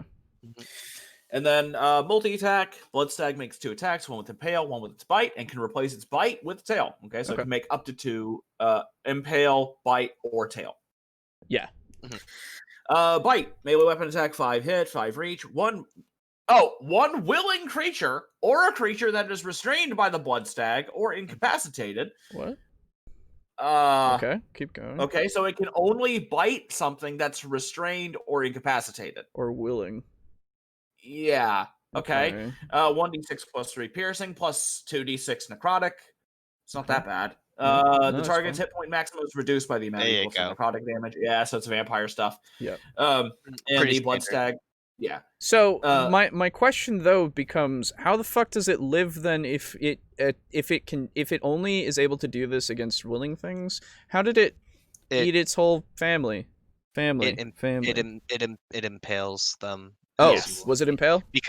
Because you will also find that it can do it on a creature that is restrained. However, the impale, which is a melee weapon attack with a +5 to hit, reach 5 feet, 1 target, hit 2d6 plus 3 piercing damage, and the target must succeed a strength saving throw, DC 13, or be impaled by the antler and be restrained. The Bloodstag can restrain a maximum of 2 creatures in this manner. A restrained creature can use an action to repeat the saving throw, freeing itself on a success. Alright, hush my mouth. Yes. And then its tail is just +5 to hit, reach 10 feet. Ooh, Jesus. Oh, because it has a long tail. That makes sense. Yeah, it's got a long tail. 1 target, 2d8 plus 3 bludgeoning damage. Yeah, fair. Okay. Yep. Yeah, I mean, just simple, straightforward. It just seems like it's got a lot of health, especially for a deer. Yeah. So well, I'm reading through challenge rating 4s on Roll20, and granted, this is just out of the player's handbook. Sure. But their hit points are in order: Black Pudding 85, Chul 93, Kawaddle 97, Okay. Elephant 76, Etten 85, Ghost 45, Incubus 66, Lamia 97, Ooh. Red Dragon Wormling 75, Succubus 66, Incubus 66, 78 Werebore, and 120 Were-Tiger. Okay. Right. So Yeah. We're So it's in there. it's on yeah. It's around. definitely on the upper end. Yeah. And But I can imagine within it. the margin. Yeah. That's AC fine. 14 makes sense. This is 11 the boss monster of level 4. Like, yeah. yeah. For sure. Okay. This is Yeah. something that an encounter leads to, or like an adventure leads to. Like Yeah, you yeah, fucking whatever, hear stories you're about on. it and then go to the forest and fuck it up. I mean, there's the Kawaddle, which has an AC of 19.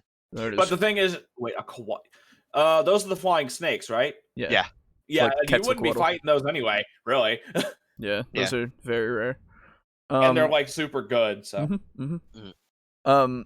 Yeah, I guess. Yeah, I mean, it's devoured its entire herd, so I guess that means that it is more beefy. I guess the other thing is that it's not technically undead; it's a monstrosity. So, yeah, I don't know, man. I will say, Mhm. I already have something planned for how to like spookily introduce some players to this, and it's like them finding the deers, but they look a bit sallow and like Sure. Yeah. shrunken up, and they're like, oh well, whatever, a free deer skin, I'll take that deer pelt, and then Sure. like as they do that, they find that the flesh beneath is like hard and Hard, yeah. black. Yep. Because there's no blood. Mhm. And then there's also with the father slitting his wrists. Mhm. I was wondering if it was so that like he's telling people run and slitting his own wrist to draw him in. Maybe. And in the top comment, he says, "Hello everyone, Monkey here. To explain the first paragraph, the father cutting his wrists, he knows these creatures are attracted by the scent of blood, so to give his family the time to escape, he made himself bleed, attracting the creatures, Yeah, to let 'em him, out. and hopefully buying them time, but condemning his life in the process. And like, It's fair, hard to get everything fitting nicely on a page, so part of the explanation had to go in the comments." that's fair. I understand that. It's implied just from the use of it, like Yeah. that it will do something to help. Yeah, right? if he's saying run and then Yes. like Cutting his wrist, ostensibly sacrificing himself, it is rather easy to make the conclusion. that he is trying to save them. And so that's fair. The blood call is one of those things, though. Yeah. That like it feels a bit much. Because you don't. I would have it be something that recharges. Okay. Yeah. Okay. Yeah. I feel like that So would like help. you can use it as a bonus action, but it can recharge every turn, but only if you roll like a 5 or 6, whatever. Yeah. That's fair. That's how I would do that. That's like what Or dragons get for their breath and shit. Or granted, this wouldn't make this easier, so it wouldn't function as a nerf like you guys are intending. But I would propose something to make it even feel a bit more thematic. Instead of making it a bonus action, give it as a legendary action, something it can do once per round, but the trigger is something gets damaged within 60 feet. Yeah. Oh, okay. So then it can just come up. So have it be a pack hunter. Yeah. Or like it's like the alpha of some lesser blood stags. Sure. And then the blood stag like attacks the warlock, and then the big one like turns its eyes to him, its eyes glow red, and then it like poofs next to him and fucking impales him down. Yeah, I mean that could work too. The only thing that I find weird about it, let me look at the lore again, because I find it weird that they have a tail. Yeah, like Yeah, the it's a little experiments were from a vampire lord. who wanted to have more forces. Yeah, which is fine. I mean, it's how bargeists tend to sure, be. no. I've got no issue there. I'm just saying that, what I guess I would need more of a. I guess this is more of just a thing you can come up with on your own when you use it. But like, how the fuck did they get the teleporty powers? You know? Yeah. Like Yeah. vampire lords, sure. They don't really teleport, really. What was he using to experiment on the dead? I would assume Like his with- own blood. So if it's his own blood, then how does it teleport? Because Because he can teleport. vampires don't teleport. Mm, No, vampires don't Depends. teleport, as far as I'm aware. Granted, it does depend on your lore, but Yeah, but we're we're this is talking 5e. yes, exactly. Vampires don't teleport, as far as I'm aware. Hold on, let me fucking I could be wrong. It's a vampire that's the best vampire as well, not the fire. shitty ones. Yeah, not spawn. Yeah. Let's see. Open you up. Shape changer, legendary resistance, misty escape, regeneration, spider climb, weaknesses, arm strike, bite, charm. Children of the night, move, unarmed strike, bite, cost 2 actions. No. Yeah, so it's just it kind of comes out of nowhere for me at least. And so I would need to have more of a lore reason, like he did it with Like a blink dog or yeah, something. I was thinking Blink Dog, right? Like he Of course I tried would to fucking think of blink yeah, dog. It's always the blink dog. It's always Blink because it blinks. But like something that teleports that he would have access to, and so that's what it was, I guess. Maybe a ghost. Yeah, I mean, ghosts don't really teleport either. Ghosts can like phase through shit. Yes, And that's so different. if you combine They ghost phase and deer, through dimensions, which is itself by definition teleporting. It's not fast So teleporting. they but it's don't- still teleporting. They're still in the ethereal plane. ghost just exists plus in deer both. equals teleportation. Don't you know Yeah. that? Going through the warp is teleporting. It's faster than I going through agree. real space. But, Yes, that's different. hmm Why won't And anybody going laugh at my to- ghost plus go- deer thing? and going through the ethereal plane is dimension hopping, which is teleporting. Right, but it already exists in both realms. Yeah. It's not that it like because you can't say that a demon is in 40k is in both realms. It is being pulled out of the warp, right? And you are going through when did the I say- warp when yeah, you are going teleporting. through the warp is teleporting. Right, it's not going through the ethereal plane. It is existing on the material plane. Yeah, it chooses to phase back into. It's like a night hag. It goes into the ethereal plane and then it pops back out when it wants. It's a teleport. It's just a slow one. I I guess, but it just doesn't. It doesn't. I will die function. on this stupid hill. Well, okay, I guess you can die on your stupid hill while I go over here and say no. But, okay. You know what? That's fine. If you think about it, using the blink spell is teleporting. Yes, I agree. Yes. That was never in question.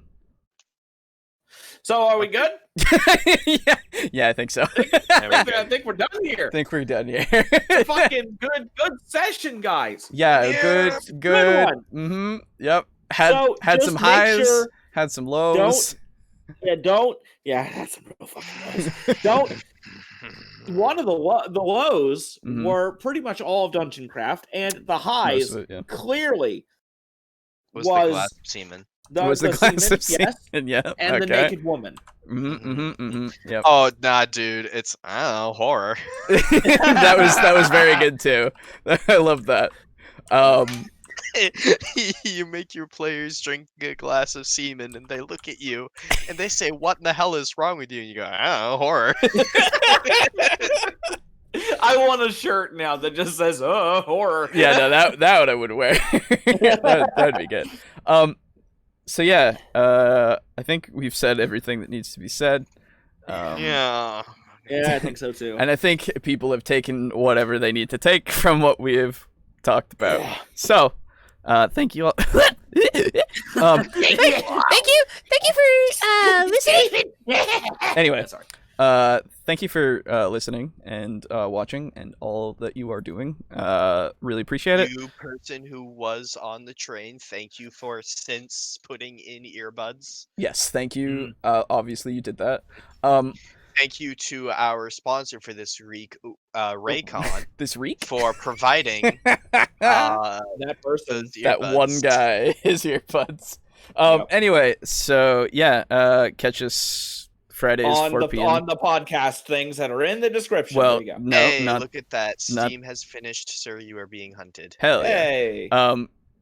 You can find the podcast on YouTube first at 4 p.m. Eastern Standard Time on Fridays, and then again 12 p.m. Eastern Standard Time on Mondays, and then Devils and Dice at 4 p.m. Eastern Standard Time Wednesday. We're finally back, baby. For now. We are. Yes, I'm going to be uploading it tonight. Hey. Or catch it live at 8 p.m. on Thursdays. That's what you can't. But only if you're a player. Yeah, exactly. Yeah. Or if you donate to our Patreon. Which nobody can't do that yet. No, can't promise that. Yeah.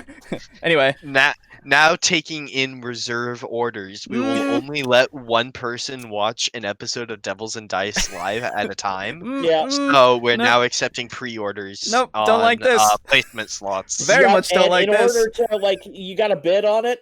Oh God, no! Oh fuck me! This is getting horrible. Okay. Yeah, it's getting awful. Yeah. Also, Raid Shadow Legends. Okay. Yep. For no reason. Yeah. We're getting out of here. Thanks for listening. Yep. Bye. I know. Bye. Have a fucking happy October, and we'll be back for more spooky shit. Whoa, bye. Seaman. We're gonna go get hunted.